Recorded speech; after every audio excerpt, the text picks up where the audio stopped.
Let's go! Oh, Trumpy! There's little Marco! Dude! Oh, shit, boss. All right. Dude, Sunday night. Sunday night. Dude, how we living? How we doing? Dude, yeah, what is fucking going on with the scientist? I have not really yet looked at that. It is like it's fucking weird, bro. There's just a lot of weird shit going on, bro. You know what I'm saying? Like scientists disappearing. Dude, Kash Patel doing the news today, right? They use the jaws of life or whatever to get him out of bed. So he goes to Fox all day and he's screaming about there being arrests coming. Like, what is going on? like literally, I think we're about to get plunged into absolute chaos. Dude, Kash says he's suing. He is not suing. Give me a fucking break, dude. Dude, I bet the Atlantic is like praying he sues. Dude, everybody in journalism is praying that that fucking clown files a lawsuit. Like, oh my God, please, please. It would be crazy. All right, so just in short, I'm drinking a 240 milligram because I'm out of the other Rockstar. So I will be getting jacked this evening, just for the record. I'm going to be getting jacked tonight. Water? No. Forget water. Dude, I never drink water. Never. The Mariners won. Solid win. Dude, it's so funny too, because just yesterday I was complaining about their designated hitter. How this guy has not had a hit in 20 games, and the first pitch of the game, he hits a home run. Dude, that's so funny. Oh, let's go. He heard me. Dude, he heard me. Fucking Ref Snyder heard me. He came in today and he was like, fuck that guy. Fuck that political punk, dude. Dude, first pitch. Bro, yeah, it was his first hit as a Mariner. Homer. Let's go. The old rugged pine box. Let's go, baby. Now we just got to get Cal Raleigh rolling. Dude, Cal needs to get his shit together, bro. Dude, he was the home run leader. Now homie is like straggling, but he'll get it together, right? He'll get it together. We'll all get it together. But yeah, just so in a little overview of what we got tonight. Okay. Let me just look and see. Let me look and see what the stream title is. All right. Okay. So yeah, here's what we got tonight, guys. Okay. We got number one. Oh shit. Hold on. There's something. Number one, we're going to look at that Piers Morgan. I have not watched it, but it seems interesting. It's the Groyper from Florida. We've talked about Florida. Ground zero for the Groypers, the America First movement, is in Florida, man. Fishback, Bilzerian, Ron DeSantis, all these fucking clowns, bro. So Fishback goes on Piers Morgan to argue the sin tax with Sophie Rain. And so we're going to look at a little bit of that, which I think is interesting because right behind the MAGA movement is starting to fall apart. But I'm telling you right now, right behind MAGA movement, we have some gnarly, anti-woman, anti-LGBTQ like shit coming down the pipe. Okay. The battle is not going to get any easier for a little while. So we're going to look at that. That should be entertainment. Okay. That's one of the things we're going to look at. We're going to look a little bit at Candace Owens and Laura Loomer. Dude, they're still going at it. Oh my God. They are still going at it, dude. Laura Loomer is still freaking out. And I guess she's sharing some AI photo of Candace's husband. Dude, what idiots? Oh my God, dude. Dude, what asshat pissed you off today, Ella? Which asshat? All right, so we're going to look at those two. And then I do want to look at AOC and Cenk Uygur having, Cenk Uygur and 𝗙cie 𝗶𝗹𝗀 having a freak out about AOC. In particular, it's because AOC is not supporting their candidate. That is the thing. Like, one of AOC's former staffers, I guess, is a candidate that Cenk and Anna love. And AOC is not endorsing him in Pelosi's district. So they are livid. Oh my God, dude, they are livid. They are like, dude, everybody, it's like everybody on the left is just telling Cenk and Anna to fuck off, dude. Everyone, oh, in some way, shape, or form. And then we do have to look at Kash. His talk about, dude, about the arrests. Like, some shit's gonna go down, guys. 𝗙𝗪𝗏 has been manufacturing some shit. They're trying to rewrite history on Trump's impeachment over that Ukraine phone call. They're trying to rewrite history over the 2020 election. And I'm telling you right now, they're doing it in an attempt to like pull some shit in November. Okay. I do not know what's coming, but they are desperate. Everybody fucking hates them. Something's happened to Cenk and Anna. Are they imploding? They're definitely imploding. Right? Right? Oh, who was that? Wait a second.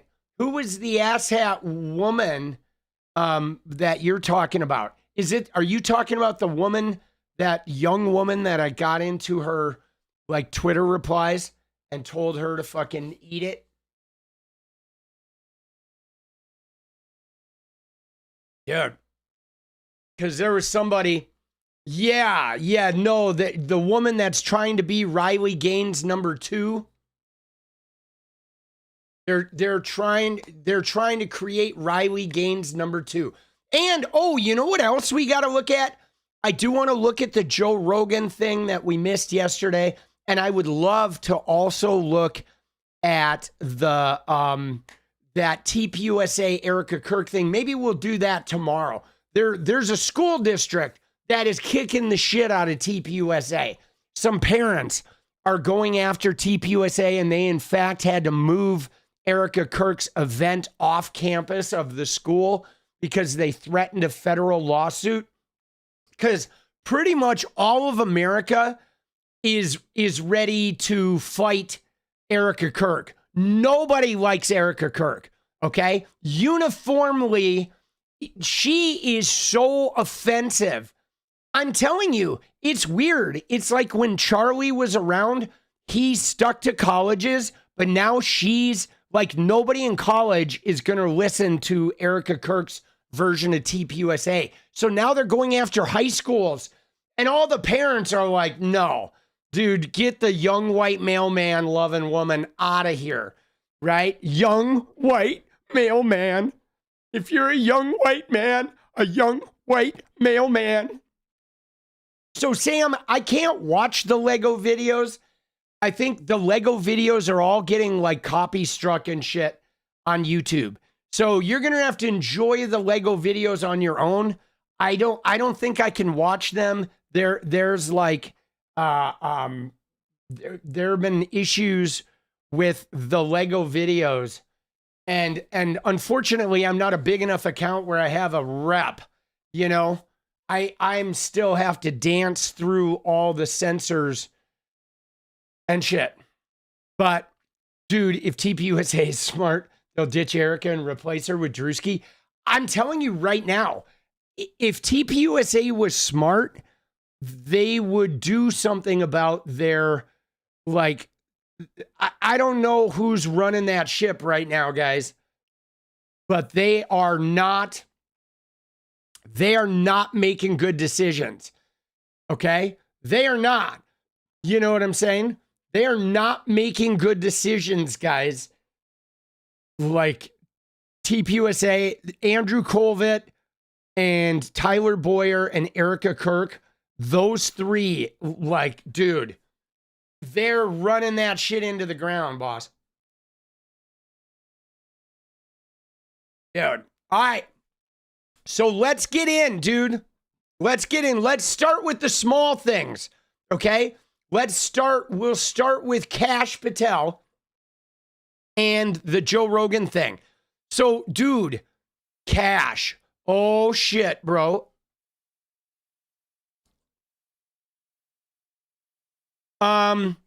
Let's see here. All right. Dude, Kash, what an idiot, bro. Oh my God, dude. So what is it? What does he say? This is okay. Here we go. This is the FBI Public Affairs Division, right? Who sent Sarah Fitzpatrick, the reporter who did this article. It says, Sarah, top to bottom, this is one of the most absurd things I've ever read. Completely false at a nearly 100% clip. And with a 2-hour deadline, copying my colleague Erika will get you some more thorough responses. And then Kash said, see you and your entire entourage of false reporting in court, but do keep at it with the fake news. Actual malice standard is now what some would call a legal layup. Okay? All right, Kash. Okay, Cashy. Oh, go get him, Cashy. Oh, come change my diaper first. I'm telling you, I really don't know where he's going with this, guys. I honestly don't. I mean, does Kash, is he not aware of what happens if there's a lawsuit?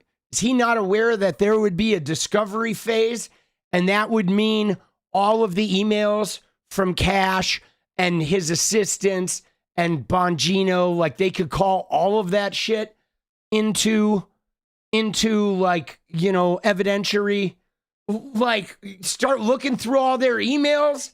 I mean, I don't know, man. Start looking through all the emails. Dude, I think this is like a big show. Remember, guys, remember Benny Johnson. This is the lesson of Benny Johnson. Benny Johnson, I gotta defend my family. After Milo has defamed my sexuality, I must defend my family. Right? Remember Benny? Yeah, he went on for a day about defending his family. Yo, anybody seen that Benny lawsuit? Anybody? Yo, where'd the Benny lawsuit?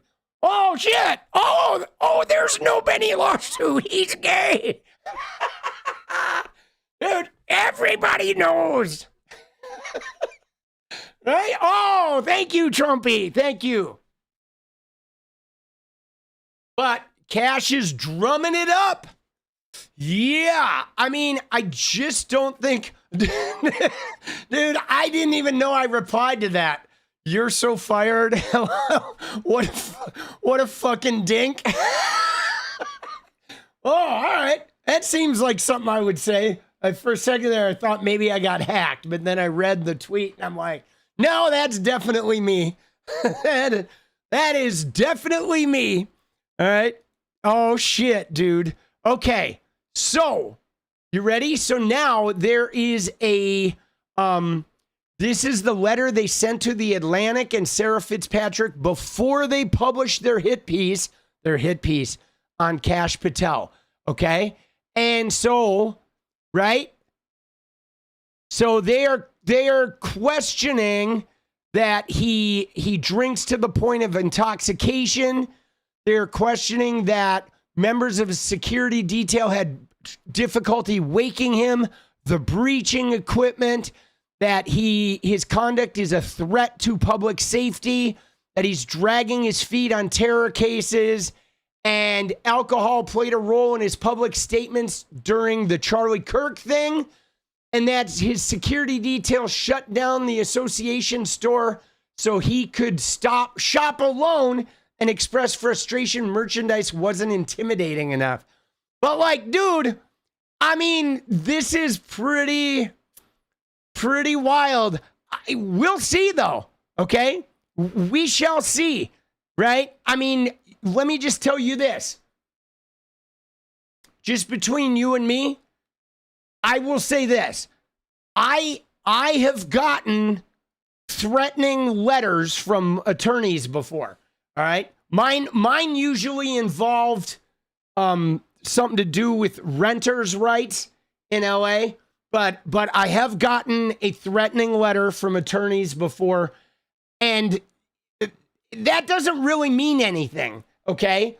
Threatening letters are not in and of themselves mean that, you know, anything like you've done anything wrong. Let me just say, okay? But the Atlantic, though, the reporter herself going live on the air and talking about her sources makes me think like that is pretty bold, okay? I don't think as a newspaper, you know, as a, you know, a magazine, I don't think you're going to let your reporter go live on a national news program talking about their reporting being solid if that shit is not solid. So we'll see. I mean, again, they try this shit in the court, okay? They do. In the court of Twitter. That's basically what these goons do, right? They're saying the Atlantic defamed him. I don't think the Atlantic defamed him. You know what I'm saying? Right? Now, I honestly don't think it's defamation, but we'll see, okay? And then he says, right, dude, people are laying into him, boss. Oh, my God, right? Dude, let's go. Dude, you know what's so funny, too? You ready for this? I think Kash is going to do all of this shit, and he's going to make this huge dust up, and I think he's going to get fired anyway. That's what I think is going to happen, guys. I think he is going to kick up a crazy, like, you know, thou doth protest too much, and I think he's going to get canned anyway. I think that's pretty much how it's going to work out. Oh, dude, he is. Oh, even Andrew Tate got in here saying, do it. Oh, shit. No, all right, never mind. That is from fucking 2 years ago. I thought he was commenting about a lawsuit. Dude, Elon's fucking search function is really blows, dude. All right. Can I just say, Elon's search function blows.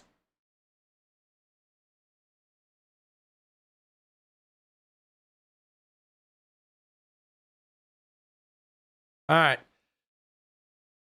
Oh my God, dude. Kash Patel and Pete Hegseth, aka the Liquor Cabinet. Oh my God, that's amazing. Dude, the Liquor Cabinet. Dude, this is beautiful. All right, so guys, in response though, all right, I thought this was, you know, here we go. More of the fucking right wing, okay? More of the right wing nonsensical shit from Polymarket, from TYT Studios here. Kash Patel came out firing today on 2 points. Number one, he was running around, I'm suing, we're suing, here's a letter from my lawyer, you're going to regret this, Sarah Fitzpatrick, The Atlantic. And then number two, though, he immediately went on Fox News and he started talking about how arrests are coming in the 2020 election case.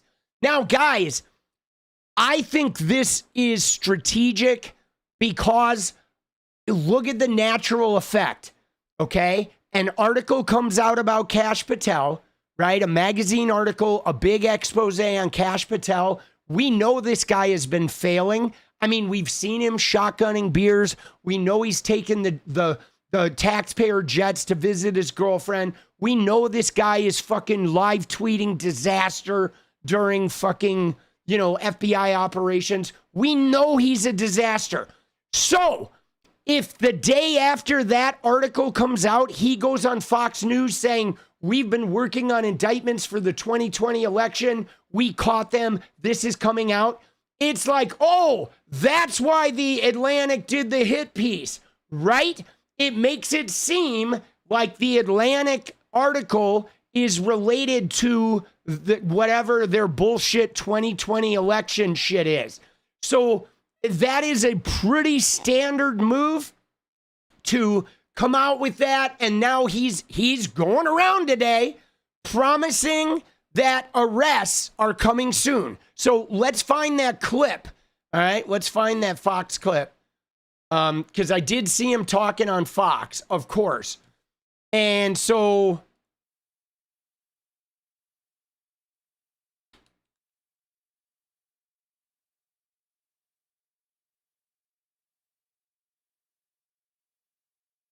Let's go. So here he was, right? This is him talking about 2020 election.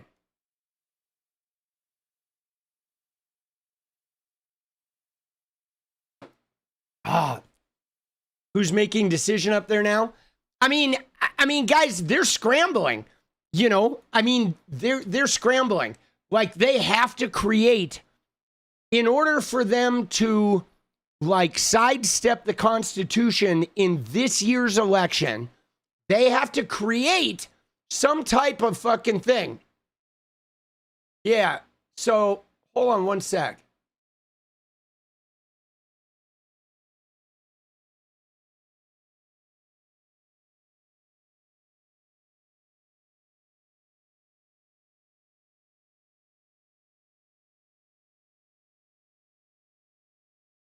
They have to create, guys. They have to create a narrative of, like, some type of broad of election fuckery. You know what I mean?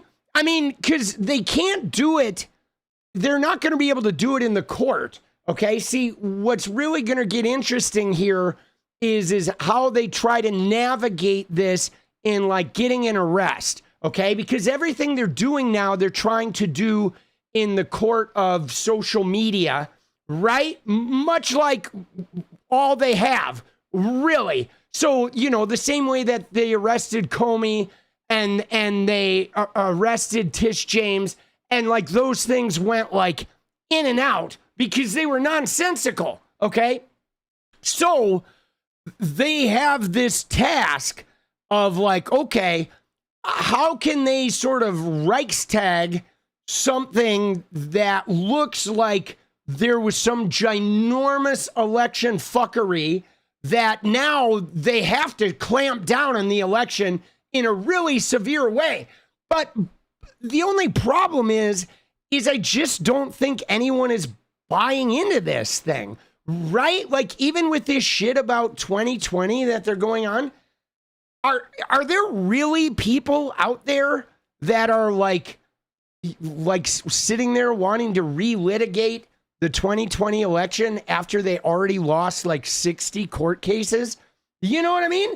I mean, maybe there's MAGA people that do, but I don't think any of the independent voters in America are, like, doubting if Donald Trump lost in 2020. Okay? I mean, there was a $787 million settlement with Dominion and Fox News for their lies. Every time Trump does a rally, news stations put a disclaimer like, you know, we don't agree with what he's about to say. I mean, dude, we know he lost. We know that these are lies. Everybody knows that these are lies. So I don't even know what they're doing with this. I mean, maybe they're just trying to rally the base.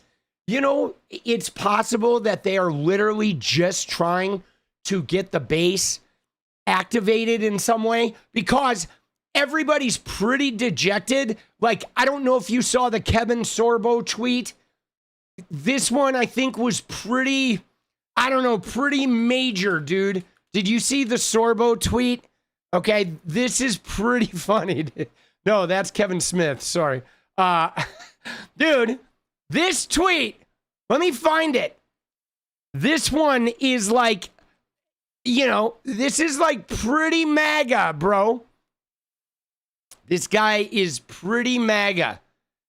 But where is it? Dude, these failed actors, okay, are like, all right, let me just search it from the top, dude.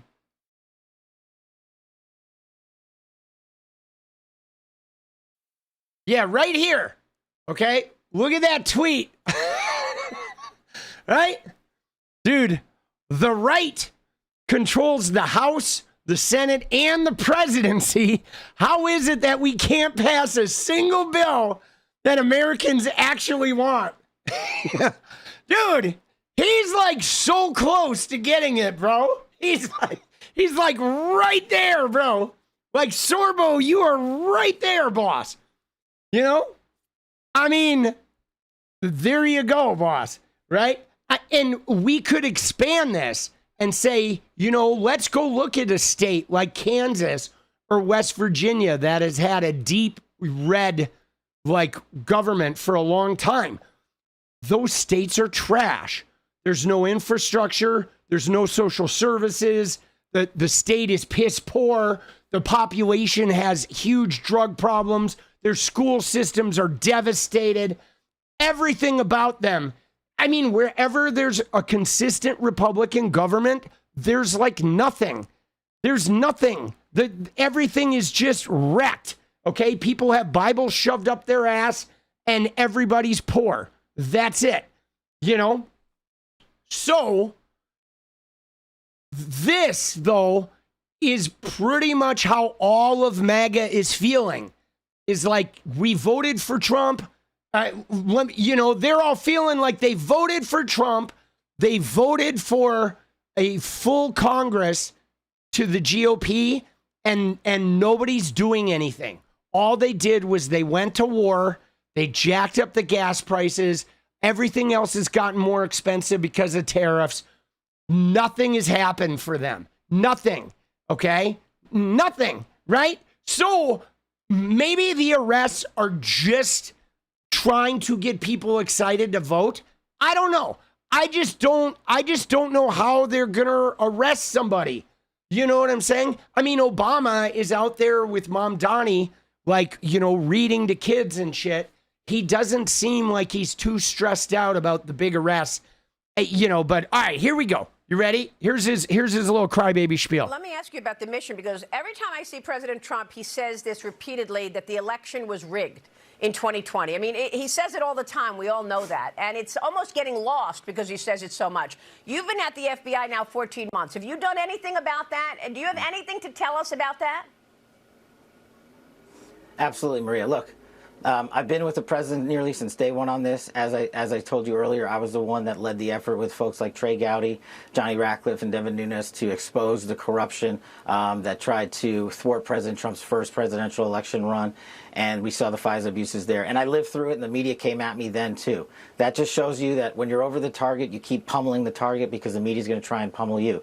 We are not going to take this and have not taken this laying down. We did already indict former Director Comey, and that's going through the judicial process. But we also, at this... Dude, Comey! He actually brought up Comey! Dude! Yeah, you indicted Comey, dude. It was like a revolving door in the courthouse. Right. Even though we uncovered what we uncovered back in the House Intel days, I had to come in here and find rooms that they hid from the world. I had to come in here and find access on the computer systems in restricted and prohibited case files that they purposely put in places for no one to see and find. Oh, yeah. We have found all this information. We are working with our Department of Justice. Dude, he found it all in the bottom of a Heineken bottle, too, guys. That's where he found the key to the burn bags. In the bottom of a bottle of Heineken. Partners. Heine. And I am never going to let this go, because they not only have personally attacked the presidency of the United States and President Trump, but they tried to thwart our elections and rig the entire system. And that is not something that is going to stop on it. That is not something I'm going to allow on my watch. But you just have to remember, they built this disease temple over 20 and 30 years. We've got all the evidence. I can announce on your show that we've got all the information we need. We're working with our prosecutors at the Department of Justice and their Attorney General Todd Blanche, and we are going to be making arrests, and it's coming, and I promise you, it's coming soon. All right, now, let's just look at 𝗙𝗍𝗃 here for a sec, okay? Because number one, the first thing that I noticed about this was how, like, reserved he is. You notice how he's just like, he's not even really raising his voice when he's like, yeah, we're going to be making arrests and the arrests are coming soon. That's kind of like not your usual Kash Patel, okay? As soon as I saw him talk, I was like, holy shit, he really is getting fucked up and they're getting hammered, because he is like purposely trying to seem really reserved and calm. Like he's being way more calm and reserved than he normally would be. Okay? This is not his normal media personality. Normally, he's like way more like in your face. And here he's like, I'm just like, I'm not out of control. I'm very relaxed. What do you, I am, you know, I don't get out of line at all. I am, dude, that's the first thing I notice. Homie is like play acting, okay? But, right, calmer than you, dude. Calmer than you. Calmer than you, dude. Calmer than you. Okay, but the other thing that's interesting about this, guys, is they said the same thing about Epstein. Remember? Oh, the files. Yeah, the list is on my desk. Yeah, man, this shit is coming out. Dude, there's no way we're releasing all this. These guys are going down. I mean, dude, they promise a lot of things. The fact that he actually talked about Comey was like, no way, dude. Right? He actually talked about James Comey. Like, bro, that was the biggest embarrassment for these guys. They, whatever, cobbled together an indictment of Comey. He goes in and out of the courtroom. Like, no, dude, what are they doing, dude? They have nothing, bro. Like, nothing. Just nothing. And I thought it was really interesting, too, what Bartiromo said, where she said, yeah, Trump says it so much, it's almost like, you know, it's getting old. Dude, she was like, it's getting old, bro. Trump, that's all he talks about. Dude, these guys are fucking clowns, bro. Yeah, and look at this, though. So all the right wing, we've got all the evidence. We've got all the information we need, right? It's coming, and I promise it's coming soon. Yeah, that's what you said about Epstein, too. But look at him, dude. Arrests are coming. 2020 elections fraud. They tried to rig the entire system. That's something I'm not going to allow. We're going to be making arrests. Oh, my God. I want to see what people are saying, dude. Dude, right? What are people saying to this? Sure they are. Right after the midterm vote. Dude, oh, look at this. Dude, look at this. This is an America First person, right? What is this? Betrayed. Dude, they're not happy. This person is not happy, boss. Oh, shit, dude. Look at this. Oh, look at their list here. That is quite a list. Hold on. I'm going to save that image, dude. The betrayal list.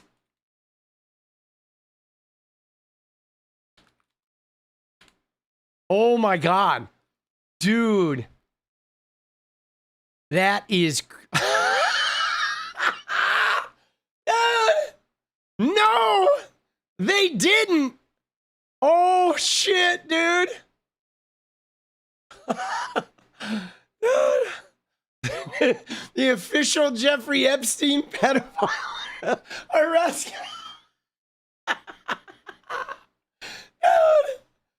This is like, dude, sometimes the internet is just pretty amazing, bro. The official Jeffrey Epstein pedophile arrest counter. Oh shit, dude. The fucking Cash Vance. Oh my God, bro. Just too good, dude. Too good. Build the wall, yes. Dude. That is brutal. See, I'm just telling you guys, they're like, they can't win an election with this, right? Stolen 2020 election, betrayed. J6 footage, betrayed. JFK files, betrayed. Fix rigged elections, betrayed. Doge refunds, betrayed. Build the wall, betrayed. Hillary in jail if elected, betrayed. Tariffs to replace income tax, betrayed. Epstein files, betrayed. Stop funding Ukraine, betrayed. Cap credit card interest, betrayed. Rising national debt, betrayed. Russiagate accountability, betrayed. Mass deportations, betrayed. Term limits, betrayed. Deep state arrest, betrayed. COVID crimes, arrest. Dude, betrayed. Fauci ain't in jail, boss. Drain the swamp, betrayed. Fort Knox gold, betrayed. Affordable groceries, betrayed. mRNA, betrayed. Corrupt FBI accountability, betrayed. Dude, oh my God. They like, dude, did they get anything? I mean, no new wars, betrayed. We need to shame them publicly for being losers. Let's go, 𝗙𝗃𝗃𝗃. Yes, we do. I think there was another one too. Did I miss something else? Hold on. Let me make sure I didn't miss somebody else. Oh, yes, because I did miss one. Stephanie said, sorry, let me go back and see if I can get it on here. Stephanie right there said, thanks, Tommy. You're the best. Punk rock politics. And Tyler Palacios joined membership earlier today, too. So thank you, Tyler. We appreciate you. Isn't that crazy? Yeah, dude. I mean, all of this, though, is like so, like, did they think any of this was going to happen? What are they even doing, bro? They're so beat. Oh, that is priceless. Oh, my God. Oh, yeah, dude, the Trump phone. The Trump phone. And it, dude, this is so wild, guys. I got to save this one, too.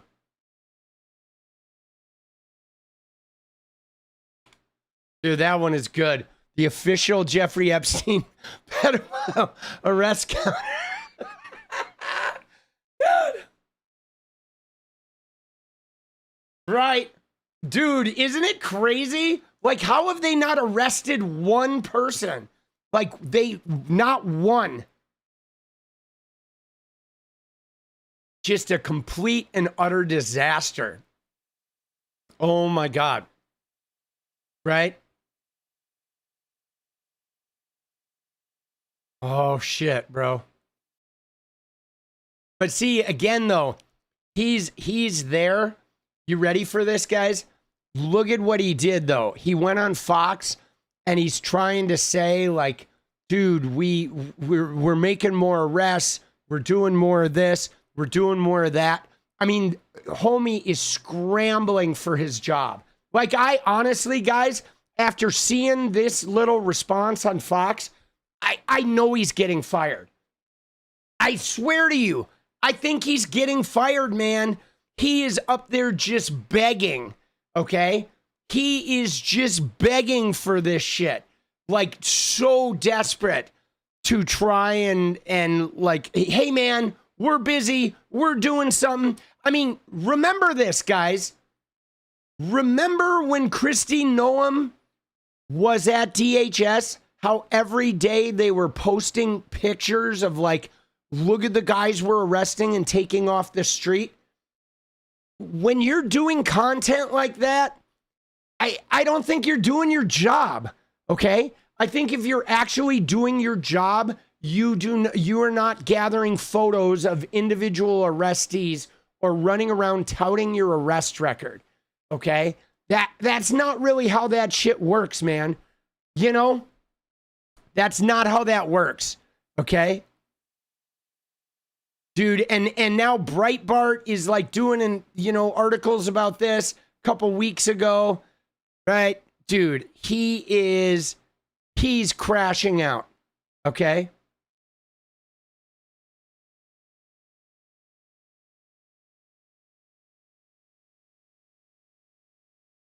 Right? Yeah, and here we go. This is right here, dude. No coincidence that Kash goes on Fox to claim he's about to make arrests of people right after a story breaks that he's got a drinking problem. A pattern of things like this every time gets Kash in trouble for his audience of one, right? Because you ready for this, guys? I mean, think about it. Think about this. So Donald Trump, he reads all of the media, okay? That's the one thing Donald Trump does is he scrolls on Twitter all day long. And so Donald Trump found out about Kash's behavior on Twitter, okay? Or watching whatever, the TV. You know what I'm saying? He's scrolling around on Twitter. And so believe me that like him finding out about that Atlantic article, it looks bad, okay? It looks bad. It makes it look like Trump's fucking like not serious. Right? It reflects badly. Yeah, he doesn't read the articles. He just reads the headline. And the headlines and people saying, dude, Kash is fucking drinking. And then he saw the images of him shotgunning the beers. So I think Trump, like, scrolling on Twitter was not happy. Okay? He was not happy. The only question is, though, you ready, guys? He won't fire him, though, until he has a suitable replacement. That's like the thing, right? He won't fire unless he has a suitable replacement. And somebody talking about Maduro, I talked about Maduro the day they captured him, and I said, yeah, I think they're going to do that. I've been talking about that Maduro situation for a while, that they're going to try to use Maduro to like make some claims about the election and maybe even implicate Act Blue, right? They're going to try something with Maduro. I just don't think it's going to get very far. I honestly don't. Like, dude, who's going to believe Maduro? Give me a fucking break. They're going to need some evidence too.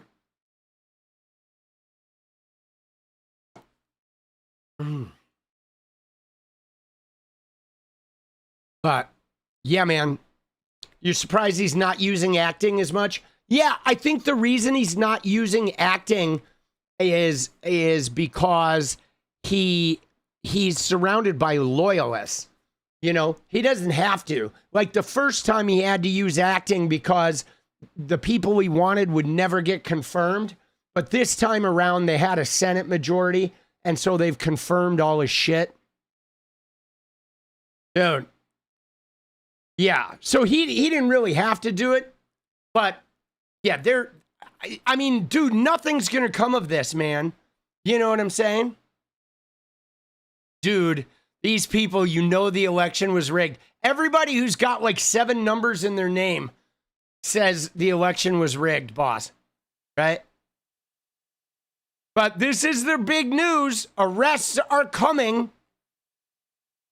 I don't think anyone believes it, though. Right? I don't think anybody believes this. That's the thing, guys. Right? I don't think anybody fucking believes this shit. I don't think even MAGA believes this at this point, guys. Right? I mean, honestly, you think MAGA believes this shit? They're like, no SAVE Act, no mass deportations, no lower prices, new wars, gas went up, no Epstein files. They claimed it was a hoax. You think anybody believes these arrests are coming? Like, give me a fucking break, dude. Dude, I mean, they may act like they do, but I think in their bones, they know. They know they're being lied to. Dude, that's why Sorbo is tweeting this shit. He's like, how is it that we can't pass a single bill? Like, yo, dude, because you guys are incompetent and they're not there to pass bills, dude. They're literally just loading up their defense industry stocks. That's it. They're like looting oil futures, right? Yeah, they refuse to acknowledge reality. But I think, though, guys, here's what I think. You ready? This is my working theory, and I could be wrong, but my working theory is this, is that even the ones who refuse to acknowledge reality and are like remaining loyal to Trump, they know in their bones something is not right. And they're not going to blame Trump, so they're going to blame the GOP, right? Everybody who's not Trump. And in November, nobody can vote for Trump. In November, it's all GOP candidates. So I think they're going to, a whole bunch of them are just not going to be enthused. Like, they're not going to care.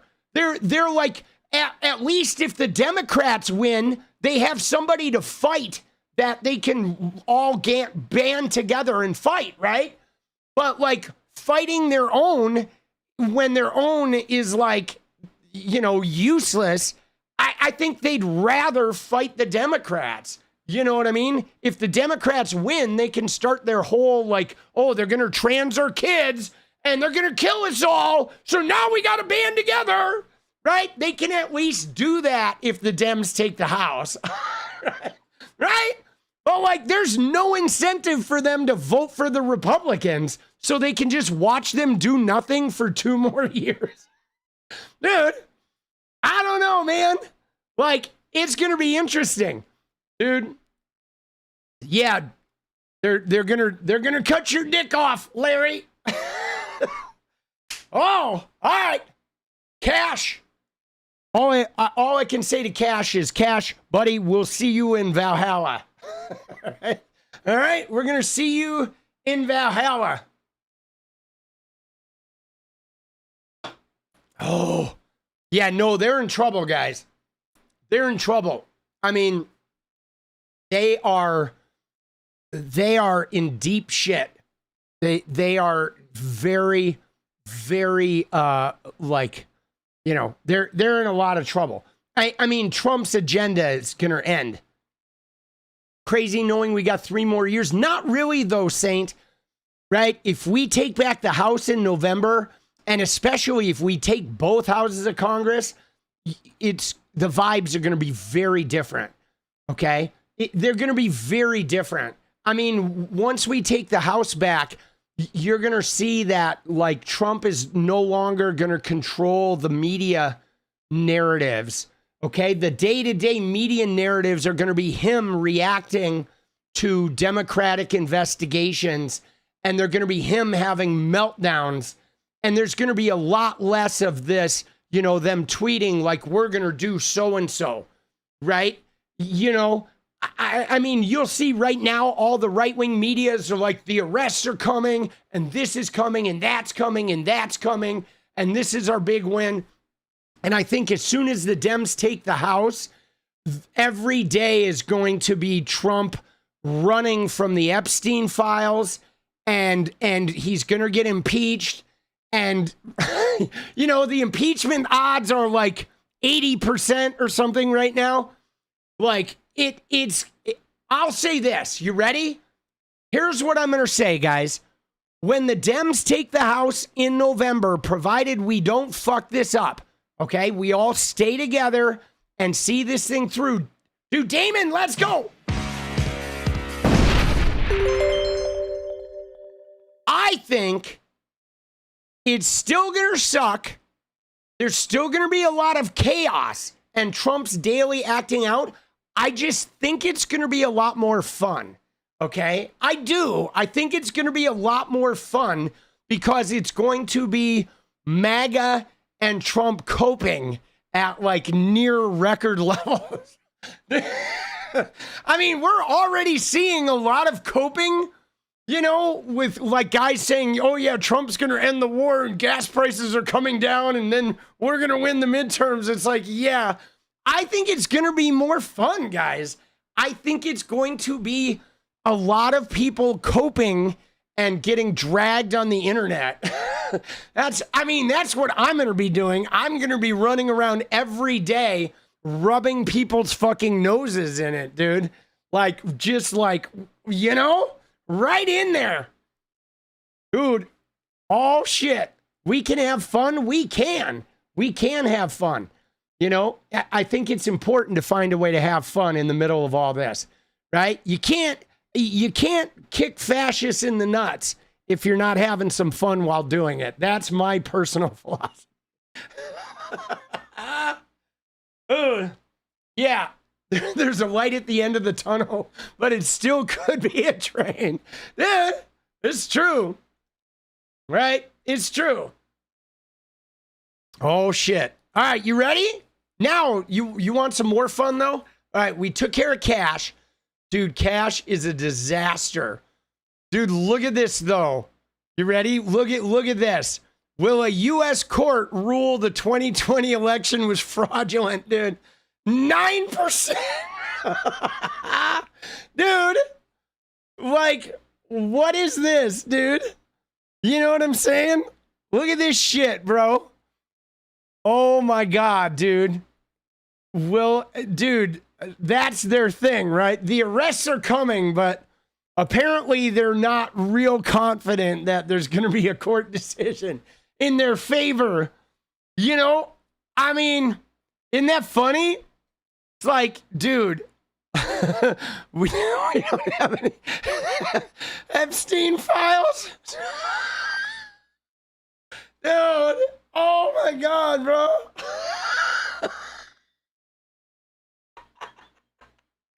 Dude, the fact that they grabbed an 𝗻𝗍𝗻𝗀𝗍 fucking, like, the 𝗻𝗍𝗻𝗀𝗍 on his shirt is fucking cracking me up, dude.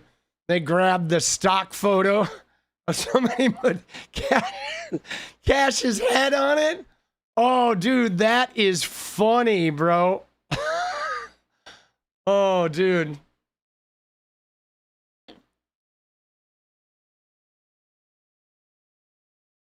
Dude, this is funny, bro. Oh my God, dude. Dude, who is making these memes, bro? Dude.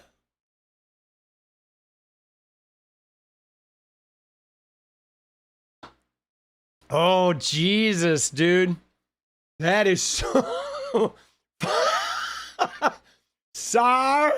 So I think, like, so Anna, I think they're like making fun of his accent with the Sar, right? That is like mocking Kash Patel for being Indian, right? Right? Yeah, that's what it is. They're mocking him for mocking his ethnicity. Yeah, I mean, they're just like, dude, they're just fucking brutal. That's another thing that sucks for him is, you know, the same as Vivek is discovering that even if you're part of the MAGA, right? Even if you're part of MAGA, they're never going to fully accept you when you're a foreigner or have foreign birth. I mean, they're Americans, but you know what I'm saying? They look like foreigners, and MAGA will never accept them, truly. You know, they just won't. Can't kick fascists in the nuts. If you can't have some fun, let's go. Stephanie, punk rock politics, let's go. Yeah, it doesn't suck for him. He invited this level. Oh, dude, fuck him. Oh, don't think I feel bad for him. Okay, like Kash Patel, like, dude, fuck him. He's a clown, dude. I mean, think about it. He should go to jail simply for backtracking on the Epstein shit. That guy made a career of the Epstein files, and like, dude, there's no reason the FBI's not releasing these. They have all the answers. The motherfucker became the head of the FBI and just buried that shit. And so, you know, he's got a drinking problem because of the way he's behaving, dude. He's selling his fucking soul, bro. And fuck him. You know what I mean? Like, screw that guy, dude. Let him burn. Let him just, you know, disaster his career and then get the boot like Dan Bongino, right? Dan Bongino, his podcast dropped out of the top 100. Did you see that, guys? Look at this. Right? Look at that, dude. Bongino's podcast has dropped out of the top 100 on Spotify, bro. Dude. Right? Yeah. Dude, he destroyed his shit, man. He is like, he sank his own battleship. And again, fuck him, dude. Like, screw that guy, okay? His podcast used to be huge. And then he went in there and he lied and he was deceitful and he didn't follow through. And he comes out and he thinks, oh, I'm going to pick up where I left off. And now, dude, he's going to be irrelevant. He's going to be the TYT of the MAGA movement in like short order, boss.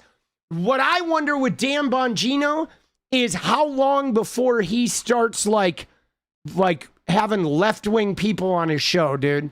How long, right? How long before he starts courting a more moderate audience?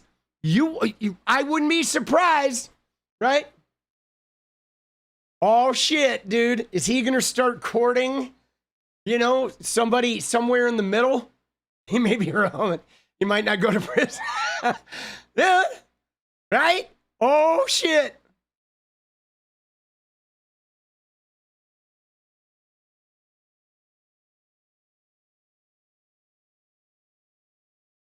Dude, it's funny, right?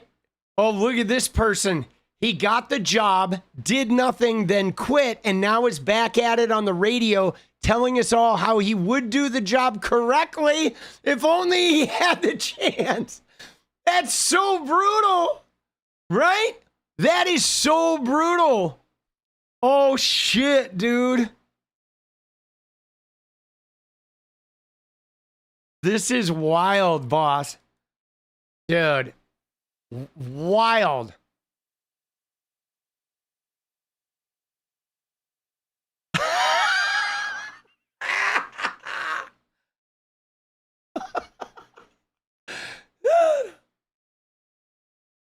Oh.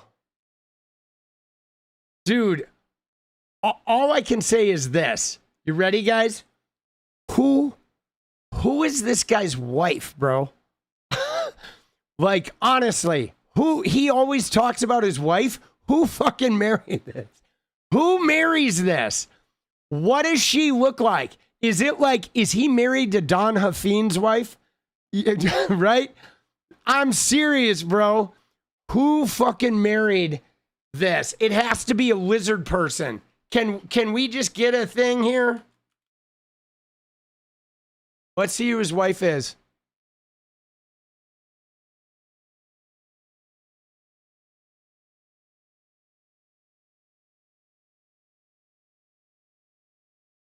No way, dude. Oh shit, bro. Dude, is he married to an immigrant? Is she an immigrant?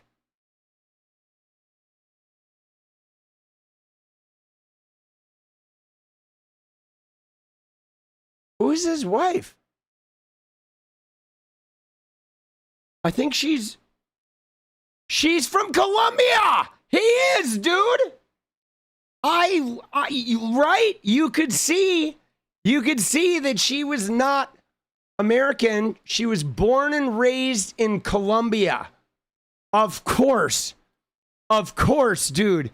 Dude, they're such fucking hypocrites, bro. Right? They're such fucking hypocrites, man. You know what I mean? Like, all of them are such, fake hypocrites. Bro. That's so crazy. Of course. Dude. Dude, you think he gets free cocaine? Right? Is that? She have cartel connections? Cartel bride. Oh, dude. That's wild, bro. I mean, I have no problem with people being married to immigrants. I love immigrants. Okay? We're all immigrants. I just think it's funny that these clowns are they're all part of this regime that talks this big game, and then they're almost all of them are either, have immigrant heritage or they're married to immigrants. He's married to an immigrant. Trump is married to an immigrant, right? You know, like many of these big, I mean, Marco Rubio, Ted Cruz, all of these big MAGA people are like second generation from immigrants. You know what I mean? I mean, dude, it's just so fucking ridiculous, dude. It's like the same way that they're all gay and they're like anti-LGBTQ, man. You know? Dude, what does an American look like? What is an American? That's the new question, right? The Riley Gaines question. All right. We're done. I'm wiping my hands with you. We'll see you in Valhalla, Kash Patel. Dude, Kash, I think, is definitely getting fired. But let's pivot over here, guys. Let's pivot to the syntax, okay? And now, why are we watching this? Okay? Guys, I don't really want to watch this, but I feel like we have to. I feel like we have to because we have to be aware of the next movement, okay? This is the next movement. So, you may have noticed that there's a philosophical divide happening in America, okay? And it is happening across gender lines where young women have been radicalized by Me Too, by, you know, women getting into power, by the realization that they're tired of being handmaidens for men. And, you know, they're tired of a rapist being the president. So young women are completely radicalized. They're getting educated. They're getting more and more left wing. And they're getting more and more defiant of the patriarchal, like, role that men want them to play.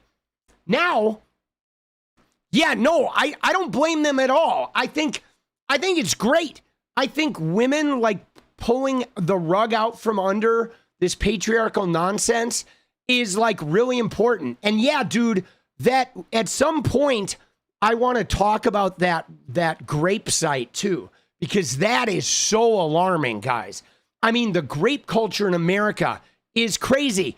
Now, I want to show you something here, guys, that a tweet I retweeted today. Look at this. Look at this tweet, okay? Right here, guys. Look at that. This is what we need, guys. Look at this.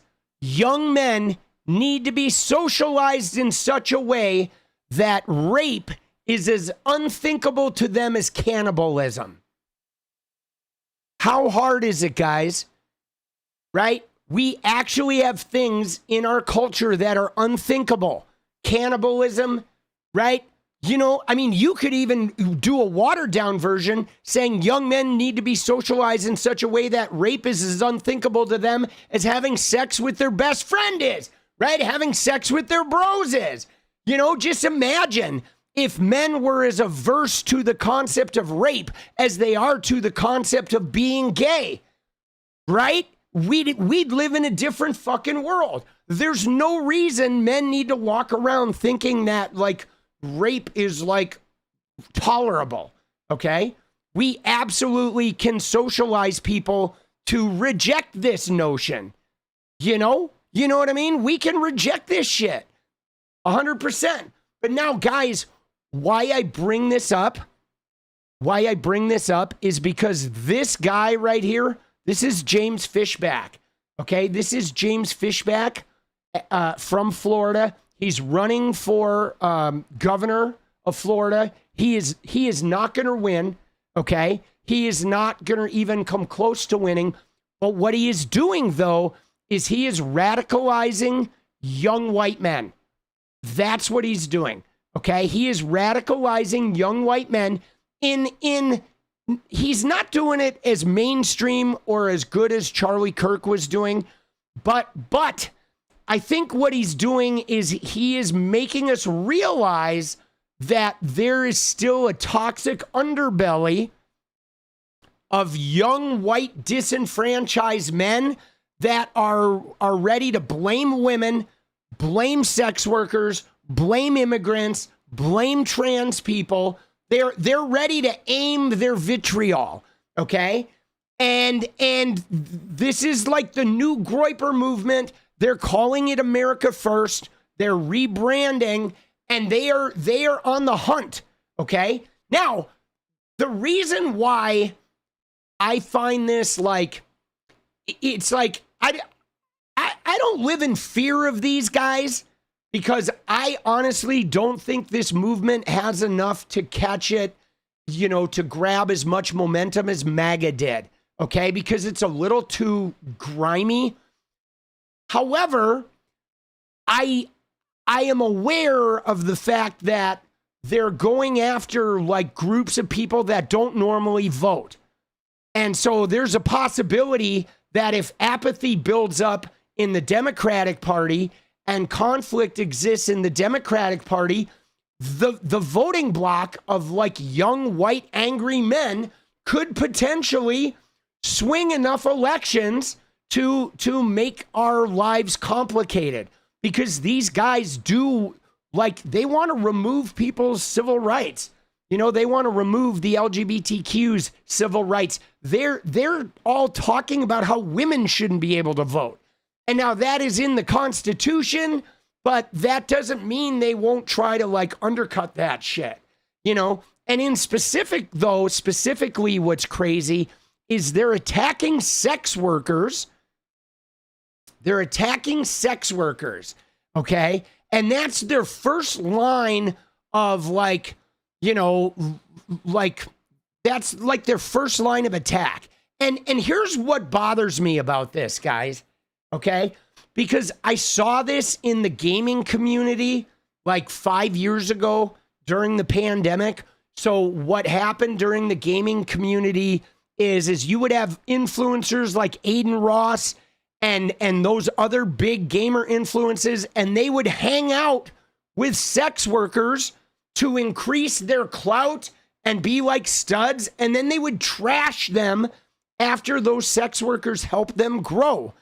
And so there's this thing that like the rape culture people do where they go after the sex workers, and then it sort of blurs the line because it starts making the implication that all women are sex workers, which then reinforces that misogyny and reinforces that sort of birther vessel, like, yeah, they shouldn't be able to vote, or they're not trustworthy, right? And it sort of reinforces these narratives about women, and they go after like young guys in middle school and high school that are, you know, maybe awkward and are, you know, have trouble talking to girls. Already girls are like several years ahead of young guys at that age. So girls mature much quicker. So guys, when they're 14, they don't know how to talk to girls. Okay, they don't. They're super intimidated by them. And then these guys roll in and they try to reel them in with like, you're not really intimidated. They're just bad. Okay, like it's their fault that you're not getting laid. It's their fault that, like, you know, they're the reason why you can't talk to them, right? And it just sort of like, you know what I'm saying? It just sort of fucking like feeds into that narrative. And I find these guys especially toxic. Now, you will notice here with the whole concept of the sin tax is he doesn't want to tax the guys that are buying OnlyFans. He wants to tax the women that have the OnlyFans. Now, isn't that weird? Because they don't want to tax the billionaires. They don't want to tax the business owners. They always want to tax the people consuming the goods. Except when it comes to sex work, then it's like they want to tax the business owners, but only when it's the women profiting, because they don't want to put a tax on the strip clubs. And I mean, if you've ever been to Florida, Florida is like all strip clubs. Like, I shit you not, Florida is like, the number of strip clubs in Florida is insane, guys.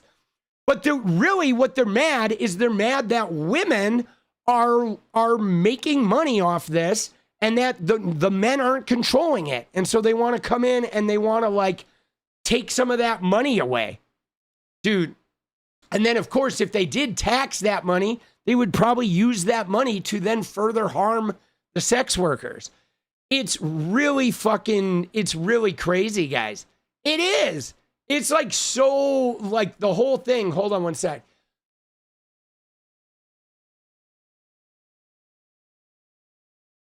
Right? It is so fucking, you know, it's pretty dirty. And I just wanted to go back because I saw radicalized is not calling women radical. You know what I'm saying? So I don't know what you were hearing, but the word radicalized is not calling people radical. All right. Being radicalized is being like fueled with like pursuing. You know what I'm saying? So when I say women are being radicalized, that's not saying women are radical. That's saying women are fucking seeing the world and they're being motivated to fucking pursue things. So I don't know what your mix up with the language was with that, but that's not like, you know, you're putting words into my mouth that I'm not using, right? Dude, you know what I'm saying? Being radicalized, it does not make you a radical. That's not what that word means, right? There's a better word? Dude, don't police my words. Come on. Give me a fucking break. There's a better word. Like, give me a break. Don't get hung up on fucking words. You know what I'm saying? Like, dude, radicalized is a totally normal word, dude. Give me a break. Like, I am not going to dance around using totally normal and legitimate and powerful words, right? To just because you're afraid that you're like being called a radical. You should be a radical. Everybody should be a radical. Give me a fucking break, dude. If you're not a radical in today's world, you're not living right. Everybody should be a radical. Seriously. Quit making that word bad, okay? You know what I'm saying? That's what they say this shit. Ted Cruz, oh, the radical left. It's like, fuck you, right? It's like, fuck you, Ted Cruz. You know what I'm saying? You've been called a feminazi? Yeah, but a feminazi, that's a terrible word, dude. I'm never gonna use that. But man, I mean, dude, I'm serious. I think we should take the word radical away from those motherfuckers. Seriously. You know, because they use that word. Like, dude, we need to take that word. We need to find a way to take that word, boss.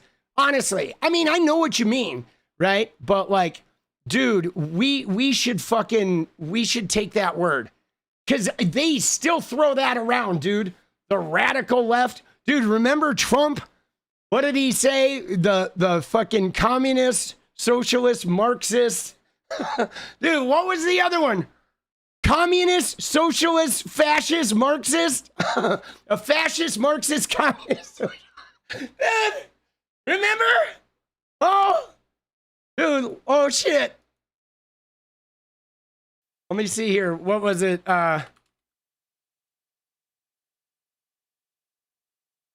Dude, here. Dude, just entertain me here. Here. Ready?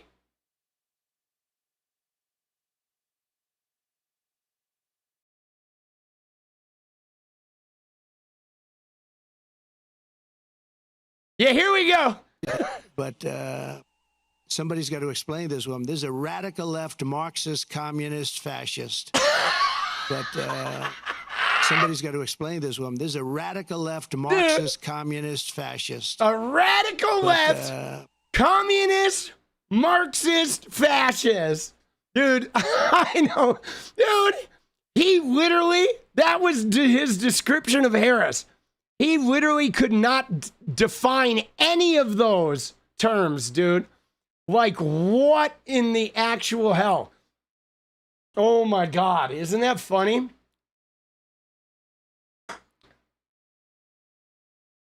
Dude, that is like unfucking believable. Oh, dude. Yeah. You know, I'm going to actually put my head together to like we got to figure out. I think, you know, they've been fucking around with the language. I feel like they've been fucking around with the language too long. You know what I'm saying? They keep tagging us with like these stupid terms. And I still get this, guys. Like, I get it online where, you know, I'll say something and somebody's like, you're a fucking communist. And they don't even know what that word means. The people that call me a communist normally don't even know what that word means. Right? And guys, wanting healthcare is not radical. Okay? Wanting free education is not radical. Wanting women to not get raped is not radical. None of these things are fucking radical. Okay? You know what I'm saying? Threatening to fucking destroy all civilization is radical. Okay? Bombing Gaza for a year and killing 400,000 people. That is radical. You know? This shit. Dude, they need a boot in the ass. But I thought this Fishback thing is really interesting, guys, with the angle of the taxes. Okay? The fact that these groypers want to tax the women, but they don't want to tax the guys buying it. Now, I do have to give a disclaimer, though, guys. Okay, hear me out on this.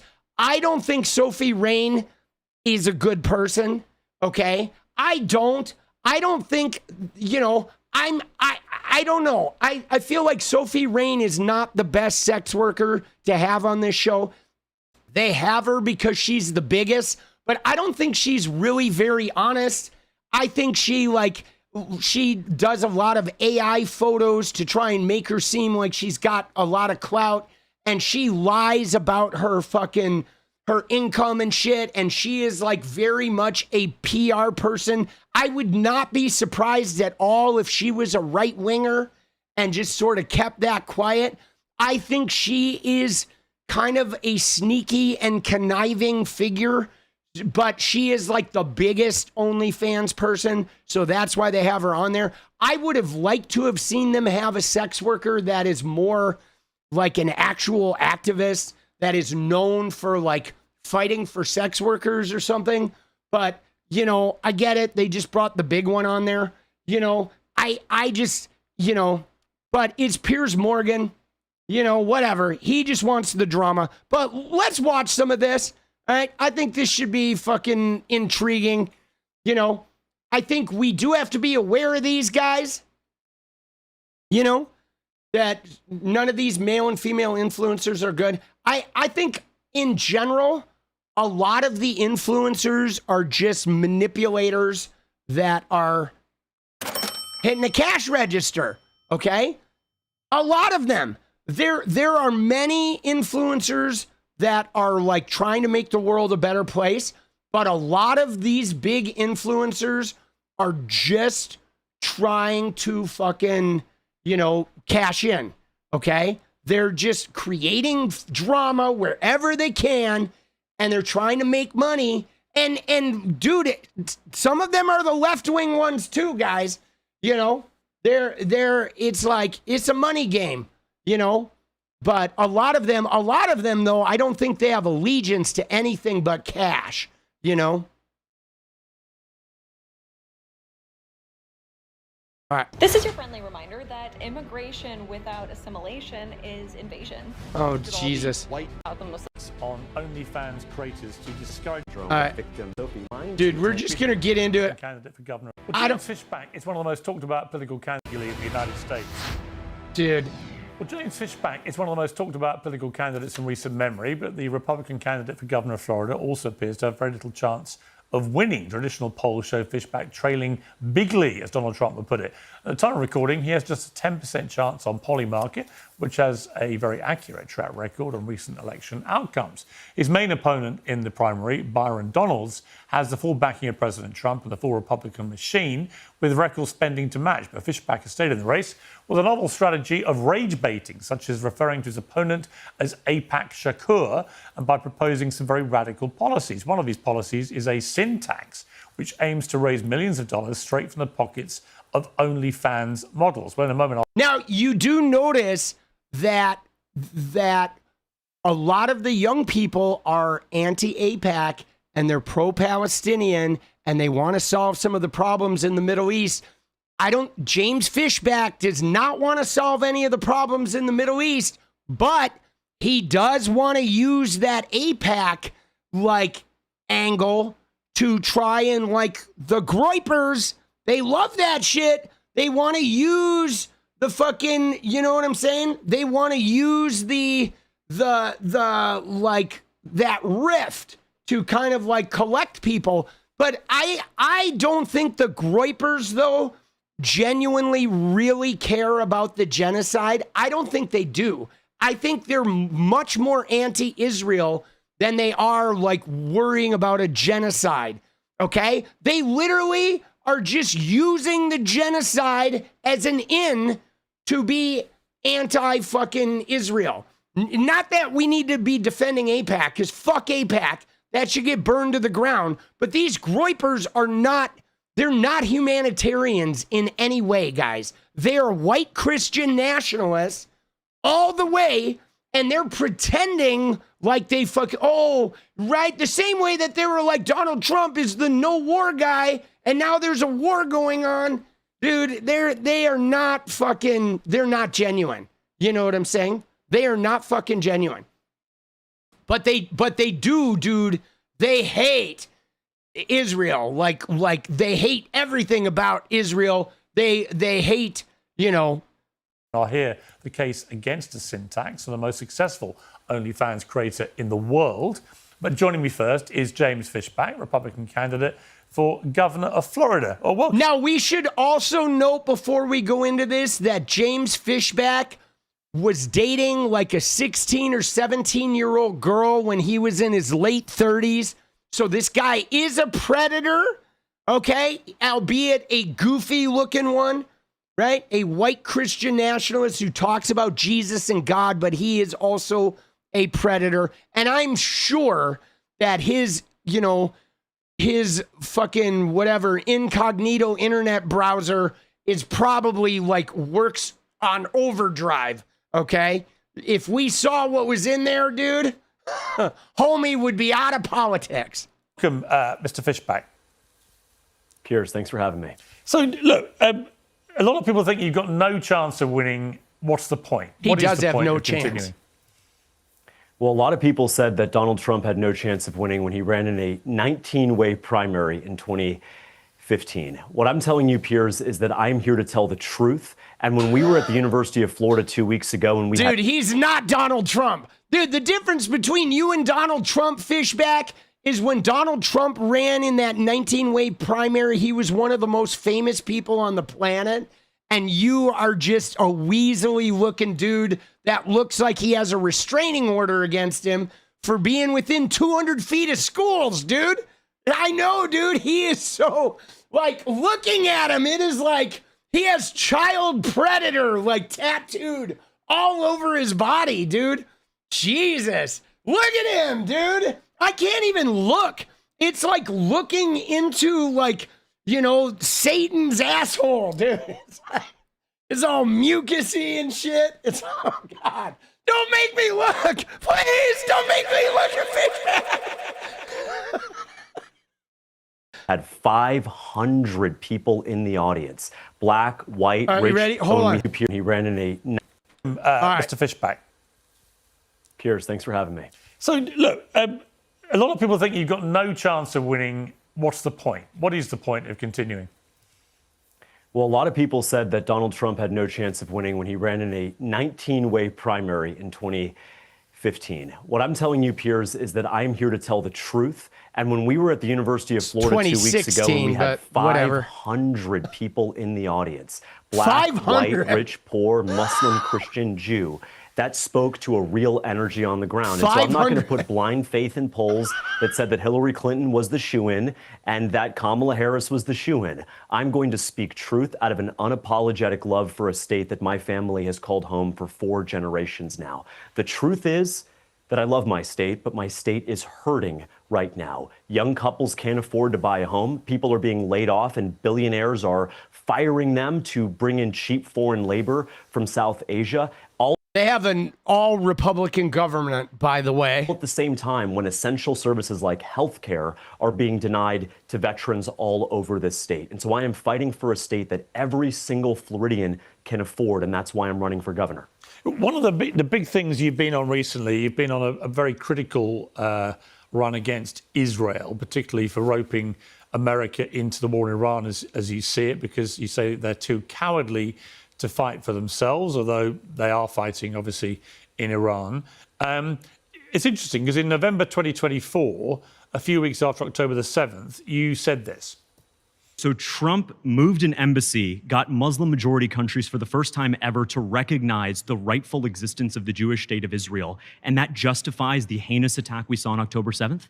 Iran was only exporting 150,000 barrels of oil a day under Trump. Now they're exporting 1.6 million. They're making hundreds of billions of dollars a year more. That emboldens them to give their proxies weapons, money, and the vigor to attack the Jewish state. And that is unacceptable in the international community.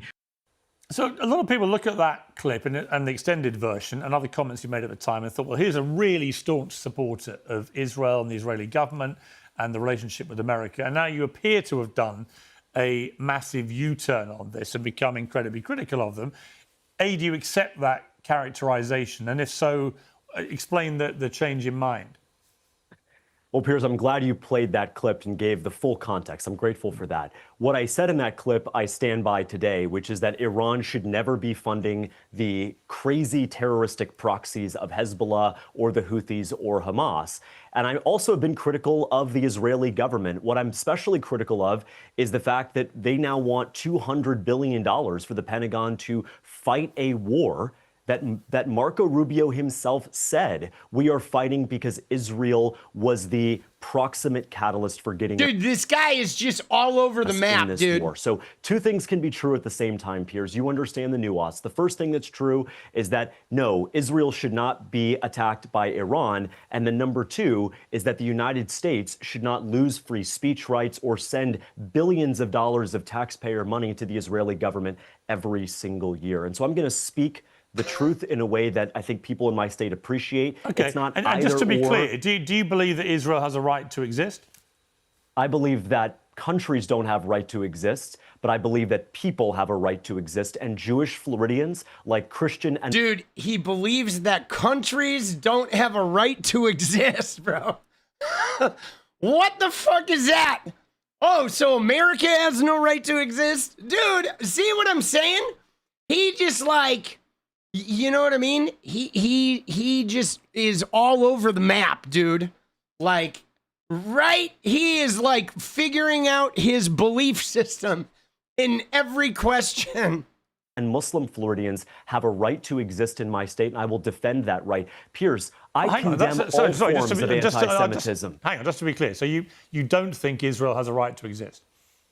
I don't think that communist China has a right to exist, but I think the Han Chinese as an ethnicity I'm not talking about China. I'm talking specifically about Israel, which, as you know, the Israeli government is emphatic that it has this right to exist, and that right is threatened by its neighbours, many of whom want to cause it harm, through the terrorist proxies from Iran in particular. So the issue of whether it has a right to exist is a very hot one, as you know. So just dude, he really does. Just don't think they have. He really does look like a fish, doesn't he? Doesn't he look like a fish? He actually looks like a fish. Right to exist, Israel. I don't think that any country has I know a you right said to that. exist. I'm not talking about any country. I'm talking about specifically Israel. Specifically Israel, and specifically and generally every country in the world does not have an inherent right to exist. Who has a right to exist are people, and that includes Jewish Floridians who are struggling just as Christian Floridians. Dude, what the fuck is this guy even saying? All right, let's get to the syntax. This is fucking boring, of a dude. cost of living crisis, Piers, and I'm going to fight for them every single day as their next What is governor. he saying, bro? Let's get to the syntax. Dude, do you see though? You see how like evasive he is, right? You see how evasive he is? How like he won't even come out and just, I mean, and all the groypers are like this, where they can't really tell you They can't really tell you how they feel about anything, because if they did, like, everybody would leave the room. Bro, you know? Tax. You've proposed a 50% sin tax on OnlyFans creators to discourage what you call immoral behavior. So just explain that. Behavior. Well, there was a time not too long ago in the United States of America where young girls aspired to be cooks and lawyers and reporters and doctors, and nowadays they are... Dude, he said cooks. Dude aspired to be cooks. Dude. Cooks. Dude, did you notice what he started with? Cooks and doctors and lawyers and other things. He started with cooks, bro. Cooks. Dude, who aspires to be a cook? You mean for their hubby? Like, what the fuck? Resigned to the fact that if they have an unexpected expense or they need to cover their rent or groceries, the quickest way for them to do that is being exploited by the OnlyFans platform. And so I respect women. I respect them enough to think that they are capable of anything they put their minds to. And I never want a woman in my state to be exploited by the online sex slavery that is OnlyFans. But and that's why, as governor, I thought it was a voluntary platform.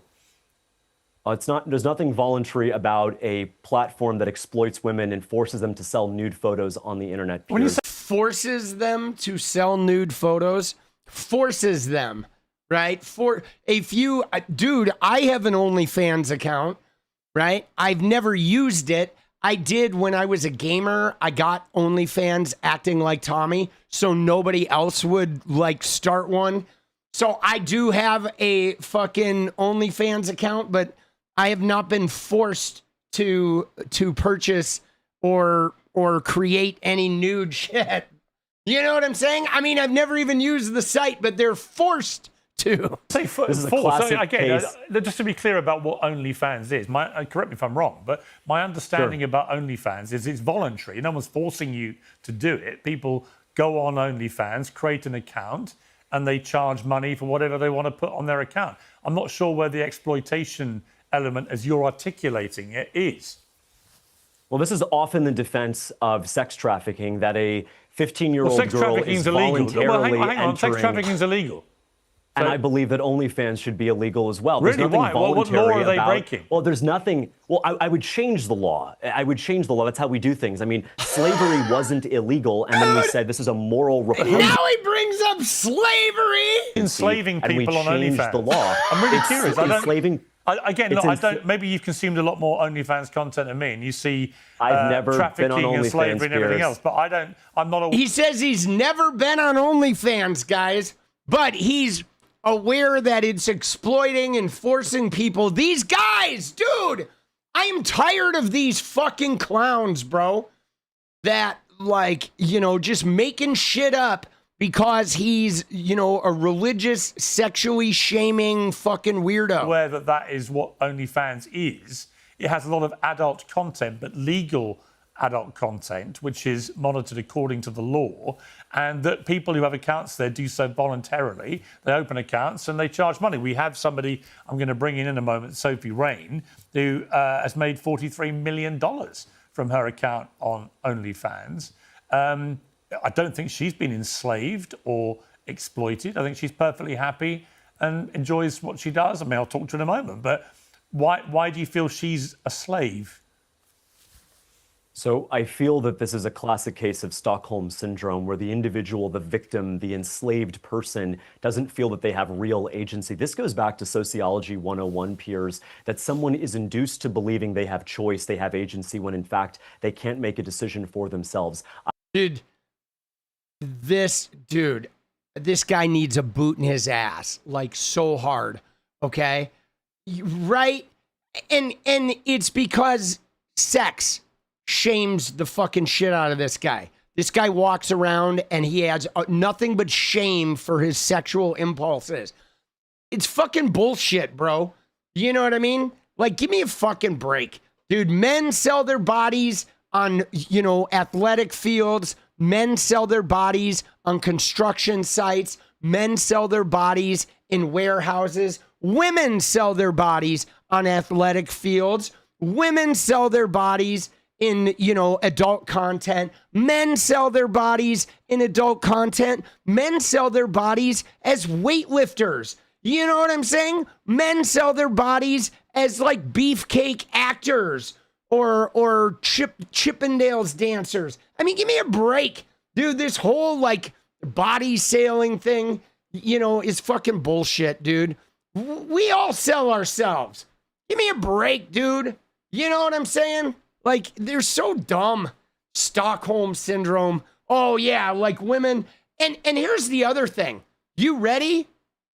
You know the other thing about this, guys, that fucking bothers me is these assholes, they act like every woman who opens an OnlyFans just makes a bunch of money, okay? They act like it's this crazy, like, oh, it's so easy for women, so once they do it, they just get hooked into it. But it is hard as shit, guys, okay? It is like everything else. Most of the women doing OnlyFans are never going to make a living. The same way that most YouTubers are never going to make a living. Or most like Twitch streamers will never make a living. Or most TikTokers will never make a living. Because the reality is like it's really hard. You need a lot of luck. You need a lot of luck. You need to like be in the right place at the right time and just hit that zeitgeist thing. Yeah, same with actors. Most actors are never going to make a living. It's capitalist like everything else, man. I want young girls in my state to aspire to be astronauts, doctors, nurses, small business owners. I believe a radical thing that women can do anything they put their minds to, Piers. But dude, if you have a successful OnlyFans, you are a business owner. You are an actor. You are an internet personality, right? It's no different than being a fucking, right? He wants them to be nurses. Like, dude, you notice that shit, though? Nurses? Like, give me a break, bro. He's like, oh, I fucking hate these guys, dude. I fucking hate the groypers, bro. Dude, I say, you know what I've thought, guys? You ready for this? I've thought that, like, married women should start charging for sex, okay? Seriously, women who are married to red pill men should start charging for sex. Take some agency over that relationship. Quit giving your body away to these creepers. Seriously, require them to fucking pay, bro. Don't give your body away to men who fucking think like this. Men who want you to be a cook or a nurse, right? Men who want you to be a birthing vessel or who talk about taking away your right to vote. Make them pay. Dude, make them pay, dude. Right? Tell them to fuck, hey, man, you're going to have to go to my Cash App if you want me to come to bed, honey. And I don't want them resigned. So do you think, just to be clear, do you think modeling is modeling to you immoral? I think naked modeling, however you want to euphemize it, naked modeling is immoral. I mean, absolutely. Cindy Crawford was one of the greatest iconic supermodels of all time. She's done naked modeling. So is she a sinner? Is she immoral? Should she be paying 50% back of her income? Well, in that particular act of modeling, yes, and modeling nude, but you and I both know that Cindy Crawford was not known for her nude modeling. She was predominantly known for modeling for runway shows. So should we retrospectively go back to every supermodel who's ever posed nude and get 50? By the way, dude, President Trump's wife modeled nude. Dude, there's nothing wrong with nude modeling. My God. Dude, hey, Fishback, you were nude when you came into this world. You fucking shithead, right? Dude, I want this guy to pay for me having to listen to his shit. I'm serious. I feel like this guy should give me $50 for having to listen to the stupid shit coming out of his mouth, bro. You know? Like, what is the problem with nudity, bro? 50% back of their income from those pictures. As much as I'd love to do that, that's not legally possible. What I'm going to do is I'm going to raise an OnlyFans syntax. Why do you have a problem with women's naked bodies? James. By the way, Piers, you keep talking about women. There are thousands of men on OnlyFans, and this is going to apply just as equally to them. And so you're the one selectively outraged about women. If you're a man or a woman, it's a very good if you're point. a man or a woman producing or consuming this content, and by the way, Piers, what you haven't brought up is that as governor, I would also levy a consumption tax. I'm not going to spare the men in this equation as well. If you're a young man and you're watching pornography, put down the phone. Go to church, pray, and find a real God-fearing woman. Society is not... Dude, I hate to say this, but I think you're better off watching a little adult content than you are going to church. Let's be honest, okay? I'm serious. Dude, I think you're better off watching adult content. If you are an adult, right? An adult watching adult content is healthier for you than going to church. Without a doubt, man, go to church, find yourself a God-fearing woman, AKA a submissive weirdo with bunker Bible eyes. Give me a fucking break. But the consumption tax, though, that's a new angle, okay? Now he's adding the consumption thing. I'll at least give him that. When he first talked about this, he was not talking about consumption.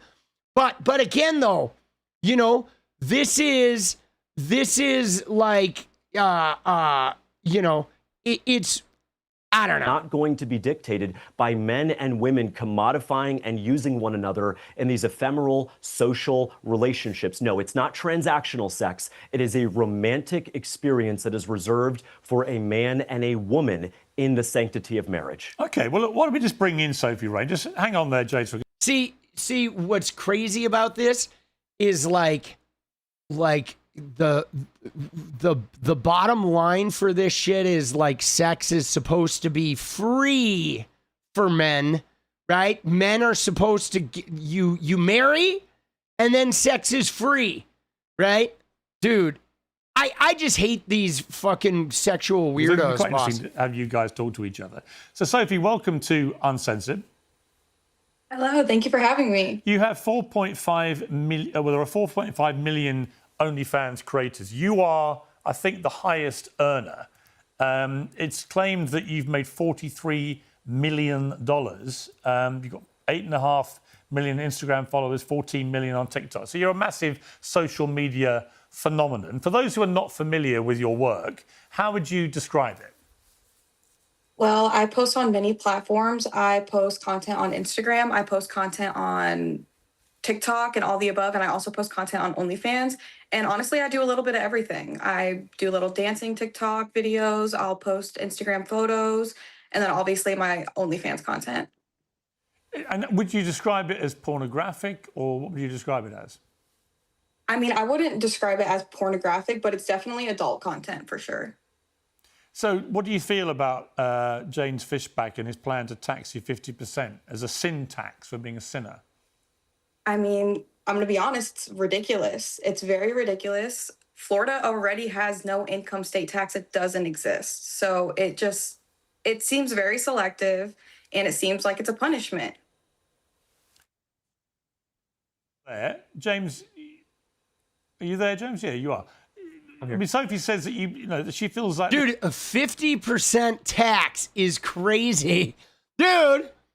50% tax is like, dude. James, like, he disappeared, dude. He was off, like, he was on OnlyFans, fucking tugging one before, but 50%, guys, 50%. Now, mind you, again.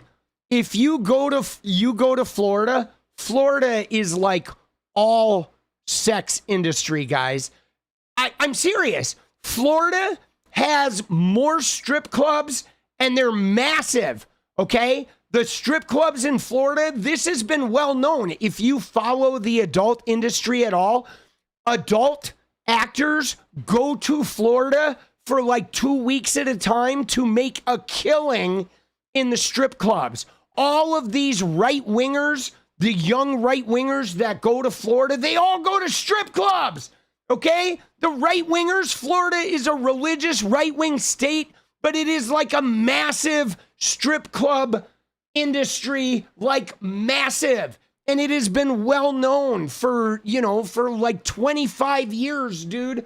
All of the adult film stars, they go to Vegas and they go to Florida, man. It's like, dude, it's crazy how big the sex industry is there. And a lot of the like adult content is filmed in Florida. All of the adult sites, especially all of like the amateur content, is filmed in Florida. I mean, when you watch a while back, they had Netflix had this movie about adult sites that was, of course, they have houses of girls in Florida. I mean, it's like crazy how big the sex industry is there, but he wants to talk about like OnlyFans, which, dude, it's just insane, boss. This is a punishment. Why are you punishing her? Well, hey, Sophie, good to meet you. It's not a punishment at all. What it is a deterrent. I think Sophie recognizes that our state was better off when young women aspired to be teachers, small business owners, doctors, and lawyers, as opposed to creating adult content. I can respect Sophie Rain as an individual and still respectfully call out that I don't want thousands of young women who are in high school today to feel like the only way they can make a living when they graduate is selling adult content, video, photos of themselves on the internet. And so, Sophie, look, with all due respect, I know you're from Florida. I'm from Florida. We both love our state. I want what's best for you, and I want what's best for every single woman in our state, and that's not to be objectified and exploited by the OnlyFans owners. Sophie, what's your response to that? I feel like as adults, we are all able to legally make our own decisions. And I think that we should also educate a lot more on all of these opportunities that you're speaking of, because I just don't think that we should be singling out any individual for what they choose to do. James?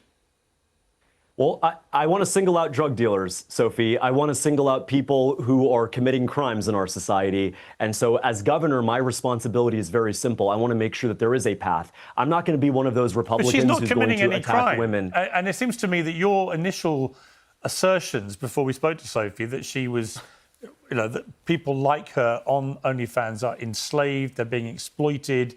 And then yeah, but so Midnight, the thing you keep saying something about OnlyFans, but attacks on OnlyFans creators would have no impact on the owners of the site. You know what I'm saying? Like the tax would be paid by the women. It wouldn't be paid by the owner of the website. And you know, you do an analogy just now to drugs and whatever, which are illegal, obviously. Nothing she's doing is... I mean, I'll tell you why they go after the OnlyFans in particular is why I think they single out the OnlyFans, okay? And I think it has to do with the parasocial nature of the site, right? Like, for example, when you go to a strip club, guys pay money and they leave the club without the girls, okay? When you go to a tube site, guys watch content, or if they rent videos, they're paying money or they're watching ads on a site, but they're leaving without any contact with the girls. I think they have a bitterness about OnlyFans models because of the parasocial nature, because guys, what happens, they're not buying videos, they're paying for contact. Okay, when you go on OnlyFans, it's kind of like this. You message the girls and then you pay them for like them interacting with you. Okay, and the women control all the money. Okay, they do. They make all of the money. They're not widgets on OnlyFans. Okay, if you buy an adult film, the girls don't get paid for that purchase, okay? If you go to a tube site, the girls don't get paid for you watching their content.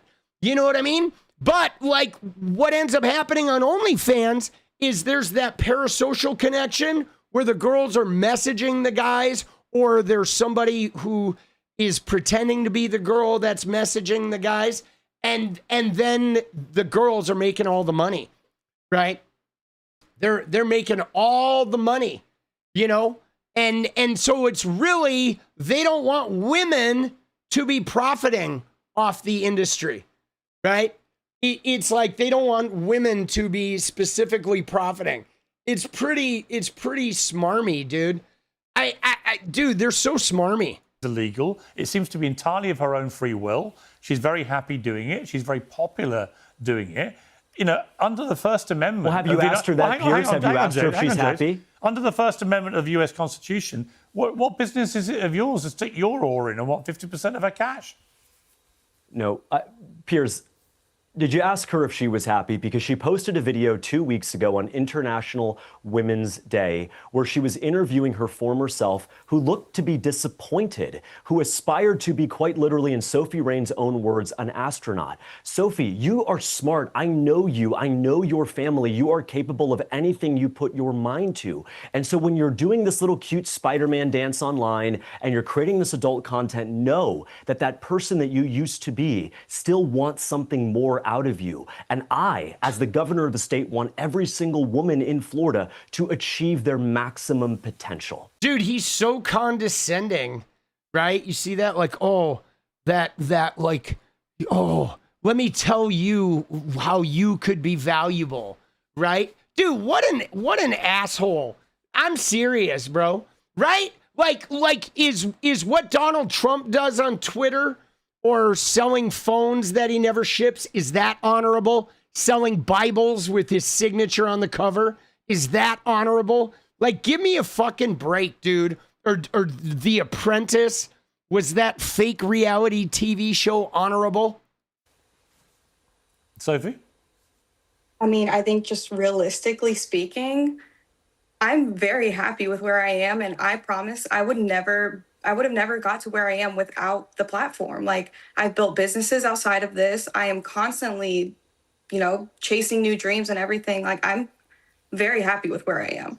Yeah, Sophie, you come from a devout Christian family, I understand. You grew up, by your own admission, pretty poor. The family didn't have much money, relied on food stamps as a child.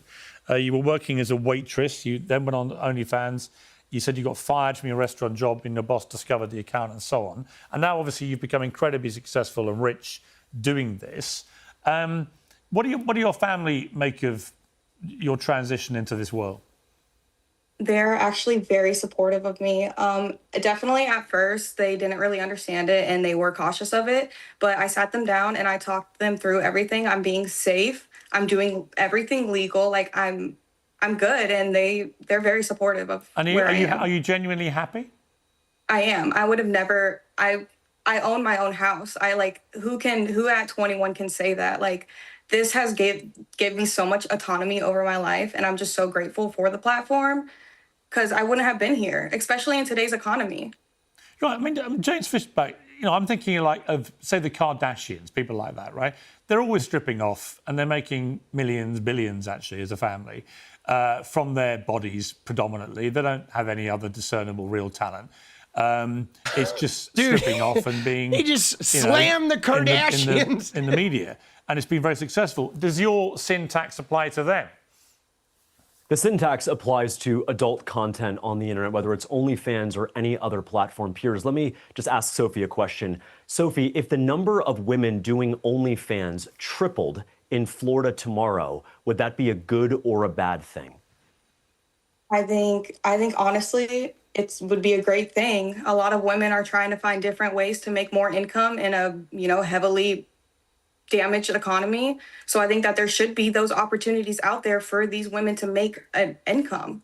Why not? Sophie, let me ask Sophie but Sophie and I that. both agree. We both agree that the economy is badly damaged. I proudly voted for President Trump, Piers, in 2024. Dude! And I have to tell you that I am not proud of the work that he has done. We are not living in a golden age. Dude, we both agree that the economy sucks. Dude! Oh my God, bro.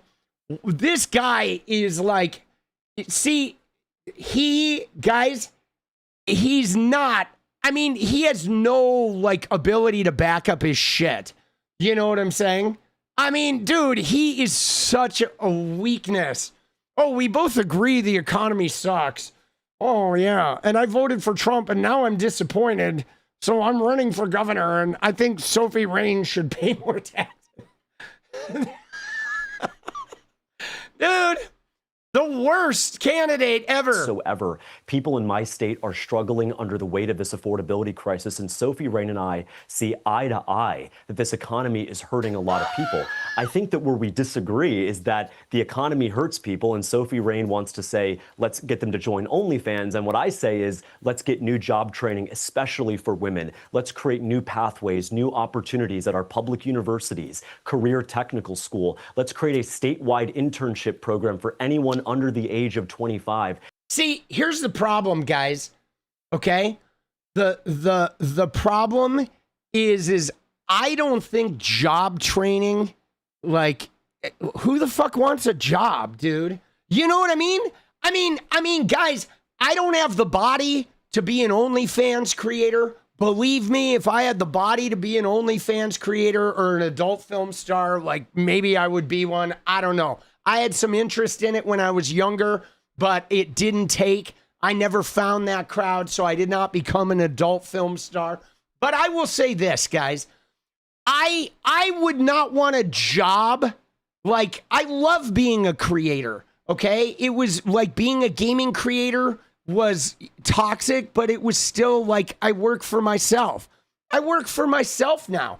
I work hard. And I mean, I do have a lot of skills in editing and music and sound, and I did go to a good university. I did have jobs in the marketing department when I was younger. So I have a lot of skills that like I bring to the table to be a content creator, but like, dude, if I knew a young person and the difference was like her becoming a successful OnlyFans creator, or her, like if I had a daughter and she could be a successful OnlyFans creator, or she could go like to a trade school, like, dude, I would rather she be an OnlyFans creator. You know what I'm saying? Like, when you think about the fact that she could make money and then do whatever the fuck she wants after that, like travel the world. I mean, give me a fucking break, dude. Right? You know what I'm saying? Like, I don't know, dude. This idea that like going to trade school is better for somebody, or becoming a nurse. I mean, guys, I've dated some nurses, okay? And like, man, being a nurse is not all that it's cracked up to be, okay? Sure. Do they make some good money? Yeah. Is it a high stress job? Are there huge, like high rates of alcoholism and drug dependency in nursing? Yeah. Is it super stressful and unhealthy? Yeah. You know what I mean? It's not like it's this great, easy career. There's a whole bunch of hard, unhealthy things about being a nurse. And a lot of times they're underpaid and they deal with really smarmy fucking doctors, or they deal with like hospitals that are not exactly like, want to take care of their workers. I mean, they act like some other career is like so much more honorable or easier. Like, dude, I mean, everything sucks, man. I think if you can work for yourself, though, give me a break. Like, anybody who can work for themselves is like doing well, they are. They really are. To get a great paying job that will teach them new skills in the 21st century. So, Sophie, you and I see eye to eye. Dude, internship program for anyone, especially for women. I think that where we disagree is that the economy hurts people, and Sophie Rain wants to say, let's get them to join OnlyFans. And what I say is, let's get new job training, especially for women. Let's create new pathways, new opportunities at our public universities, career technical school. Let's create a statewide internship program for anyone under the age of 25 to get a great paying job that will teach them new skills in the 21st century. So, Sophie, you and I see eye to eye. Where we, I think, disagree is the solution. When you say that tripling the number of OnlyFans creators is a good thing, that speaks to the damage of the economy.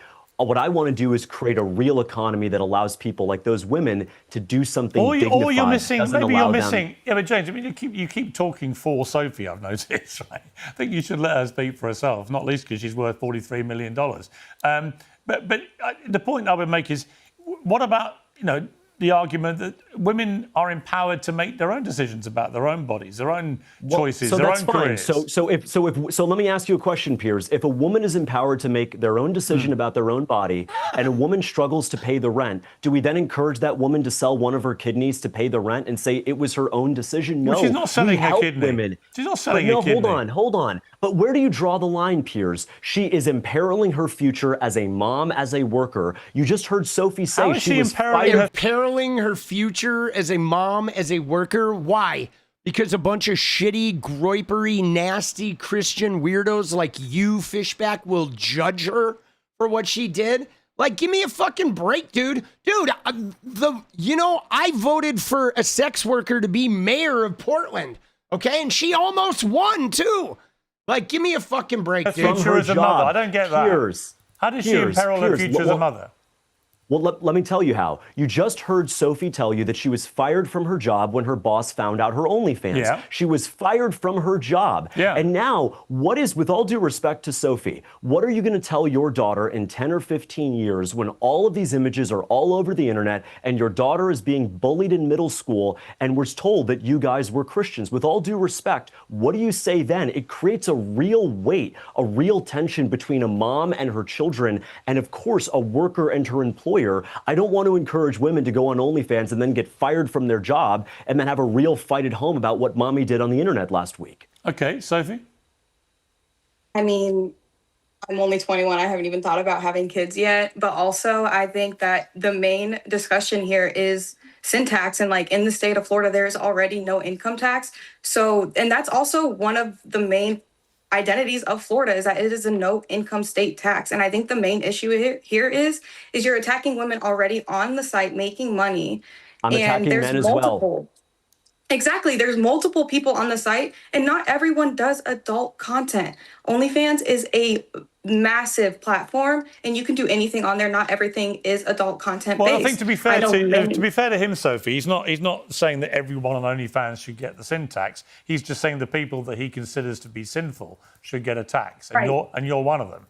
He thinks you're a sinner. What do you say to that? Well, sin tax is, he's proposing that is going to attack everyone on the OnlyFans site. So does that include all of, the cooks on there that are just selling their recipes? No, it doesn't, Sophie. No, it doesn't. So how do you single out? Please don't be disingenuous. How do you work out who's a sinner and who's not, James? Are you going to be launching a sin purge? How are you going to do this? Good. We're going to put you in charge of it, Piers. And so the way you do it is... I have a very broad mind, James. I think if people are obeying the law, they can do it. Dude, this guy is such a clown. She's not selling her kidney. No, she is not. Dude, let's go. I saw somebody mention the goal, dude. I forgot about the fucking goal, dude. Let's get the fucking goal going. Let's get a dance party going. Dude, this is hard to watch, okay? You know why it's hard to watch? For me personally, it's hard to watch for two reasons. Like, one is that this guy's a fucking clown, okay? He is. Dude, this guy is a clown. He can't defend his points. And it's real simple. He just thinks anybody who shows their fucking woo-woo is a sinner. Oh, but like, dude, give me a fucking break, dude. Dude, getting drunk would be a sin, like defiling your body. Committing adultery is a sin. Does that mean Donald Trump is paying a 50% tax because he fucking sins? Here's a tip for your only punks. Let's go, Ella. You know what I'm saying? Like, what the fuck is this clown saying? But guys, I'll be honest though. The other thing that bothers me is that, like, dude, Sophie Rain is not, she is a bad person to be repping sex workers. Like, that's the thing. Like Piers Morgan could have grabbed a sex worker who is a good debater, who is actually maybe a little bit older and has a more mature grasp on the issue here. Like Sophie Rain she's I don't know, dude. I don't think she's even a good example of a sex worker because she's just like an influencer, C-Punk, let's go. You know what I mean? She's like a young girl. I mean, she has this thing called the Bop House, okay, where her and some other like OnlyFans creators, They have a house called a bop house, but they're basically like just party girls that are making insane amounts of cash on OnlyFans, but they're not like activists for sex workers or like the unionization of sex work or anything like that. You know what I mean? I mean, I wish they had somebody who was, but they, you know, who was decent at debating like the reality behind this stuff, because this guy is such a clown, dude. Oh my God, bro. Like, dude, if you sell videos of you having sex with your wife, yes, you would be a sinner. I mean, seriously, if you're going to have a sin tax, that means every man who commits adultery in the state of Florida is going to be charged, right? Right? Is that what we're talking about? All of the adultery committers, are they getting the sin tax? Dude. See, the thing though, the thing about OnlyFans, guys, is it's not even about the adult content, guys. I'm telling you, it's not. It's about the parasocial connection, okay? And the ability to request. You can buy individualized content. It's not like watching an impersonal thing. The thing about OnlyFans and the reason why it is such a moneymaker is because guys can message the models, and some of those guys probably think that maybe she's going to fall in love with them. It is the parasocial nature, guys.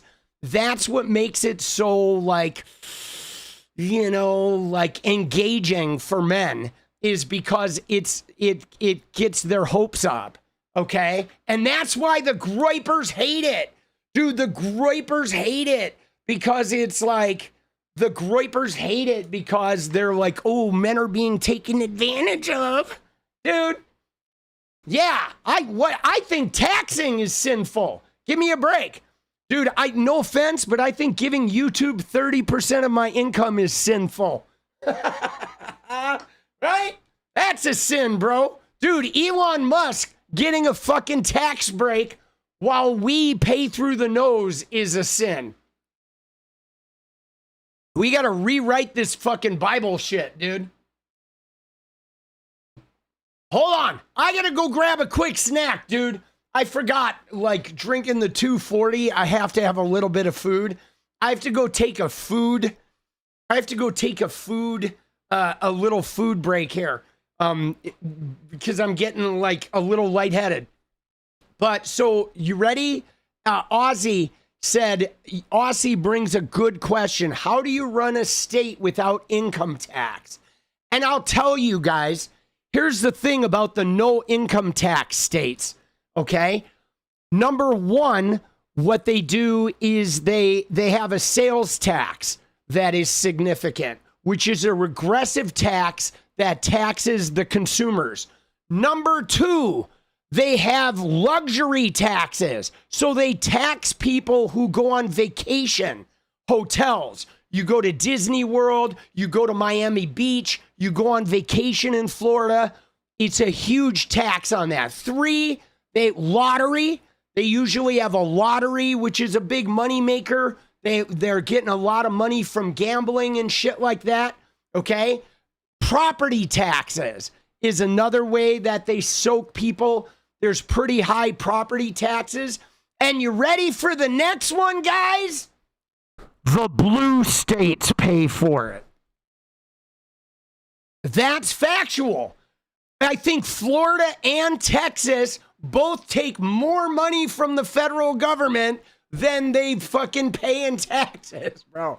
Literally, California and Illinois and New York and Washington and shit subsidize these red fucking states that have no income tax, guys. I'm telling you, bro, that's what happens. They literally take federal money too. They take federal money. Texas takes federal money, and so does Florida. All of them do, dude. So that's how they do it. They do sales tax. They do gambling. They do luxury taxes on like vacation taxes. They tax the people that vacation there, and then the blue states pay. Right? There you go. Touche. That's how they do it. Right? But their property taxes, I think, are pretty exorbitant in Florida. Their property taxes, I think, are pretty crazy. But I would have loved, though, to have seen an OnlyFans creator that was like a little bit better at debating the points, you know, because Sophie makes a lot of money, dude, but she's like a 21-year-old kid, man. She is not, you know, she is not really a good debater, but this guy's an idiot. Dude, you're getting sick of the fishback image. Dude, he is such a creeper, dude. He is such a creeper.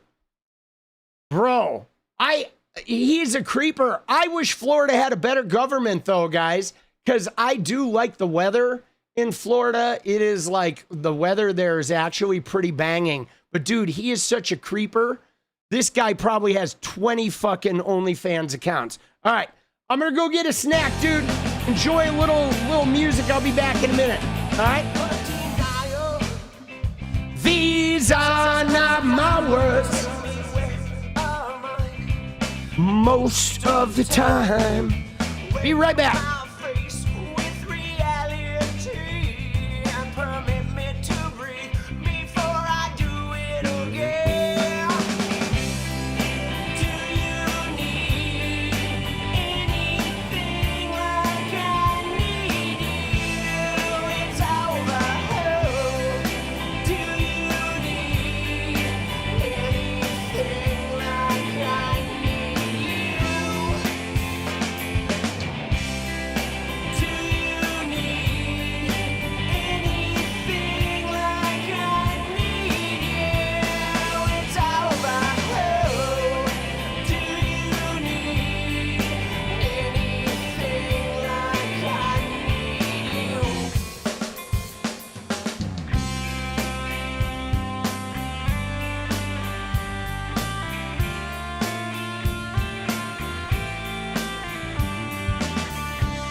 freedom.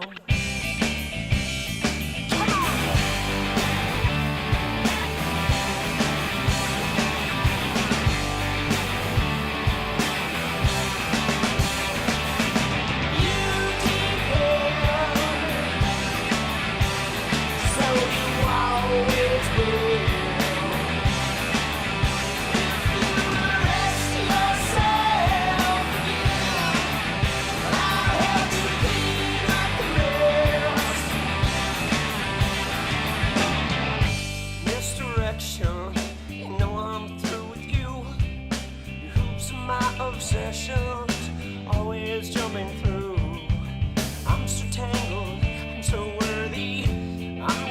lost in my reflection.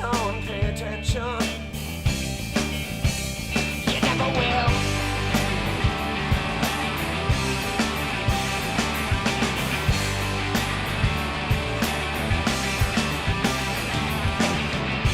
I will overanalyze and fall victim. But when I'm lowest, time to get to know myself. I'm still tangled, I'm not worried, 'cause I am caught up in this perfection. Pay attention, yeah, you never will. 'Cause you depend,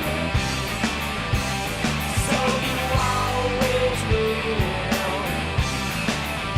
If you arrest yourself again, I'll help Dude, you let's go. Dude, hello. All right, let's go, dude. We're back. So I will say this while we're gonna bounce and move on, dude. Hello, let's go. Thank you, Pine Box Dance Party. Let's go. All right, we have 16 minutes, 27 and 16. We're gonna move on. I've seen enough of Fishback and Sophie Rain. I will say this though, guys. I will say that like one of the things, let me find, let's get Sophie on there, okay, while I talk about this. So the evangelicals, okay, the evangelicals are, they're pissed at Sophie Rain, okay, and this runs deeper than Fishback, because of Bop House. And so Bop House, like I said, is a bunch of like young, wildly successful OnlyFans creators that they have this thing called Bop House, and they do TikTok content, and it's like very popular with young women because it's a bunch of like really wealthy, you know, young girls, all like, you know, whatever, like answering to no one. And so I think the evangelicals believe young girls are going to watch Bop House, and that's going to lead them to be like OnlyFans or adult content creators.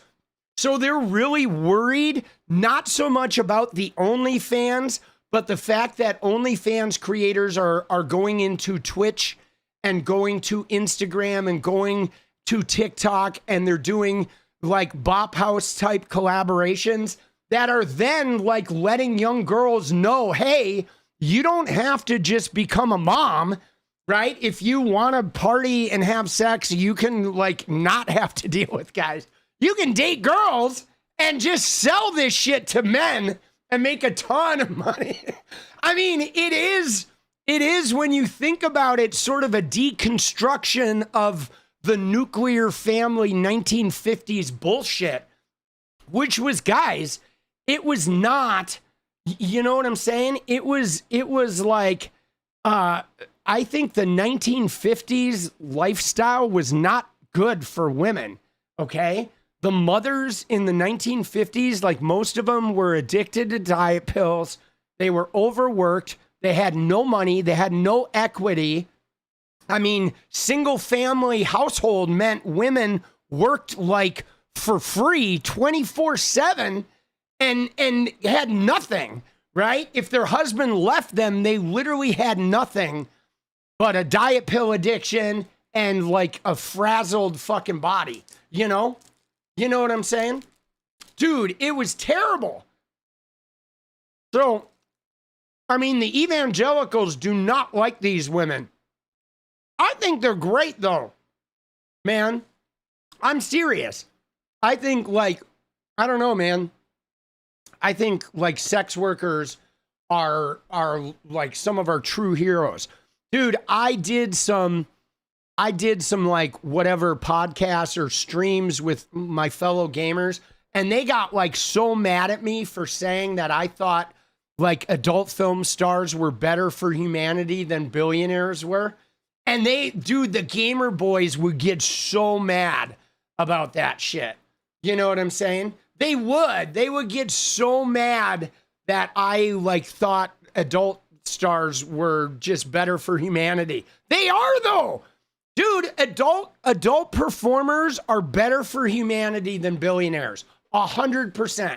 Dude, billionaires are like the worst thing for humanity, dude. Billionaires suck, bro. They do. They suck. Dude, they're killing the planet.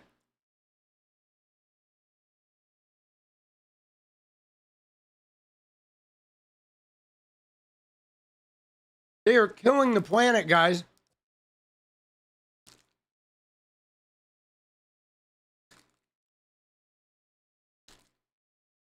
You know, the difference though, Planetary, the difference between cam sites and OnlyFans is when there was a cam site, okay, none of the women were making any money, guys.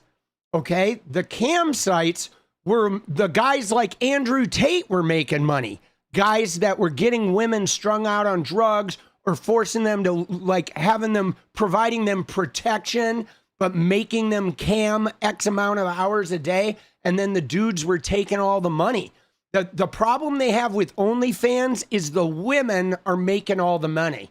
That's really what it's about. They don't like the fact that the women are getting rich instead of the men getting rich off the women. That's all it is. And you're right, it's not protecting. I'm saying they sell protection. It's bullshit. Like those cam sites, they would place the women in harmful situations and then sell them protection, right?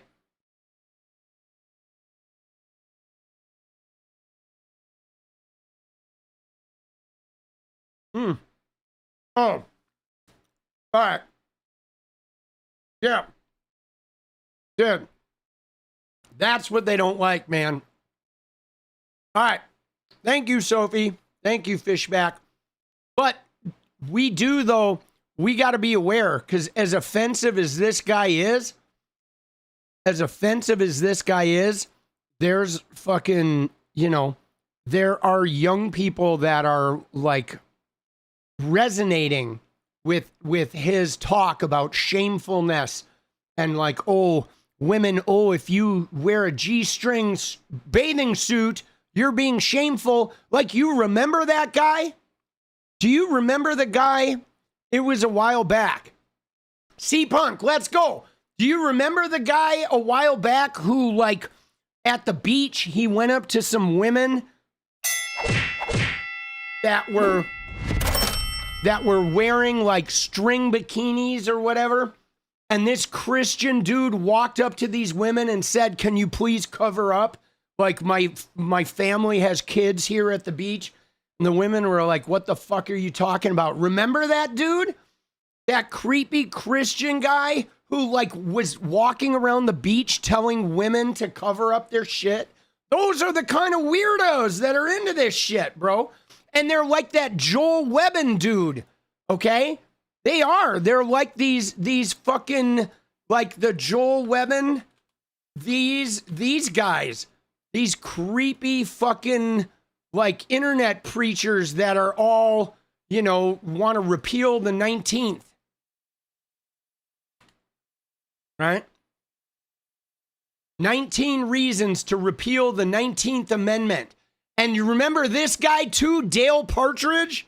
This guy's a fucking pussy, dude. Dude, I ratioed the shit out of this guy about the crack-sucking leggings. He blocked me. Because I ratioed him so bad. Remember the crack-sucking leggings guy? All of these guys that want to make it so women can't vote, they always look like pederass, dude. Like this guy, you know this guy, like, does shit.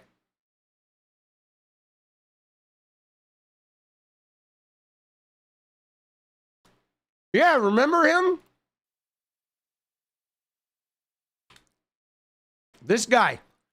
He went on a trip to Flagstaff about the crack-sucking leggings. Look at this, right? We walked into a quaint sandwich shop and a young woman approached to take our order. She was wearing a sports bar and crack-sucking leggings. It was the kind of outfit our grandmothers would see as lingerie. When he got home, he wrote the owner, "This won't change until we make it change. Make sin shameful again," he says. Right? Dude, he's calling her a sinner for wearing leggings, bro. That's what these guys are. But look at that, dude. 2,000 likes. Look at my response, dude. 21,000 likes. Dude, he got ratioed so bad. I'm like, dude, fuck you. You don't get to tell women they're inappropriate because you carry some weird fucking shame about human bodies. I hope the owner tells you to eat shit. And frankly, you need to shut the fuck up supporting rapists and then talking this trash, dude. Dude, he got brutalized, bro. Dude, dancing party, let's fucking go. Dude.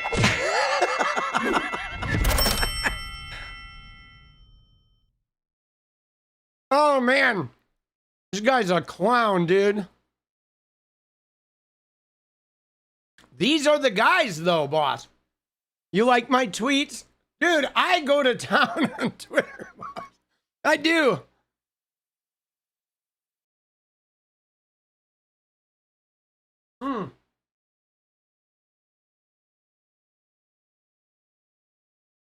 I'm a little blunt.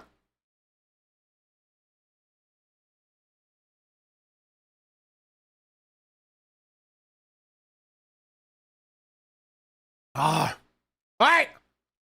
Let's go, guys. 5 minutes. We need 25 and 5. All right. Let's get the dance party, baby. It's time to lock in. All right. It is time to lock in, and then we're going to go get some more politics. We're going to look at Anna and fucking Cenk having their AOC fit. All right. And we'll look a little bit at the Candio, Laura Loomer section. Dude, 𝗙𝗏𝗏𝗏, let's dance. Let's go, baby. 24 away. All right. We need to dance. Here's your little preview. Let's go. Dude, AOC. Dude, we love AOC. Cenk and Anna, though, are flipping out.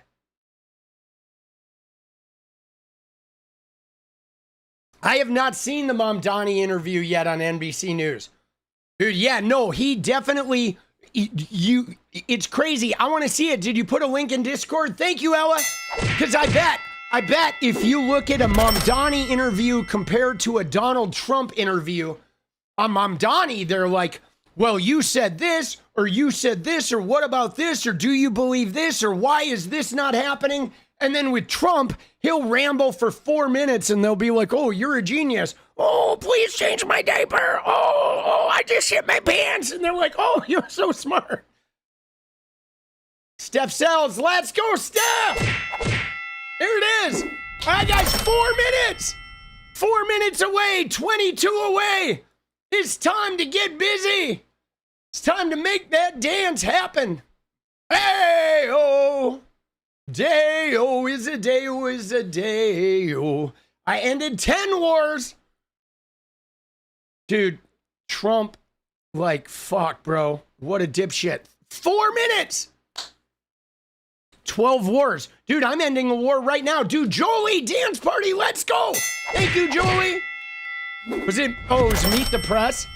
Dude, Zoran, yeah, they're giving him a lot of shit. They're trying to, like, dredge up that whole white people taxes thing, right? And Zoran did not say he's going to increase the taxes for white people. He just said he wants to increase the taxes on the affluent neighborhoods because the affluent people are paying more than the poor people are paying less than the poor people are. The poor people are paying higher property taxes than the affluent people. And in New York, all the affluent people happen to be white neighborhoods. All the affluent areas are white neighborhoods, right? So he was making a point about like how New York is, racially segregated by income, by class, and how that was affecting the taxes. But of course, they are, you know how the white Christian nationalists need to do this. Dude, Jolie, let's go, coming in hot. All right, guys, 2 minutes and 45 seconds. 20 away. Oh, shit, bro. Down to the wire. I'm not sure we make this. We may have to go into extra innings here. Dude, they do. Yeah, well, you know, it's like they just don't want to accept the fact that our systems favor white people and our wealth favors white people. Dude, 𝗙𝗏𝗏𝗏𝗏𝗏, let's go. And they don't want to acknowledge that, you know, people of color being enslaved and then, you know, being Jim Crowed and being, you know, harassed and redlined and et cetera, et cetera, et cetera for 100 years had an impact on the generational wealth. Dude, 𝗙𝗋𝗆unk, overtime, let's go. They just don't want to look at that. Dude, Jason's Australiana, let's go, mate. Dude, 2 minutes, guys. 17 away, we got this. We got this. Dude, white people are soft. That's all I can say. They're soft, dude. It's like you can accept, we can accept our role and shit, and you know what I mean? We can accept our role and look at, you know, look at the truth of the matter. That doesn't mean we're bad. You know what I'm saying? Like, you know, I'm not bad because I exist in a system that like heavily favors me and shit. And yes, and I've been taking advantage of that my whole life. It doesn't make me bad, but I think an awareness of that and like, how can we bring some equity to this system? Dude, let's go. 1 minute, guys. The final countdown. Thank you, 𝗙𝗋𝗆unk. It is the final countdown. All right, 1 minute. We're halfway there. It's time to motivate. Oh, shit, baby. Dude, Steph, let's go. Let's go, let's go. Yeah, dude, South Africa. Dude, South Africa is a fucking rat's nest, boss. All right, 14 away, guys. 13 away. Let's party, mates. Let's go, dude. Thank you, Jasons. Thank you. Oh, hey, NSA. Let's go. All right, guys. 12 away. 11 away, dude. Joey coming in hot. Dude, I'm like a carnival barker. 30 seconds. 11 away. 11 away. We got this. Hey, oh, hey, oh.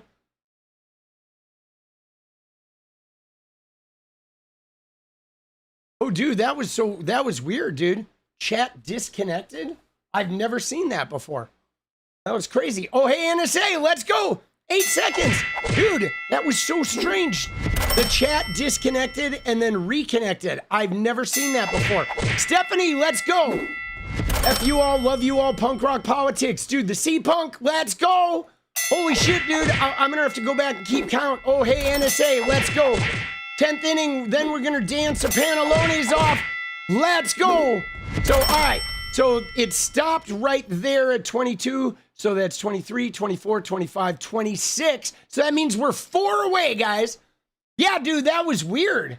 That was like weird. I thought I was getting banned or something. I was like, oh shit, I'm not getting banned again, am I? All right, so we're 4 away. All right, we'll get our little 1 minute timer going. There it is. Let's go. Yeah, no, I thought I was getting banned. I was like, dude, did I say something wrong? I don't think so. I don't think I've said anything bad. I think I've been like a peach, dude. I have. All right, Steph, let's go. 3 away. Oh, oh.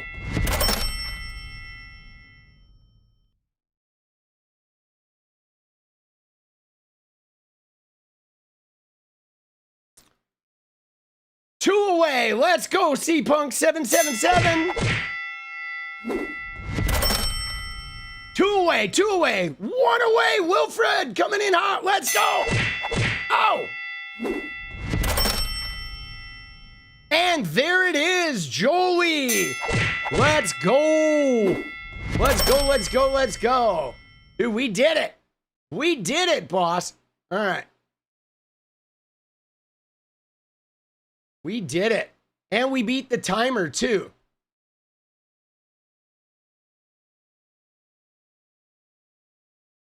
All right, give me 1 sec here.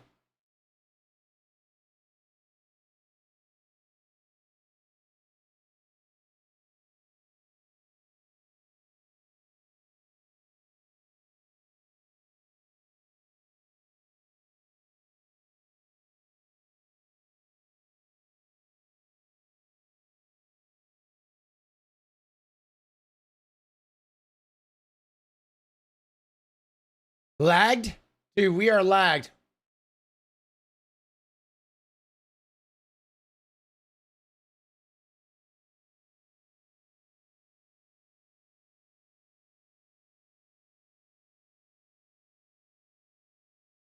Let's go.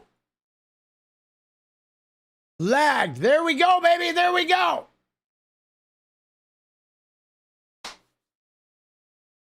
Doesn't take much to get banned. Yeah, I mean, it's just hard with the, you know, when you're sort of like a platformish content creator, you don't, you have very little control over it. And right, like the decisions get made and then you know what I'm saying? Decisions get made and you are impinged. And then if it's a wrongful thing, you still suffer the consequences. And you don't really have a recourse. You never really encounter an actual human being. And a lot of times they don't even tell you what you did. Like TikTok is really bad. I think for the most part, YouTube has been super consistent. And Instagram, like I've never had an issue at all on Instagram. Okay, Instagram has been pretty solid. YouTube has been pretty good. I think with YouTube, it's a little harder with the live situation because, you know, on a regular YouTube video, you have an ad suitability thing you fill out and then it checks it according to what you say is in the video. And so there's a system of them kind of letting you know beforehand. But live, you do it, and then if something happens, they tell you later, and by then you can't do anything to change it. So I don't know. The moderation of platforms is a little inconsistent. But I think all things considered, it's pretty good, dude. I think all things considered, it's like YouTube's actually been pretty consistently fair, which I have to credit them. But TikTok right now is terrible, dude. Oh my God, dude. TikTok is so bad. It is out of control. Like, dude, you get blocked so much on TikTok and they don't even tell you anymore what it's for, right? I just keep, you know, I keep having shit get pinged for misinformation. And then I'll appeal and I'll win the appeal, but then that video will get like 15 views. Like literally nobody will see it. They will ping it for like misinformation and they'll reinstate the video, but then they won't show it to anyone. And they do that a lot of times. You know, you got to be careful what you say about Trump, right? I mean, or you don't. I'm not careful about it, but that just means a lot of videos get sort of like hidden. Dude, it's pretty bad. All right. Tomorrow though, guys, big vote tomorrow. Okay. Right here. Big vote tomorrow in Virginia. The Virginia maps are getting voted on tomorrow. I feel like tomorrow is going to be an early referendum on the 2026 elections. Okay? I'm serious.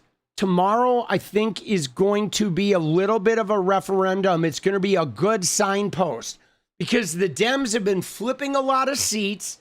Okay? The Dems have been winning a lot of the special elections. The Dems have been flipping, you know, congressional seats all the way down to local. Oh no, I guess it's Tuesday, not tomorrow. It's Tuesday. My bad. My days are off because it is Monday right now. But not tomorrow. Tomorrow, Tuesday, tomorrow. Okay, and so, but here's why I think Virginia is going to be a referendum. Because Texas did the gerrymander. They tried to get Utah. They tried to get Indiana. Other states said no. So Virginia, Florida is like going to try to gerrymander. California did it. And Virginia is doing one that's going to be significant. But they have to vote on it. because unlike Texas, where they can just do shit without voting, the Democrat states, you have to vote to do that kind of mid-decade gerrymander, okay? And so I think, you know, the Republicans have been building this narrative that, oh, they're going to win the midterms, and everyone's tired of the Democrats, and the Democrats have a low approval rating. So I think Tuesday is going to be big, because if that measure passes with a significant vote, you're going to see a lot of demoralized MAGA people.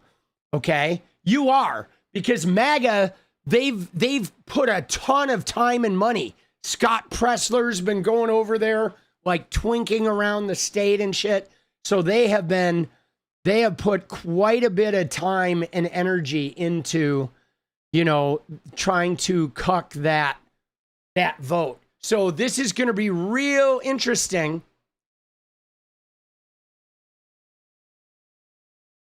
Right?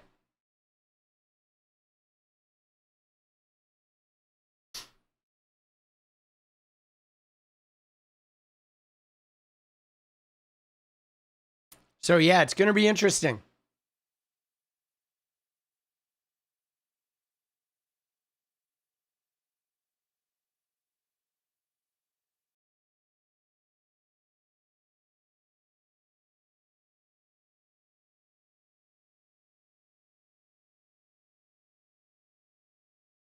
And they don't like this too, because Obama. Hey, Virginia. Early voting is underway, and Virginians are turning out in record numbers to vote yes. By voting yes, you have a chance to do something important, not just for the Commonwealth, but for our entire country. By voting yes, you can push back against the Republicans trying to give themselves an unfair advantage in the midterms. By voting yes, you can take a temporary step to level the playing field. And we're counting on you. Early voting is happening right now. Election Day is on April 21st. So go to iwillvote.com/VA to find your closest polling location. Dude, you remember when we had a president that wasn't a rapist? Like, dude, it feels like so long ago, man. You know what I'm saying? But what's crazy about this is how they're making this big deal about Virginia. But like, dude, they literally just redistricted Texas. They removed Jasmine Crockett's seat. You know what I'm saying? And you know what I mean? And like, it's like, why are you complaining about Virginia, you fucking assholes? If you didn't do this in Texas, we would have never done this. The Democrats have never done a mid-decade gerrymander. Okay? They have not. I think the only time it was done was in the early 2000s, and it was Texas. It was a red state. Dude, the Dems have never... Dude, I'm having a fucking hair attack in my nose. Dude, Jesus. All right.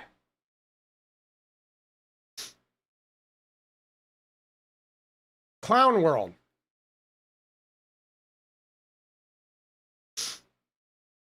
Yeah, Obama, he looks good. He doesn't look like he's worried about going to jail, right? You know what I'm saying? All right, so let's take 1 minute here to look at Candy O and Laura Loomer, and then we will. All right, then we'll hit up AOC and Cenk and Anna. But dude, the Candy O Laura Loomer, it's getting fucking. Dude, it's getting pretty ridiculous. Look at some of these tweets, dude. Look at this. Look.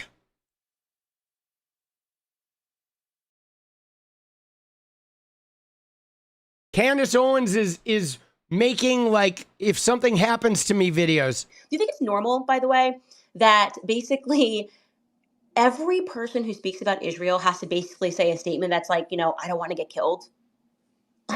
like literally, you start speaking about it, people are like, Candace, beef up your security. That's not fucking normal. Like, excuse my language, but like, that is not normal. Okay. it's not normal that people have to think about their security because, and by the way, it's not normal that then the way that you get comfortable with it is you're like, well, you know, they shot JFK in an open car, so there's not, I mean, he's a sitting president. I mean, obviously my security doesn't really matter. If they want me, they're going to get me. That's not a normal thought process to have.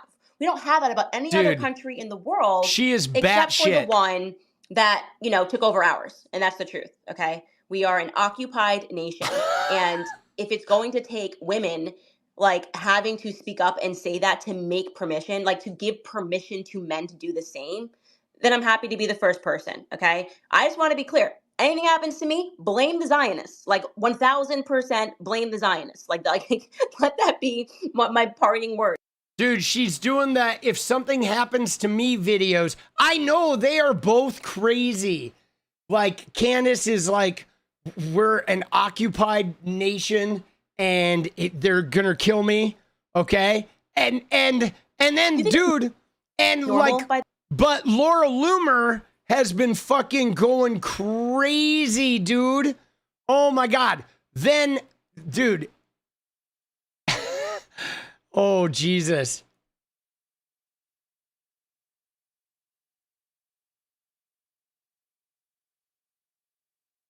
Oh my God, bro. This is fucking crazy, right? You say we are kind of an occupied nation? No, we're a nation that's filled with Christians, guys. You know what I'm saying? That's it, right? I mean, if you want all the Israel shit to end, it's real simple. Stop electing Christians to the U.S. government. That, boom, that would be the end, all right? I'm serious. If you stopped electing Christians to the U.S. government, all of this fucking shit would be over and done with, okay? It would be over and done with. You know what I mean? That's literally all we need to do, guys. That's all we need to do is we need to like eradicate the Christian, the evangelical Christians from government. It's just, dude, that's our problem, man. That is our problem, right? That is our problem. Dude, it's crazy. So look at this shit. Look at what's going on, dude. Candace keeps posting this. I'm not convinced they're real ones either, Sherry. I agree with that. I don't think they're real, okay? I really don't. I don't think they're real. But so let's find the Loomer here, dude. Dude, this shit is getting batshit. So Laura is still, okay? Laura is still like, she's been tweeting about this all day, guys. Okay? She has been tweeting about this all day. All right? She has been going on and on and on and on and on. Okay? And so, dude, what the fuck? They're like creating weird AI videos now? Oh my God, dude. Dude, what are these people doing, bro? Dude, throwing L's? Dude, what the fuck? Again, I go back to my standard disclaimer that, like, why are these people allowed to be wealthy? You know, isn't it a travesty that, like, these are the people that get to be really wealthy in capitalism?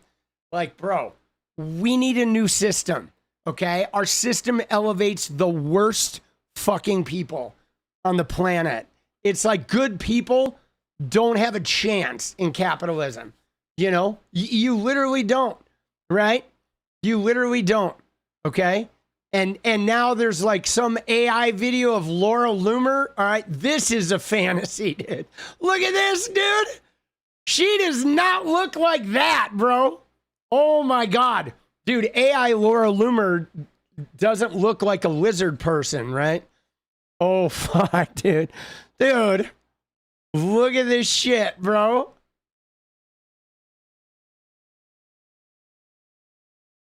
Oh my God. All right. So let me find thing, right?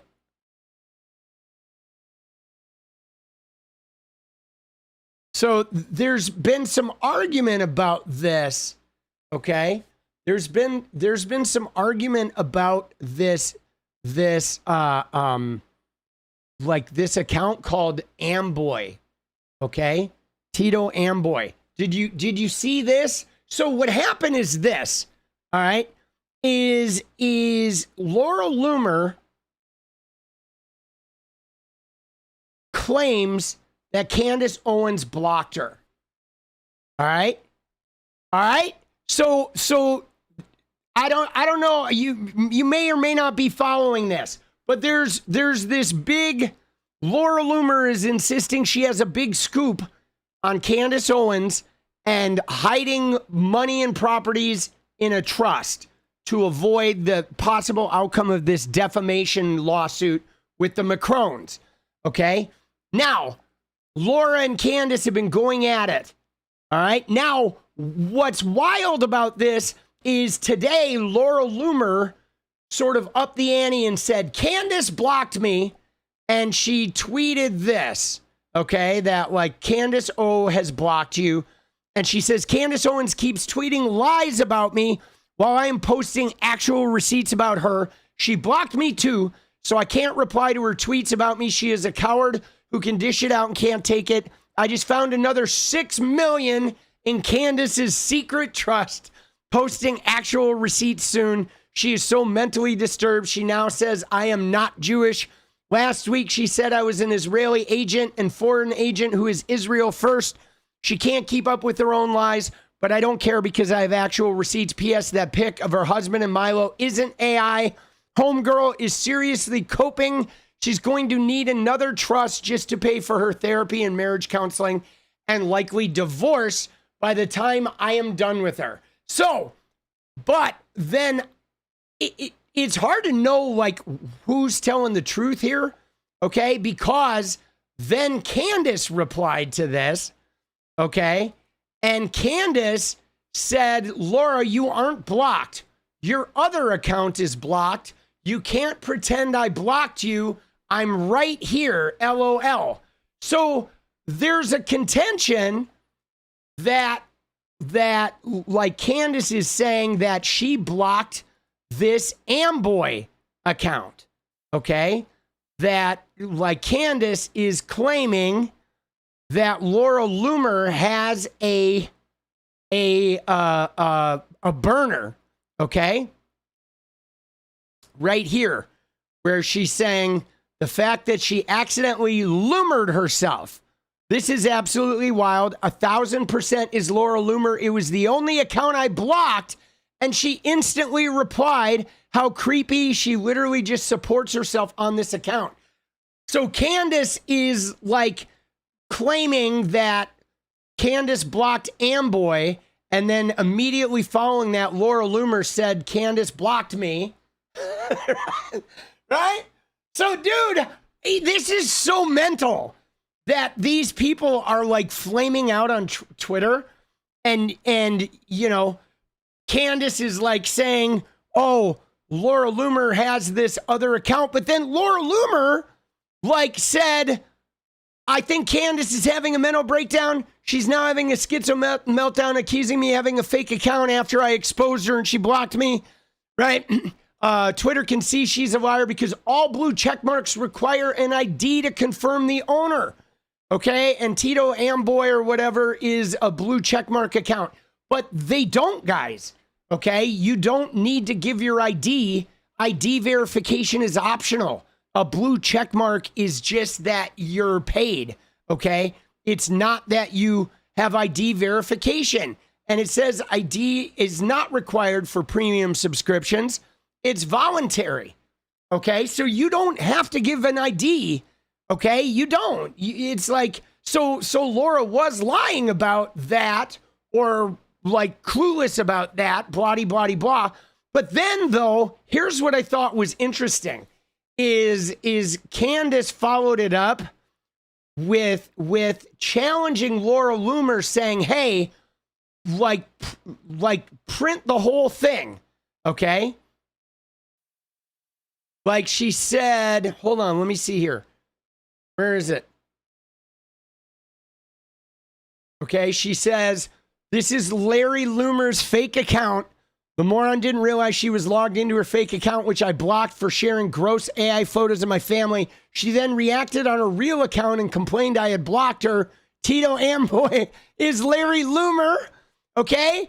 But she did say, like, let me find it. I think she did reply to it and say, hey, why don't you block, like, oh, Jesus, that picture freaks me out.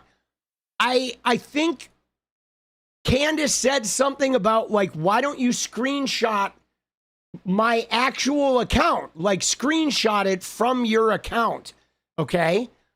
Which is like, you know,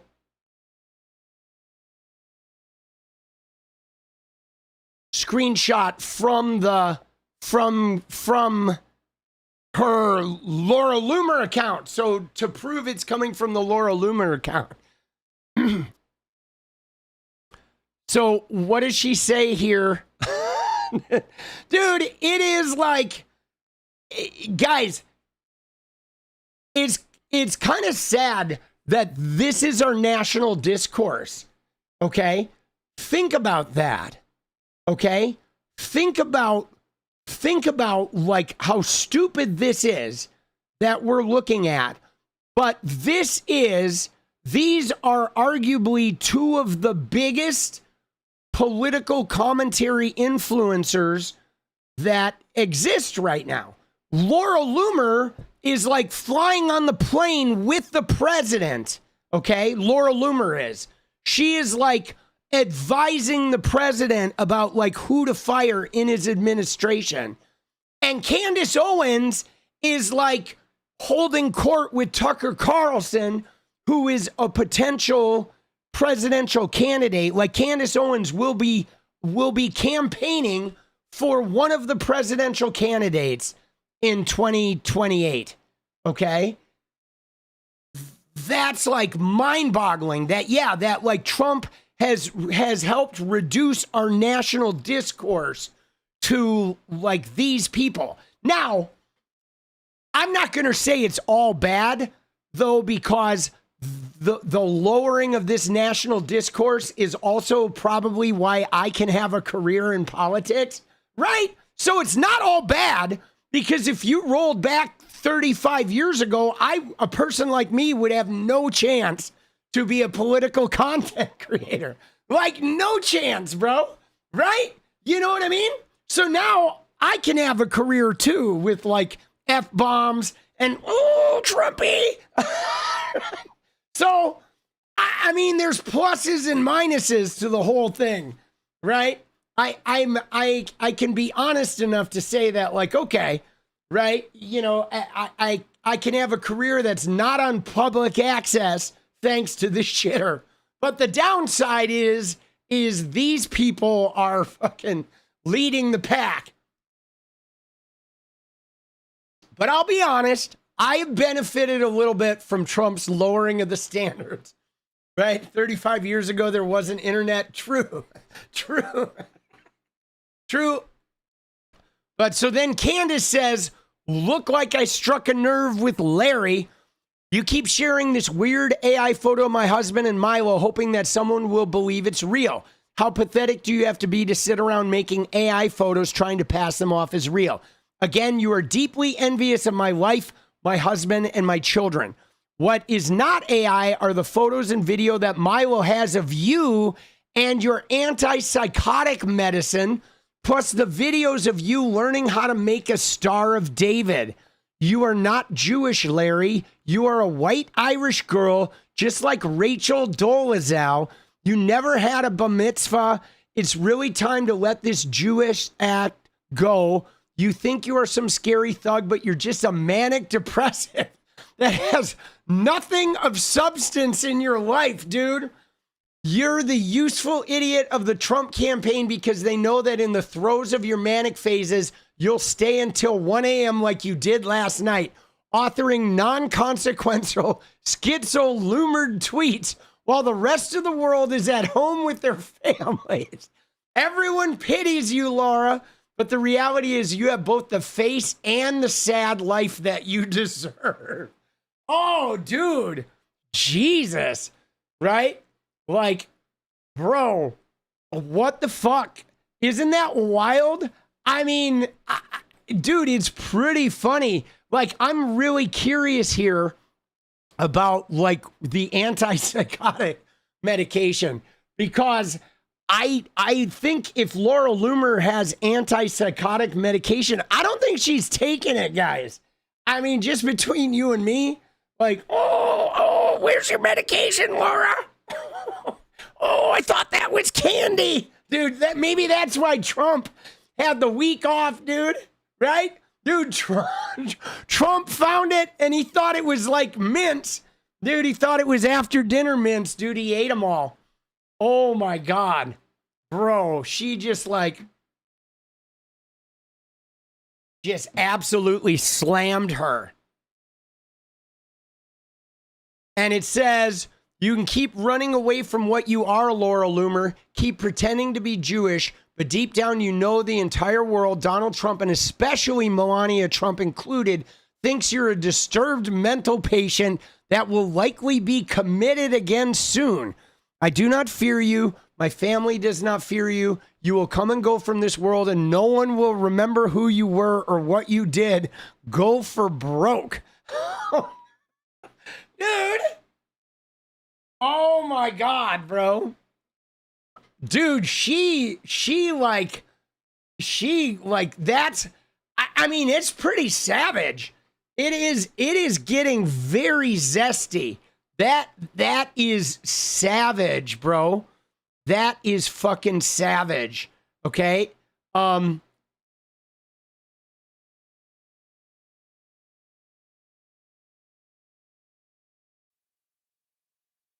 Dude, what the fuck, bro? And then, though, you know what's crazy about that is it seems like she sort of toned down the direct attacks after that. She's still like attacking her for her trust or whatever, and about having Jewish lawyers. These people are fucking like freaking out. Now, I don't know what let's look at that Tito Amboy account though, because I don't know what the AI photo is. You could see them each getting a shout out. I mean, dude, I wonder, guys, how do you think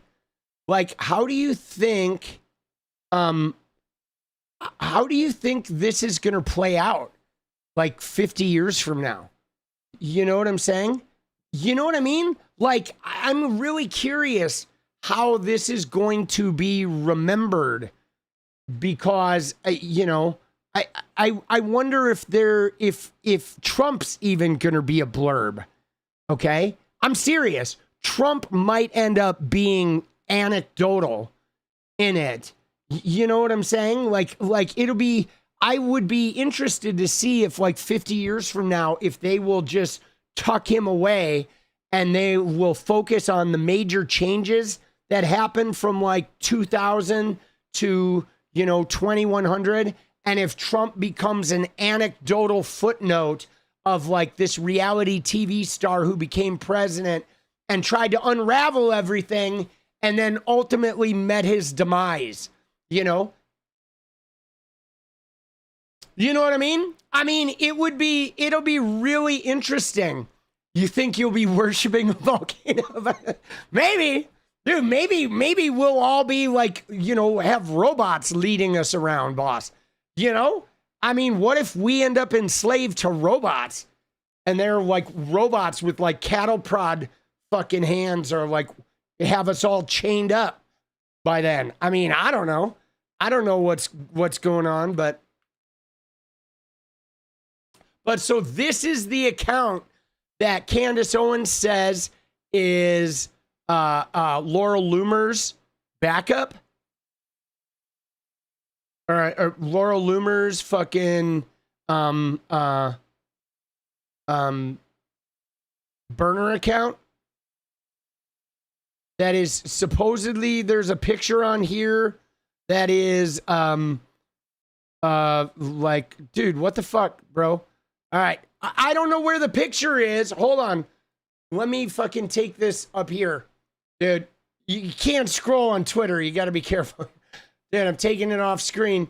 I'm trying to find the picture of Candace and her fucking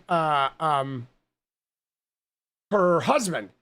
Is there been insinuation that Candace Owens' husband is gay? Have people insinuated that Candace Owens' husband is like Benny Johnson, or what? I've not heard that. Have you guys heard that? Has that been a thing? Is that a pop culture thing?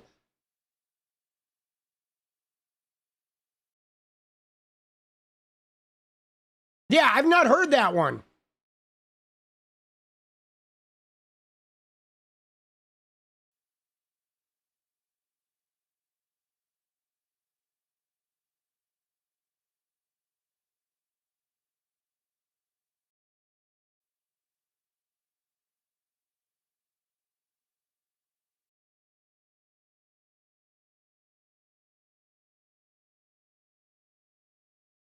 All right, I'm still scrolling. I'm not seeing any of this shit so far. All right. I'm not seeing any. Candace said it was on this account. I am really glad I pulled this off the screen, though. This is like, this account is pretty toxic. Dude, it is pretty toxic, bro.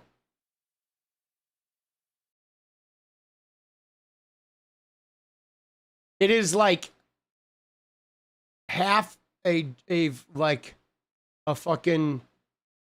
Oh, I see. I see what it is. So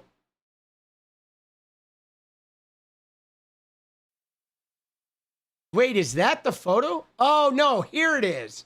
Okay. Here it is. It is these photos. Okay. There are these photos. All right. With Milo. Right. Saying Candace is a wealthy woman, could have done anything and had anything. Her marriage made almost anything possible for her. But she has a fatal flaw that resurfaces anytime she's operating without strong male oversight. She doesn't know she's stupid.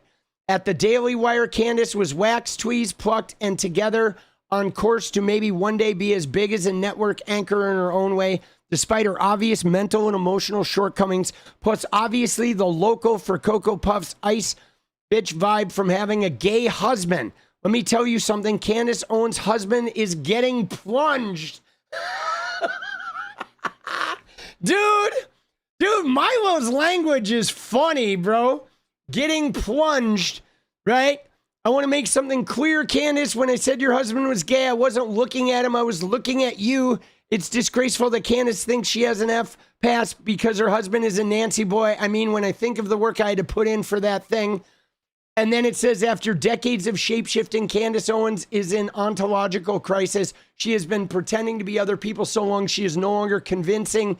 Even when playing herself, there's something phony and off-putting about her no matter what aspect of Candace she inhabits. So there's some tweets about Candace, and then there's, I guess, this photo, okay, which Candace says is an AI photo, and is this must be the photo. Plunged, right? Dude, they're so funny, bro. Jesus. Like, this drama. Oh, my God. And yet, I mean, I'm covering it, so I can't really talk shit about, like, I guess, this drama, because here I am covering it and enjoying it quite a bit. You know? So, I mean, touche, right? Touche. I mean, guys, I'm pretty simple. I literally think that all of, right? I literally think that all of Because this is the husband, right? Isn't that that's the husband right there? I think most of the Republicans are gay. Most of the Republican politicians and influencers. I mean, don't you? Doesn't that seem like accurate? That I think if you look at those Republican politicians, probably like 65% of them are gay, right? Right? And that's why they're so anti-LGBTQ, right? Isn't it? Isn't that the accurate? I think that like almost all of them are gay. That's what fuels that shit. I think. And this is Candace's husband right here, right? You know? Oh my God, bro. What are they doing, dude? Like, what are they fucking doing, bro? Oh, look at this shit. Trump's approval rating, dude. Yikes. 33%. Ouch, dude. Dude, what is Trump's approval rating is 37%. NBC News poll. Overall approval, 37%. Guys, if that's accurate, right, which it feels that is accurate, okay? If that's accurate, guys, that's literally like just above MAGA. That's literally like MAGA is like 33%. Yeah, that's like only his base, dude. Dude, he's lost everybody. Everybody but his base.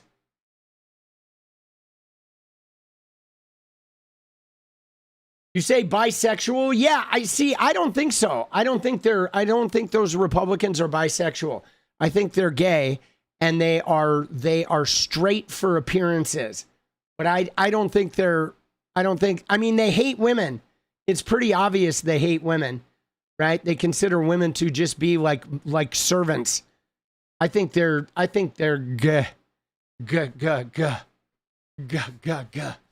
right? They're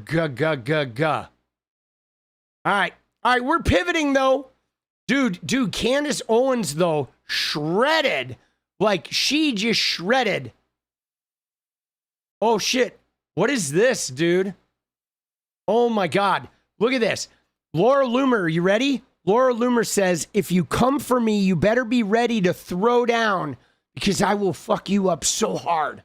Okay, Laura Loomer, right? Laura's like, you better, if you come for me, you're going to come for the king. You better depose me. Oh, you better come for the king. Right? But look at Candace, though. You ready? Look at this shit. Why did you block Milo and Roger Stone then?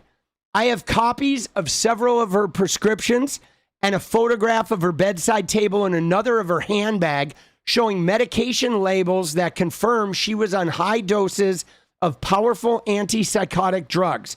I am not releasing these photographs to the public at this time. The FBI declined to comment on the specifics of Loomer's case, citing confidentiality, but confirmed it was extremely likely that any citizen with a mental health history would not be permitted a firearm in Florida or any other state. Every member of Laura Loomer's 2020 campaign staff approached by me ahead of publication declined to comment. Each of them gave the same reason, fear of public reprisals. Laura Loomer did not return her request for comment. A tearful Jeff Loomer declined to say over the phone whether he was currently considering another involuntary psychiatric hold for his daughter, given her bizarre claim this week that she has been performing oral sex on President Trump, but did not rule that out. In part two, we unraveled the mystery of Laura Loomer's true ethnic and religious heritage and revealed what led to every major Jewish donor to abandon her in 2021. And Candace says, I'm just saying Milo published a piece saying you essayed people who were working on your campaign. You simply blocked him. Roger Stone says you get paid to lie about people. You blocked him too. Yikes, dude. See, I didn't even know. I didn't even hear some of this rumors. I mean, I remember when Laura Loomer like thought she was going to run for office. And I mean, it's like, we know Laura Loomer is a little batshit. Like, I don't know if you guys remember, but this was way back when, guys, and you're not even going to recognize her. But she handcuffed herself to Twitter, okay? To the building, okay? Look at this. This is from way back when. All right, you ready? Watch this. This is like the InfoWars days. Watch this shit. This is old Laura Loomer, vintage. Those of us who have been silenced have actually taken legal action. Oh, I don't think they get it's a total war. I want people to actually do something. Okay, we need your money. We need your support. Help fund my lawsuit. Give me some money to fund my lawsuit. But what are they doing? I want to know what people are actually going to do. My life is ruined. Does anybody understand how ruined my life is? I'm sick of it. I don't want to listen to people tell me that I'm a conspiracy theorist. They don't know what it's like to be me. My life is ruined, Alex. Those of us. Dude, you know what prompted this? She got banned from Twitter, guys. And she was like going on Alex Jones InfoWars saying her life was ruined and you need to give me money so I can sue. And then she handcuffed herself to the building. Okay? You ready? Look at this. This was classic. Like, this was years ago, but watch this. That's the Twitter headquarters.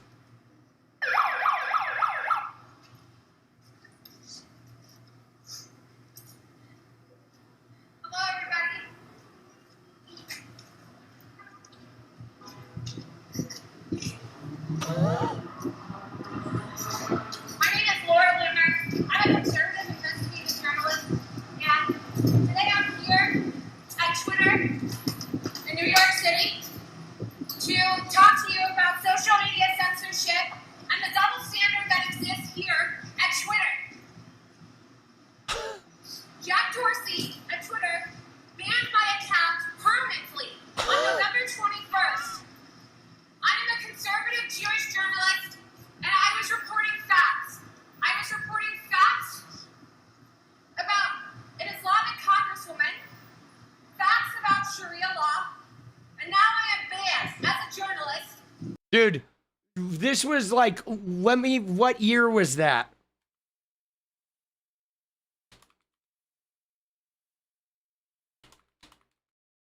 Dude, that was 2018, okay? So guys, that was 8 years ago that she was like sounding the alarm to Sharia law, right? Oh, Sharia law, the Islamic congresswoman, I'm handcuffing myself to Twitter because Jack Dorsey banned me. 8 years later, there's no Sharia law. Like, they're still using Sharia law's coming. I mean, guys, it's the same shit. These people are clowns. Dude, but Candace, though, is just ravaging her by like outing her as a potential like psychotic. Dude, I know. Dude, the Christian Taliban, I know they want Christian Sharia law, right? That's what they want. But isn't that wild that and she went, though, guys, from handcuffing herself to Twitter to she's on the plane with Trump. Jesus, how frightening is that, guys? She made her way to like the president's advisor. I mean, that's where we're at, America. Like, we are fucked, bro. We need to take the house back, guys. And we need, like, you know, if Trump does build a bunker, we're going to seal that shit up. We're going to, like, seal it up and just leave him in there, dude. We're going to leave him in there. She does need a caregiver. Dude, there we go. Right? Oh shit, dude.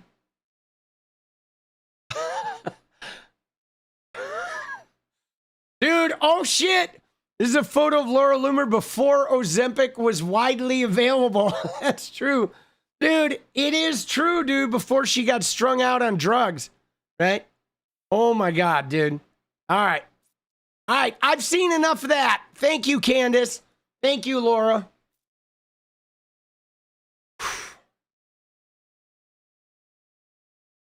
Bro, she's the kind of person that might have to wear an ankle monitor. Yes. I mean, I don't know, man. She's got that 𝗙𝗪𝗧𝗏 energy too, man. I feel like Laura Loomer and Erika Kirk are actually really in the same zip code. I think Erika Kirk is actually a lot like Laura Loomer. She just doesn't say it out loud. She doesn't like vocalize it. But I bet if you were in Erika Kirk's inner circle where she just cuts loose, I bet she's really similar to Laura Loomer. I bet she is like just as vindictive and nasty and like cutthroat. Like, I think the two of them are very similar. They're both like, people just cringe in their vicinity, you know?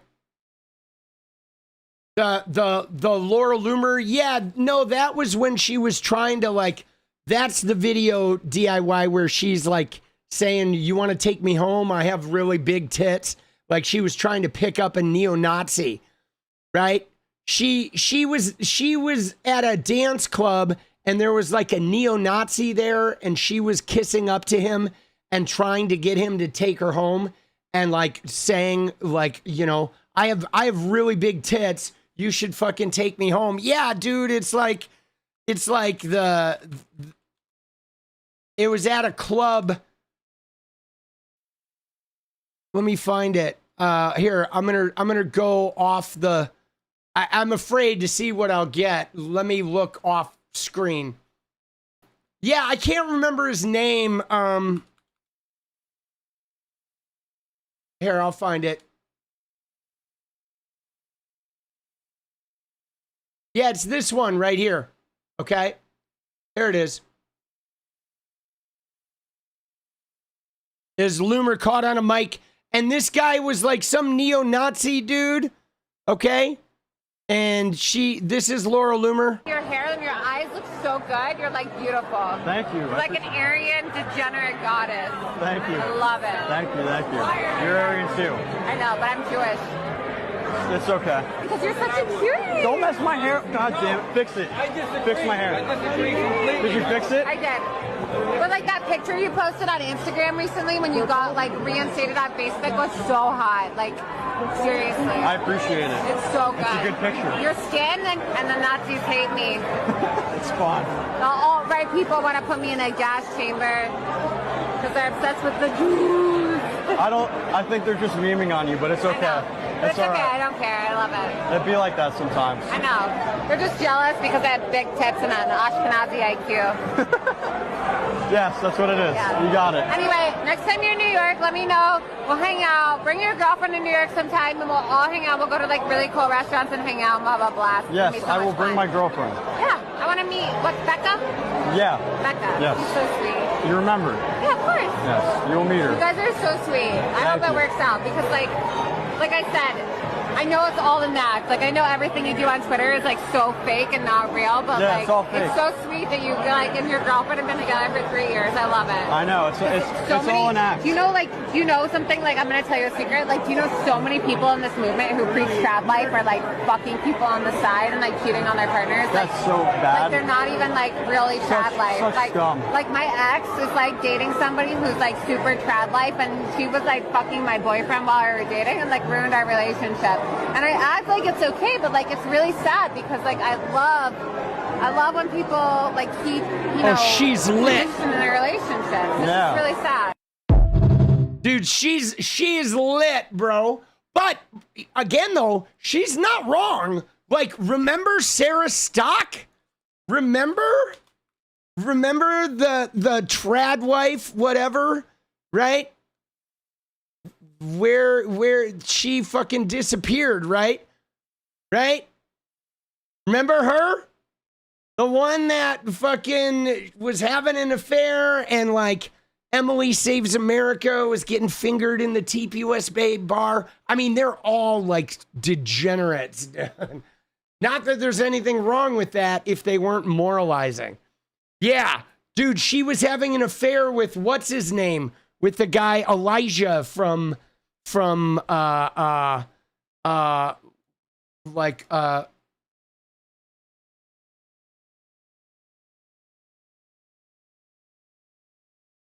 I can't remember his name, dude. He blocked me too. Dude, it was Elijah Schaefer. That's who it was. Right? There we go. Yeah, he's another one. Dude. Oh, no. All right. I thought he blocked me. All right. Dude, he didn't block me. No. Oh, I know who it is. It's the Babylon Bee person who blocked me. Right? That is fucking... That is the Babylon Bee. Who's the guy who runs the Babylon Bee?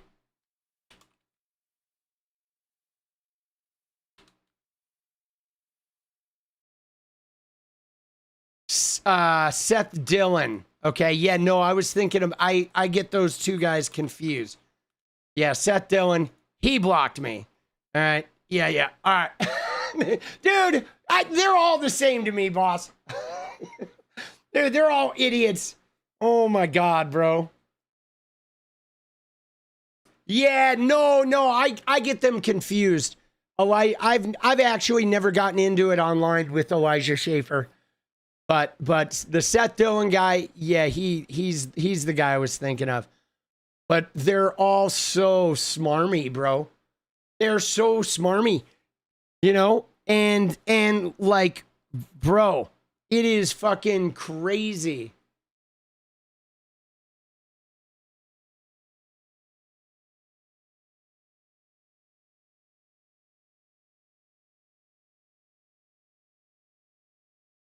Crazy shit.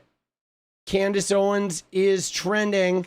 See, it's interesting though that Candace is trending and not fucking Laura Loomer, right?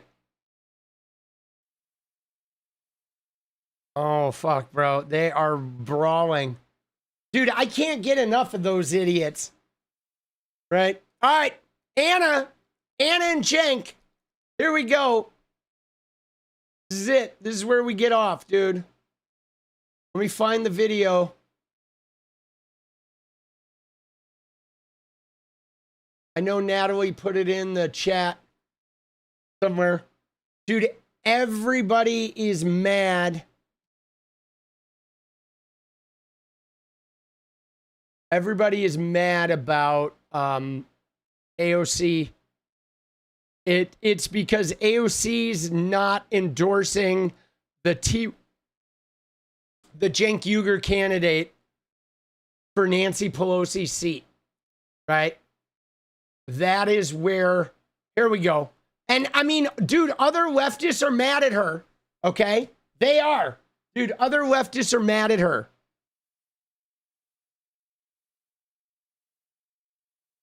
Okay, because of this person. Because of Saikat Chakrabarti, okay? And he used to be AOC's chief of staff, and she's not endorsing him in the race? Saikat, obviously your chief of staff. Saikat, chief of staff okay. is running in San Francisco. That primary is in June, obviously. Yeah. You're not going to have a reporter tell you to endorse, but like, is that something are you at least monitoring the race, looking at it? I mean, what's your stance on Saikat? Because like, you have a close relationship. I think for me overall, it's more about, I'm trying to think about the role that I am trying to play more broadly in these things. You know, we've got 435 seats in Congress, right? And there is this kind of moment where it's like and not just with this race, but with any race, once you go in, then it's like, what about this? What about this? What about this one? And I'm one person with, you know, a pretty amazing crack, but also lean team. And so we're thinking about kind of like how much of myself I'm pouring into this and how much of myself we want to make sure that we're, you know, pouring into the task at hand. like, you know, what we've got going on here. So, but I think that what I will say is that I think that the primary environment that we're seeing is really great. I think that progressives have already notched some really impressive victories this early into the primary season, and we've got another 6 or 7 months of it to go, and I'm looking forward to having a lot of new colleagues here in November that we can, you know, it's been a lonely, really lonely road for the first 8 years, and I'm really hoping that it'll be a little less lonely in November. My boss has a book about that. All right, so that is the interview that everybody is fucking livid about, right? About AOC. I mean, I'm not super surprised by it, right? And I'll tell you why. Okay, let me see. Hold on one sec.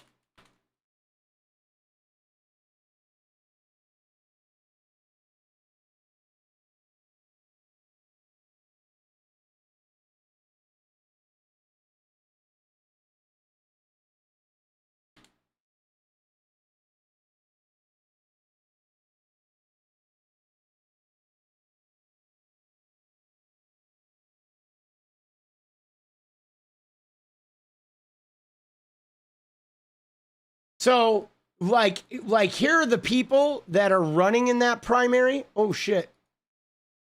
Let me see. There we go. Sorry. There we go. So there's the people that are running in this primary. Okay, this is the 11th congressional district in California. Scott Weiner, right? And Saikat Chakrabarty, Connie Chan, David Ganizer. I don't know who any of these people are, right? There's basically these three, but those two are the primary ones. So this is really, it's really interesting here, right? Because, you know, I'm intrigued by, now this is Nancy Pelosi's old district, okay?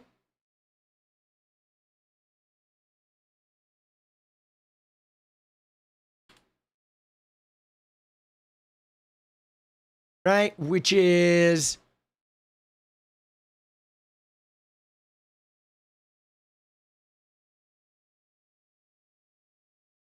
like fucking basically just San Francisco, right? Right? You know, that's pretty,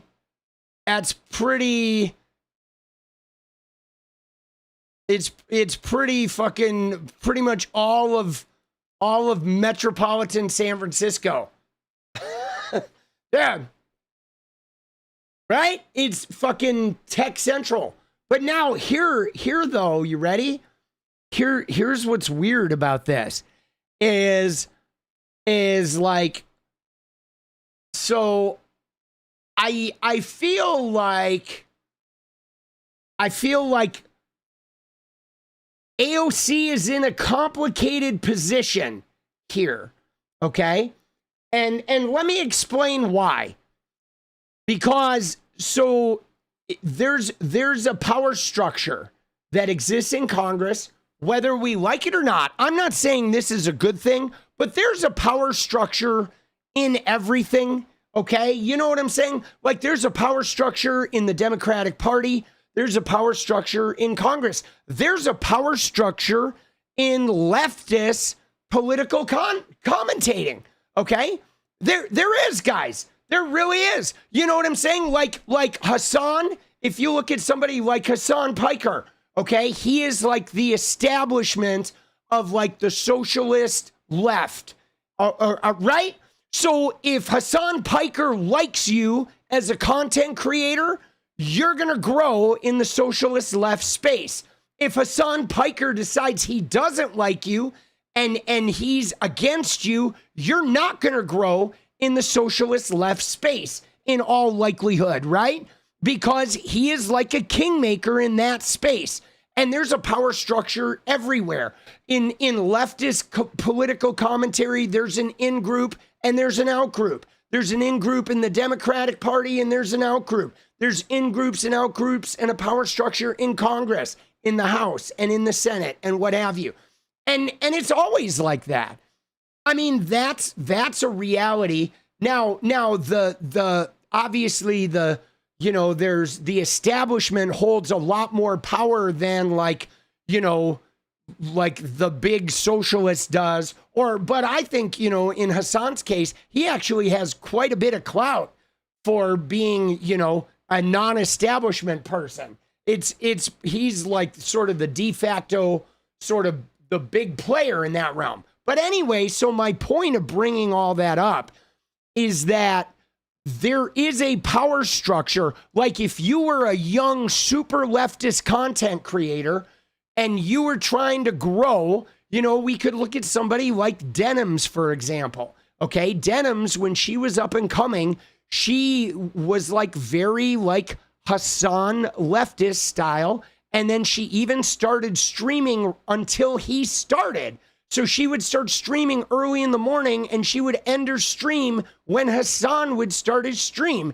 And so she was like being like the warm-up show for Hassan. And that was how she built her fan base. Okay. And there is, climbing the power structure or ingratiating yourself in the power structure is a very common way of like growing and moving up the ladder inside these various systems, whether it's the Democratic Party or if it's, like the hip set of political content creators, or if it's like the actors that are big in the acting industry or what have you, like that type of networking and sort of like moving up the ladders is that it goes in every system. Okay. There is no like system that doesn't have some type of hierarchy and kingmakers and gatekeepers and people that if they're on your side, you're going to have a better chance at success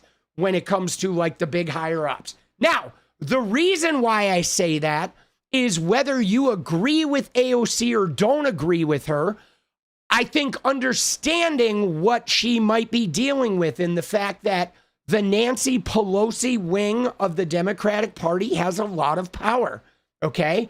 And that is like Nancy Pelosi, that are people like Adam Schiff, there are people like Hakeem Jeffries that are all from the Nancy Pelosi power structure, okay? And now Nancy Pelosi, you may not like her, and she certainly has the stock issues, but she came up in Congress when there were no women, and she fought and grappled and played the power game and went all the way up the power structure, okay? Nancy Pelosi did, to becoming one of the best speakers of the House that there ever were. So whether you like Nancy or don't like her, whether you think she's too centrist or whatever, she's a crook with the stocks, she did earn her way up that power structure ladder. She like made it at a time when no fucking women were doing it, okay? She was a bit of a trailblazer, and who knows what she put up with along the way in order to fight her way up to the top of that thing. Now, here's the problem. The problem that AOC faces is AOC has designs on the Senate. She has designs on maybe even the presidency, okay? She does. Well, the fact of the matter is AOC is not going to have any chance at the presidency if she were to kick the Nancy Pelosi power wing to the curb, okay? Right? That's a fact. If AOC wants the presidency, if AOC wants the Senate, she cannot just take the entrenched power structure in the Democrats in Congress and fuck them off. All right? She can't. She can't. She would never move up. You know what I mean? And AOC has hands on some levers of power. So now, whether you like AOC or don't like AOC, the thing is AOC is probably not going to endorse anyone in Pelosi's district, and certainly not going to endorse anyone that without Pelosi's like okay to endorse. in order to maintain that connection to the lever of power of the Nancy Pelosi wing of the Democratic group. So the thing is AOC is simply respecting a power structure, and because she wants to move up in it. And I know that leftists fucking hate that. Okay? Leftists hate playing politics. Leftists hate like people acquiring power, which is weird because it seems like leftists want power. Some of the leftists don't want to do what you need to do to get it. Right?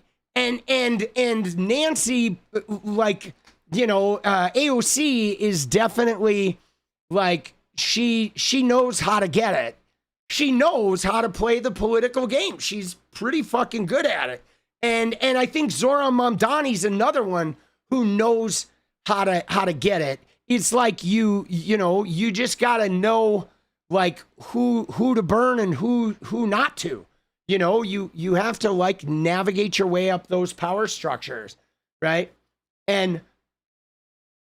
But I think a lot of leftists are mad at her because they thought that, well, he was her chief of staff, she should just automatically endorse, right?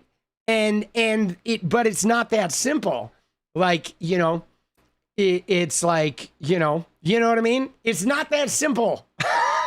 If only it were. But anyway, I think fucking Cenk and Anna are livid about this. Today, guys. AOC was asked by... Dude, they are... Look at him, dude. Dude, look at him. Look at him, bro. Just look at how somber he looks, dude. Dude, look at him. Dude, I love it when Cenk Uygur just looks like defeated. You know what I'm saying? He's so sad. Dude, because Bernie forsaken him. And now AOC is forsaken him, right? Bernie pulled his endorsement of Cenk after the fucking incel blogs. And now AOC won't support his guy because she's like moving up the power ladder. She wants to go in the Senate, dude. He's just, dude, and Cenk is just like, nobody loves me. Oh, Tucker, save me. Tucker. Dude, Tucker. Dude, Cenk and Anna are both just hoping Tucker Carlson will save them from political mediocrity, dude. Today, AOC was asked by Drop Site News about whether she has endorsed Saikat Chakrabarti yet. Saikat was her former chief of staff and her campaign manager when she pulled off the miraculous victory against Joe Crowley. Saikat was also the head of the Justice Democrats. He also just knocked out Nancy Pelosi. Nancy Pelosi retired when Saikat was running against him. And then a bunch of other establishment Democrats jumped in. Dude, he knocked out Nancy Pelosi. Dude, Nancy Pelosi retired because she's like 90 years old, dude. Like, dude, he knocked out Nancy Pelosi. Dude, he is such a bullshit artist. He is such a bullshitter, bro. You know what I mean? Like, he is such a fucking bullshit artist, this guy. And in fact, his main opponent, Scott Wiener, is one of the most pro-Israel legislators in all of California. He has pushed for legislation that would say that you cannot criticize Israel in our schools. And if you do, there will be consequences. He has pushed for firing people who lead universities if they don't ban the boycott and divestment and sanction movement on college. Dude, Scott Wiener is a creeper. I'll give him that, dude. He's a creeper, but she's not gonna endorse Scott Wiener. College campuses saying if you don't take Americans' rights away so that they serve Israel loyally, that he's gonna get you fired. So it's not like this is a hard question as to who progressives should support, who populists should support, who any right-minded Democrat should support. Obviously, sure, but for us, that's relatively easy. For AOC, that has to be the simplest question in the world. Here's the person who helped get you into Congress and was your chief of staff. So this one's gonna be super easy for her to answer. Let's watch. Saikat, obviously your chief of staff. Yeah. All right, we watched the clip, so we're gonna skip ahead and just get Cenk's commentary because we already saw the clip. My boss has a book about that. What was that? That was a Kamala Harris-like word salad. Okay, I'm going to try to decipher it. This is about the dude. It's real easy, Cenk. That's Nancy Pelosi's district. AOC's not going to endorse anyone in the Nancy Pelosi district because AOC has hands on levers of power, Cenk. And you know, for whatever reason, maybe they don't want her endorsing. Okay, you know, it's pretty simple what it is. Role I'm trying to play more broadly. What does that mean? I have no idea what that means. How much? She said, "This is the moment." Okay, this is the moment to decide. Yeah, I agree.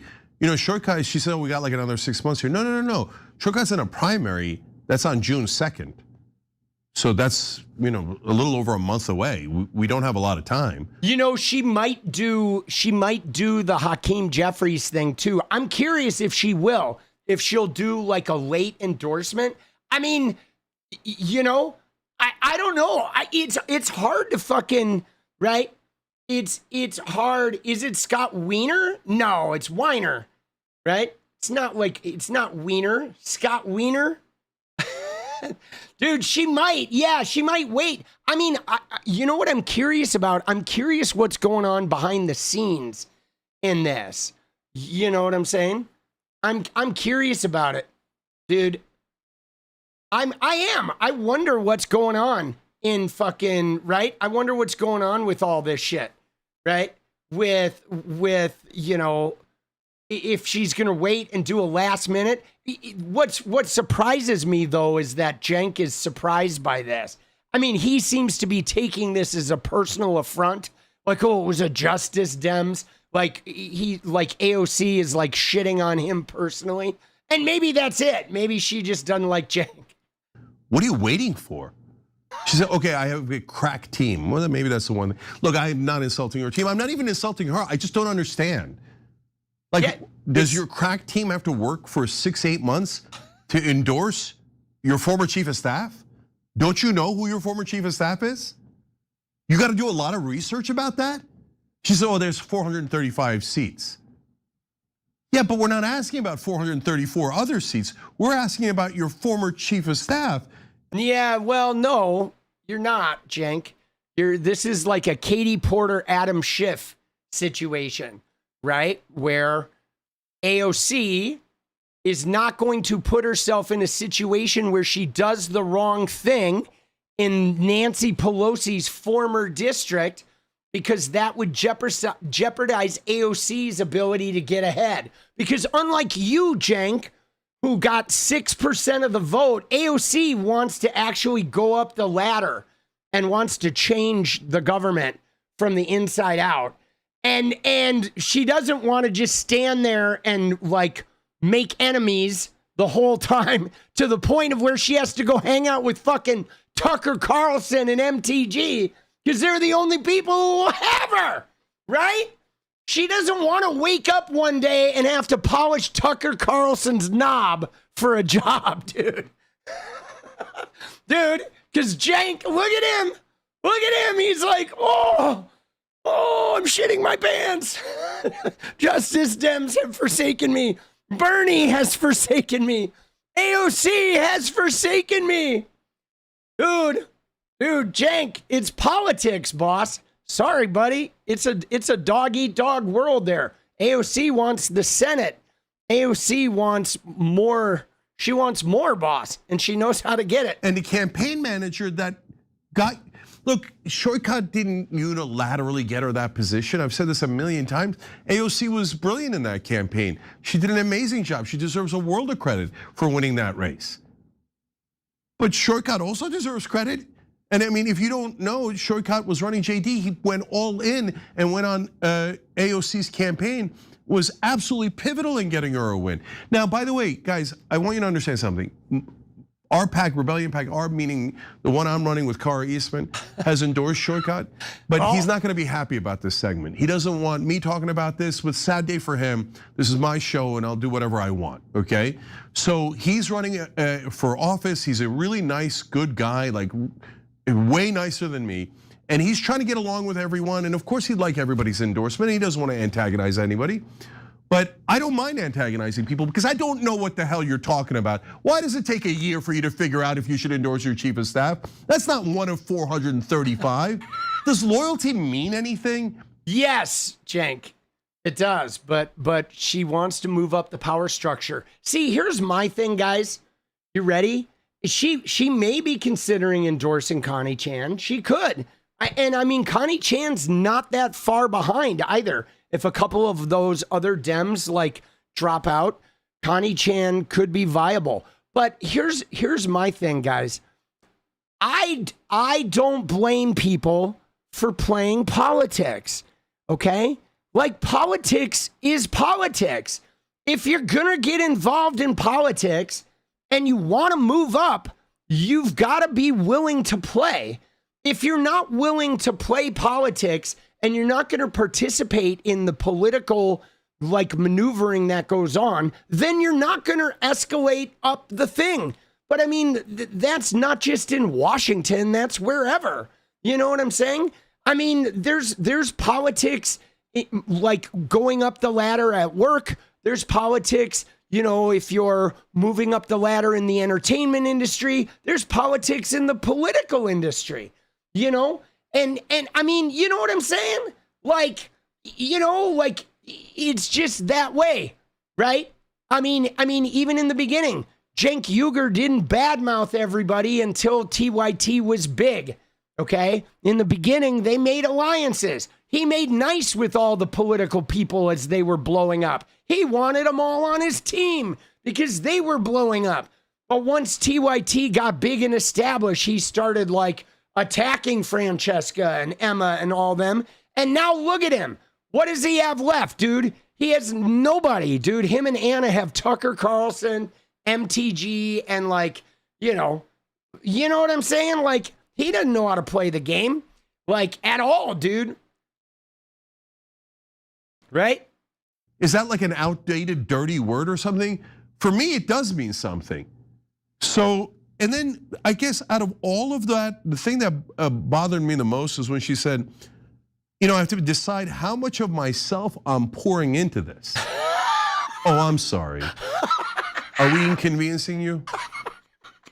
I know how much of himself 𝗙𝗏𝗏𝗏 poured into your campaign. He's so butthurt, 100%. dude. And I think it made all the difference. And a lot of people think it made all the difference. But now when he needs the help, well, how much of herself is she gonna pour into him? Dude, isn't it weird? Like, Natalie, you're right. Isn't it weird how Cenk is obsessed with loyalty, but he is like loyal to no one, bro? Like, isn't that strange? He is so obsessed with loyalty and like, why isn't she endorsing her chief of staff? But dude, he is shit on every single, like, you know, you could say that Emma and Francesca and all of them were like their chief of staff, you know, and he's like dogged all of them. You know what I'm saying? He has dogged all of like his, you know, people that were close to him, but he's like, oh, the loyalty. Oh, these non-loyal people. This looks terrible, man.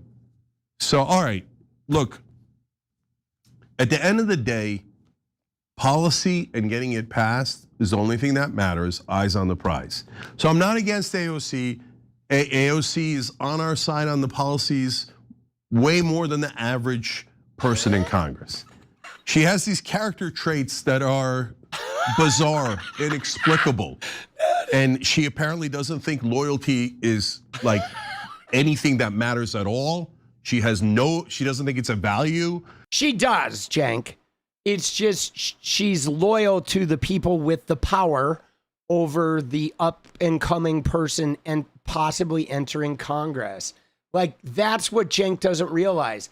AOC is being loyal, but she's being loyal to the Nancy Pelosi power structure that exists inside Congress. Okay, the Nancy Pelosi, Adam Schiff, Hakeem Jeffries, fucking like main big like entrenched power structure. She's being loyal to that instead of being loyal to a newcomer. And now if that guy wins his election without her, like either she'll late endorse or she will not endorse at all. But if he wins and gets in there, then maybe, depending on how he integrates with the power structure, maybe there will be some loyalty on down the road. But I mean, God, if I wanted to be a senator or if I wanted to be president one day, I would probably choose the people that could help me get there. You know what I mean? I mean, that's just the way the game is played, right? I don't fault her for that. I don't. I understand. She knows she can really move up, dude. She can, dude. I mean, and she has a, she can do a lot of change. You know what I'm saying? Like a lot. If she were to end up the Speaker of the House, or if she were to end up in the Senate Majority Leader, or she were to end up president one day, that's a lot of, there's a capacity that AOC could do a lot of like long-term change in this country. She could be an instigator in addition to instigating, millions of young women going into politics to follow in her footsteps, right? As opposed to supporting somebody who may not even win the campaign, even with her endorsement. And then she's like, sabotaged the advancement of her whole career, You know what I'm saying? You say AOC sold out. Yeah, I mean, I know you call it selling out, but they used to say that shit in the record industry too, right? Like people would say, oh, if you got a major record right, you got a major label record deal, you sold out. But dude, everybody wanted the major label record deal. Give me a fucking break. It's just, not everybody was willing to go through what they needed to do to get it. You know what I mean? I can't believe she hasn't endorsed him yet. Sorry, 𝗙𝗍𝗃. Sorry, he's a good guy. He doesn't want anybody saying this, but this is insanity. It isn't about 𝗙𝗍𝗃. It's about what are we doing as a movement? You know what Justice Democrats were supposed to do when they went in? We had a whole plan. The plan was that once you get in, you open the gates and that you support other people running against incumbents. Because this wasn't about your career, it was about getting more progressives into Congress, because the establishment is never going to do what we want, so we have to defeat the establishment. See, guys, can I just point something out? And hear me very clearly here. I hate the establishment crybaby shit. I do. You know why? Okay, here's why. Let's just humor Cenk for a minute, okay? Let's imagine he is as powerful as he thought the Justice Dems were gonna be. But let's just humor him and say they go in there and they defeat the establishment. Justice Dems topple the Democratic establishment. Well, guess what, guys? The Justice Dems would then be the Democratic establishment. Like, hello? Give me a fucking break, dude. That's why it's so dumb to talk about the establishment. Every time he says the establishment, he's just saying they want him to have the most power. That's all that he means. Because if they knocked off the establishment, they would become the new establishment. And there would be a new type of gatekeeping, and there would be new people that would mook the system and cheat it. Because I don't care, even if you had a bunch of progressives running the country, there would be some in there that were crooks and were disingenuous too. Because it's not like a centrist trait. That's just a human trait. When human beings get a bunch of power, they fucking, some people do negative shit with it. You know what I'm saying? Right? But the current are cucked to the Epstein class. I mean, dude, yeah, but I feel like that's more about capitalism, boss. You know what I'm saying? The Epstein class is that's just capitalism, right? And I mean, who's to say? You ready? I mean, go look at Cenk's incel blogs. Tell me he doesn't have some Epstein class elements to him. I mean, before they went politics, what were they doing? Celebrity camel toes? Like, come on, bro. You know, I mean, if Cenk Uygur was in South Beach and a 16-year-old girl had taken him home, do you think Cenk Uygur would have said no to her? I don't think he would have, guys. I think he would have fucking piled right in. I mean, come on. Who are we kidding? I'm not buying that for a minute that this guy is like... I don't know, dude. Did you see his blogs? His blogs were pretty grody, dude. I mean, we did a video about it like last year, dude. There's a reason why Bernie didn't endorse Cenk. He pulled the endorsement because those blogs were pretty gnarly. Dude, they were pretty gnarly. I don't know, dude.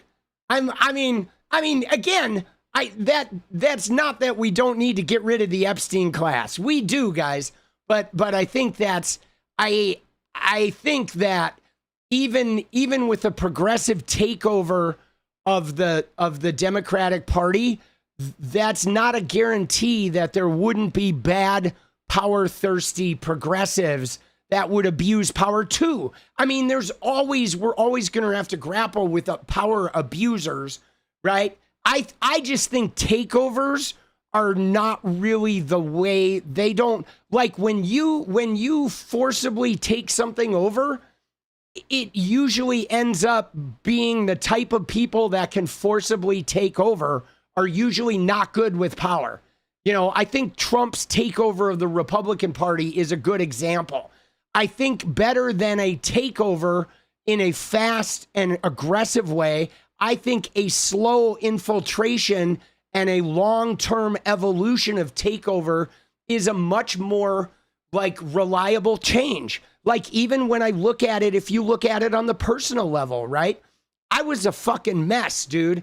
I had like all kinds of like SA trauma as a kid. I was an alcoholic. I was a drug addict. I was a heavy smoker, right? I had a lot of fucking issues. Now, I am now coming up on 19 years of sobriety, and I have solved and conquered a lot of those issues, but it took a long time.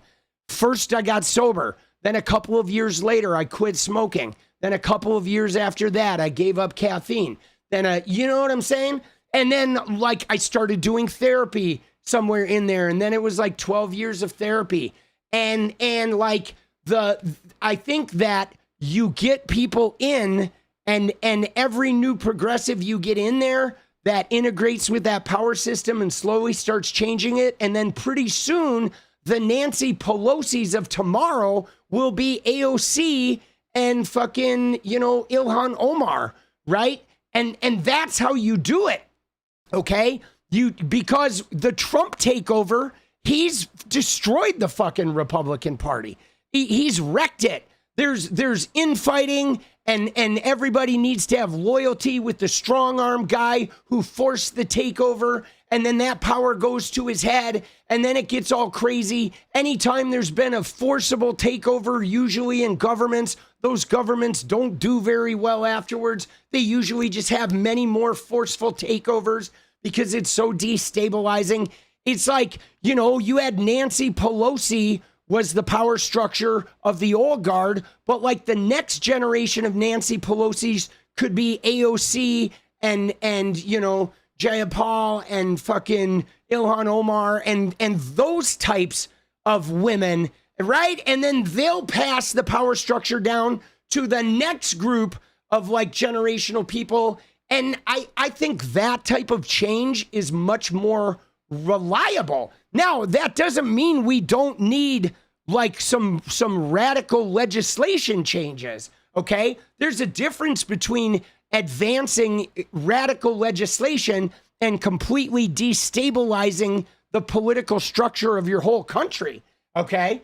I just think when you destabilize, like, if you destabilize both political parties quickly over a short period of time, you're going to make it so it's highly likely that we get some totally abusive person grabbing the reins.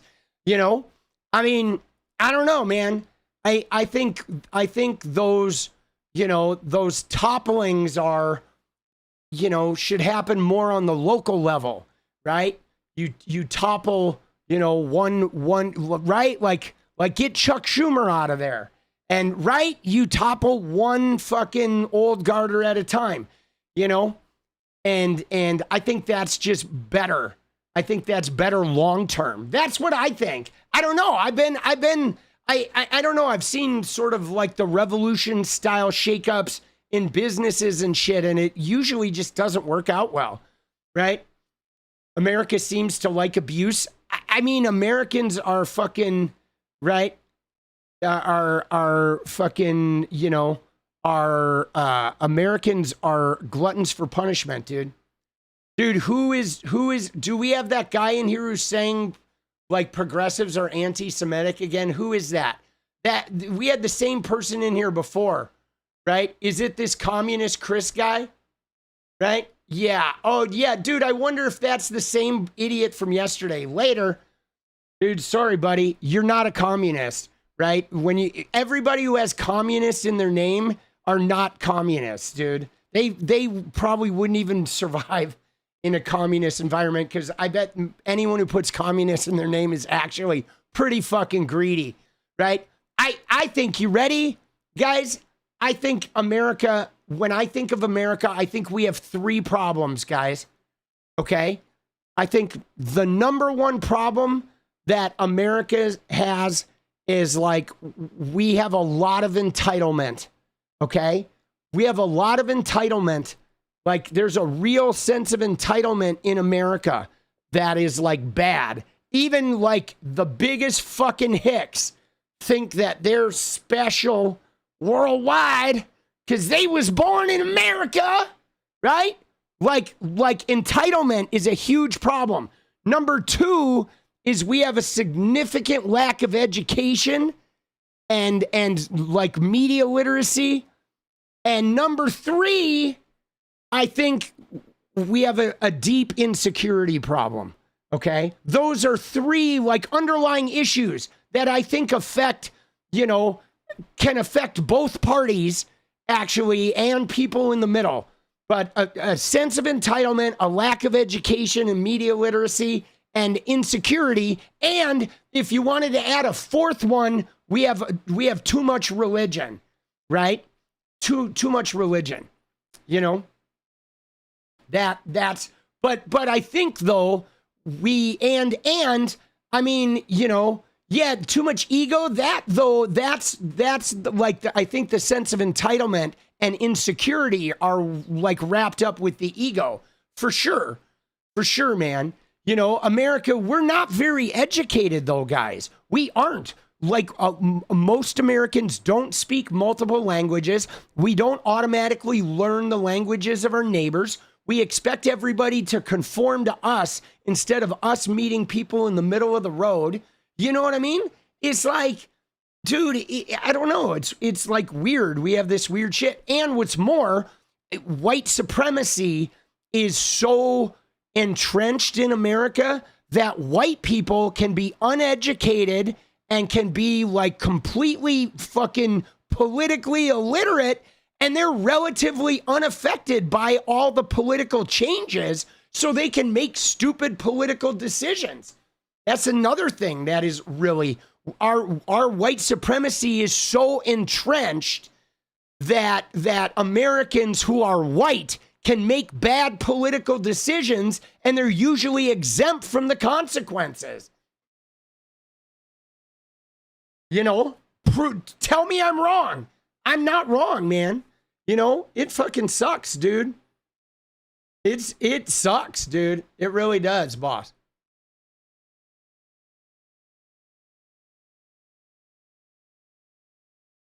Here we are. DJT. Oh, I shit my pants. Dude.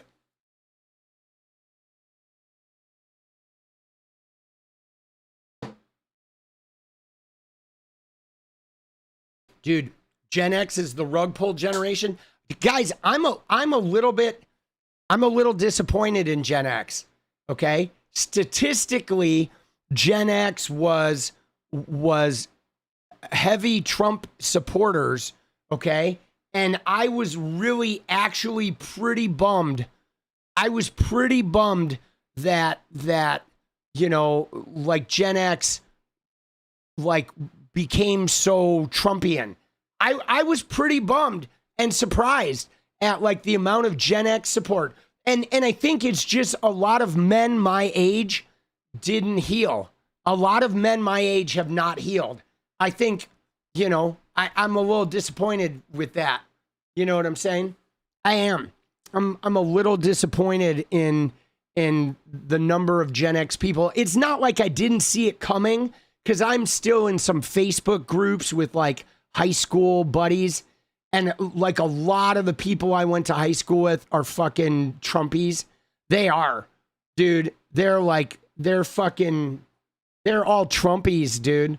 They are. They're all like Trumpies. And a lot of them are immigrants too, which is crazy.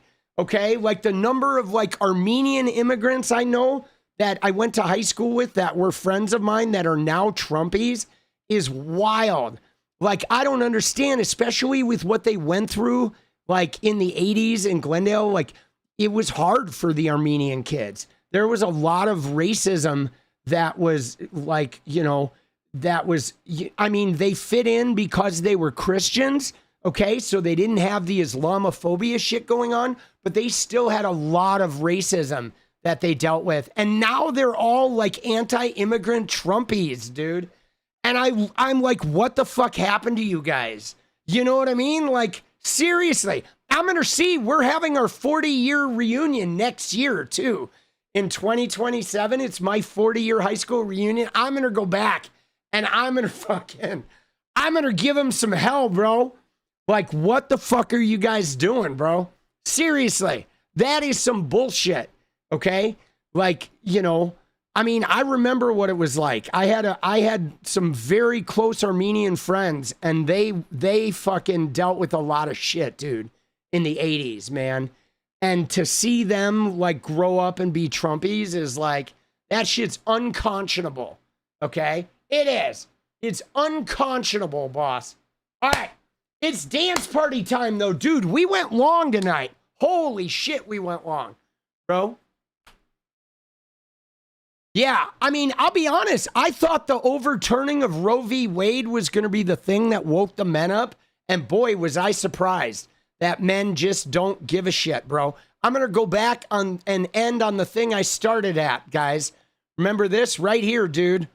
Young men need to be socialized in such a way that rape is as unthinkable to them as cannibalism. I think right here, guys, this is how we change the world, okay? This is how we change the country. We start here, okay? We start here where young men get socialized to where rape is as unthinkable as cannibalism. That is, I feel like this is a good goal. If you can raise your boys to be like this, the world will be a different place. You don't get most Gen Xers having the analog childhood and a digital adulthood during that time was wild. Yeah. Yeah. I don't know, man. I will say this. I had an analog childhood and I had a digital adulthood, and I can tell you digital is better. Okay. Digital is definitely better than the analog. The pluses of the digital technological world way outweigh the analog. I will say one thing, though. I think it's just probably a lot harder for young people to manage that. That's the thing that's hard, is it was way better, but by the time I was in the digital, I had a fully formed brain, and I was already an adult, and so I wasn't like hard fusing the anxiety of social media into my developing brain. I think for young people, it's probably hard with their brain being fused with that social media anxiety. That's kind of what I'm noticing that my son talks about grappling with, is that the anxiety and the just the general ick factor that comes from social media and the overwhelming, like having all that knowledge and all that information at your fingertips all the time to where you really just can't escape it. Their brains were formed with that coursing through them. And so they have an internal anxiety that like those of us who went digital as fully formed adults just don't have, you know, like our brains were formed before we could develop that. And so that I think is like, I'm not sure what that's going to mean for like Gen Alpha and beyond, right? Like, is AI going to make that better or is AI going to make that worse, right? Or are we one day all going to be walking around in neck chains with robots with fucking, you know, cattle prod arms keeping us in line, dude? Are we going to get enslaved by robots? I don't know, dude. We raised ourselves. Yeah, we did raise ourselves, but we raised ourselves on like limited information, which maybe, I don't know. I think the digital though is way better, bro. Like if I had a choice, guys, let me just tell you right now, if somebody gave me a choice with my son after seeing him grow up, if I could have him with no computers, no cell phones, no social media, and just have him like books and like an Atari 2600 and going outside and riding his bike in the neighborhood versus him having access to computers and all that other shit, I would give him the access to the computers and all that other shit. I think it's better. His brain is more evolved than mine. By a long shot, dude. His brain and the way he can think and process and pay attention to multiple streams of information and take it all in.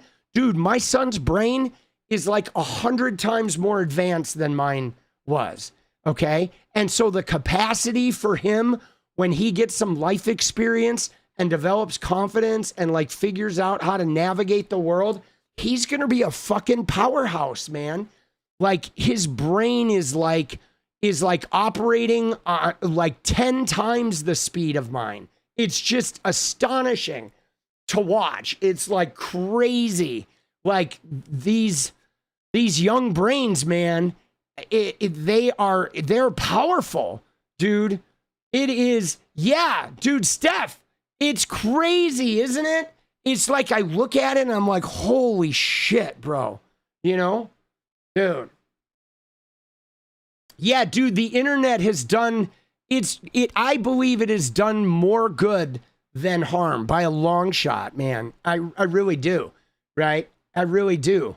You know, I mean, even look at Gaza, right? It's the internet is like definitely influenced that shit, right? Dude, that's funny, right? Let's go. Dude, let's go, Ron. Let's go. They learned on analog. Yes. No, the digital mind, dude, is better, dude. It is better, boss. It is better. There's more propaganda on the internet. Yeah, there is more propaganda on the internet, Jeremy, but there's more ability. There's more ability to be able to see the truth, boss. Okay? There really is. I mean, before there was propaganda, it's just everything was propaganda. You know what I mean? Right? Oh, you're the guy who's saying progressives have been taken over by the neo-Nazi right? What are you talking about, bro? Dude, shut up. Progressives haven't been taken over by the neo-Nazi right. Give me a fucking break, dude. That's ridiculous.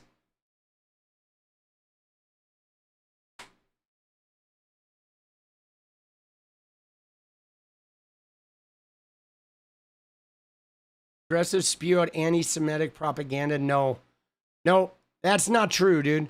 Yeah, I'm sorry. I'm getting rid of you. No, I'm not listening to that shit. That's bullshit. Now, I will say that the neo-Nazi right is trying to take the legitimate pro-Palestinian and anti-Zionist movement, and they're trying to use it for their own aims. Sure, they recognize, like, oh my God, like, you know, there's a lot of anti-Israel sentiment, and people are anti-Zionist now, and they're pro-Palestinian. So now we can go in there and try and recruit and like sneak, and we can hide in that shit and look like we're not anti-Semitic because we're just anti-Zionist. Of course they're doing that shit. And there are some people like Anna and Cenk who seem to be more anti-Israel than they are pro-Palestinian. Of course. But to say that progressives are all neo-Nazis or like, give me a break. I think, again, I think, you know, I don't think there's anything wrong with being anti-Zionist and you know, not supporting a war criminal regime like Benjamin Netanyahu and those crazy IDF fuckers who are now gonna, like, what are they gonna do, dude? They're gonna fucking, like, execute like 10,000 people or some shit, right? Yeah, I don't know.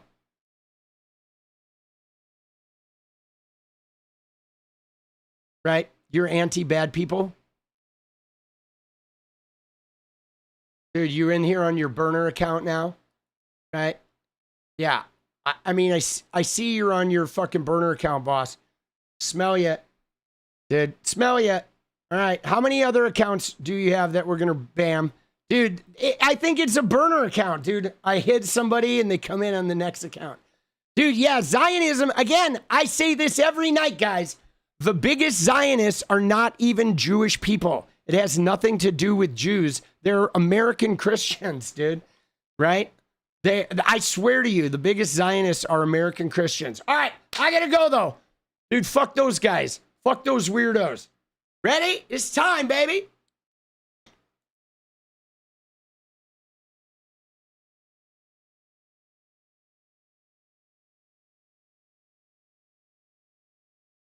Time to dance.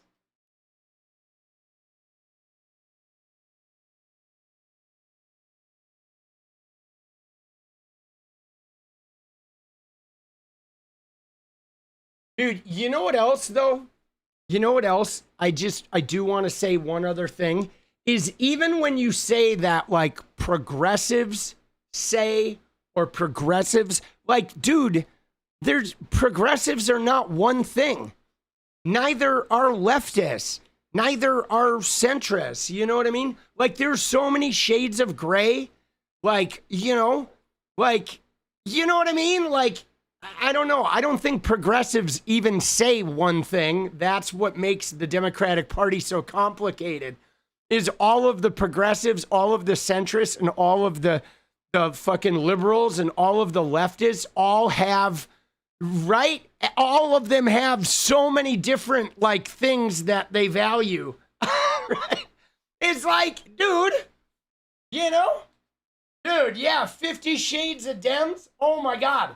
It's like the Republicans have it so easy. They just have to uphold white Christian supremacy, no matter who they are, as long as they say white Christian supremacy is on top and everything is subservient to that, they're in, okay? And then they can argue about the little shit. But, like, dude, we have, like, everybody's got a different most important thing, man.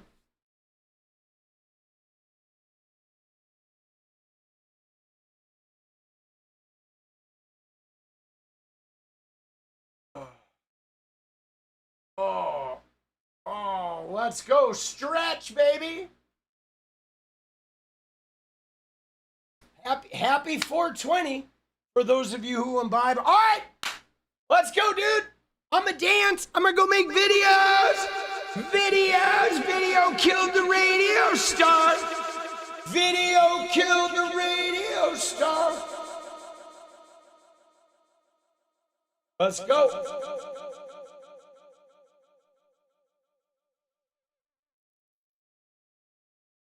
Oh,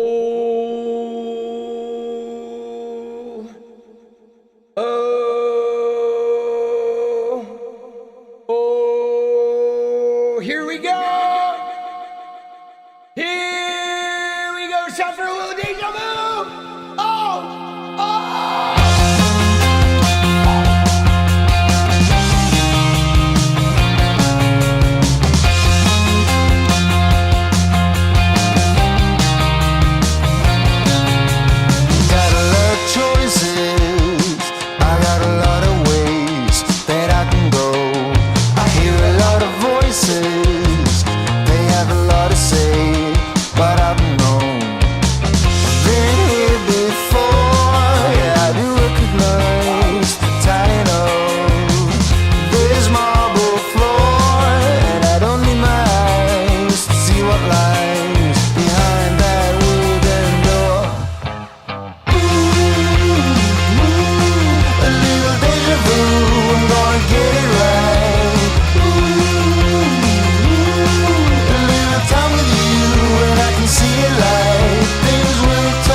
up slowly.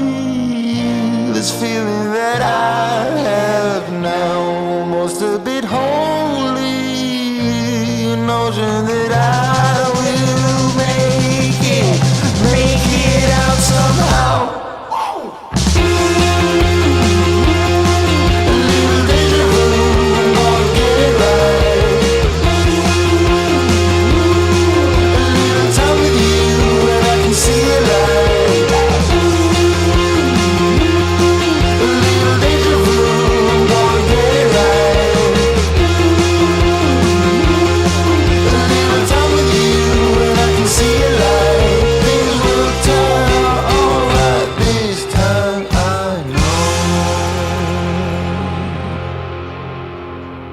Let's go! Dude, such a good positive song, dude. Holy shit. Yeah, it is. It's pretty positive, isn't it? I like that song.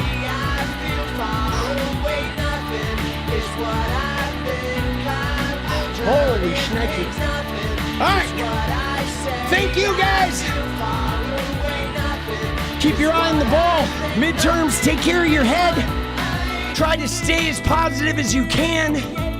I'm sure the news cycle is just gonna go from bad to worse. Like, trust me, dude, as Trump gets more and more desperate, this shit is gonna be crazy. If you know anyone in Virginia, get them out to the polls. And because we do need that referendum to pass, that's going to be a good litmus test Tuesday, right? That is going to be a good litmus test. In the meantime, guys, I love you. Thank you for the support. I will see you tomorrow. Baby, stay radiant. Good night.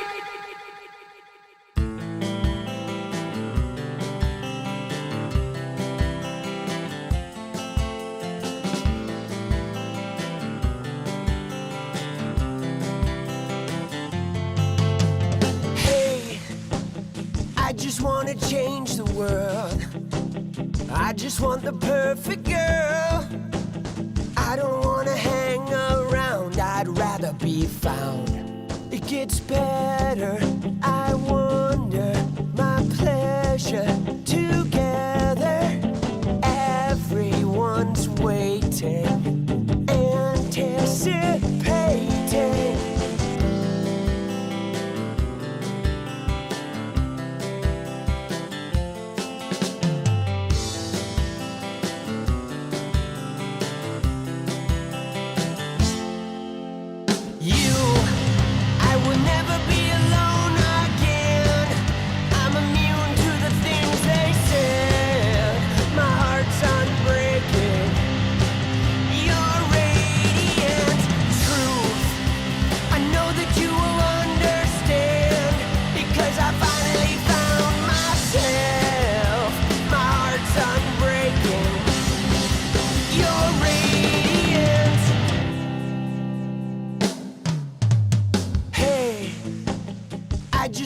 Change the world, but I'm not gonna wait my turn. I don't ever want to come down. I'd rather be found. It gets better. I wonder my pleasure together.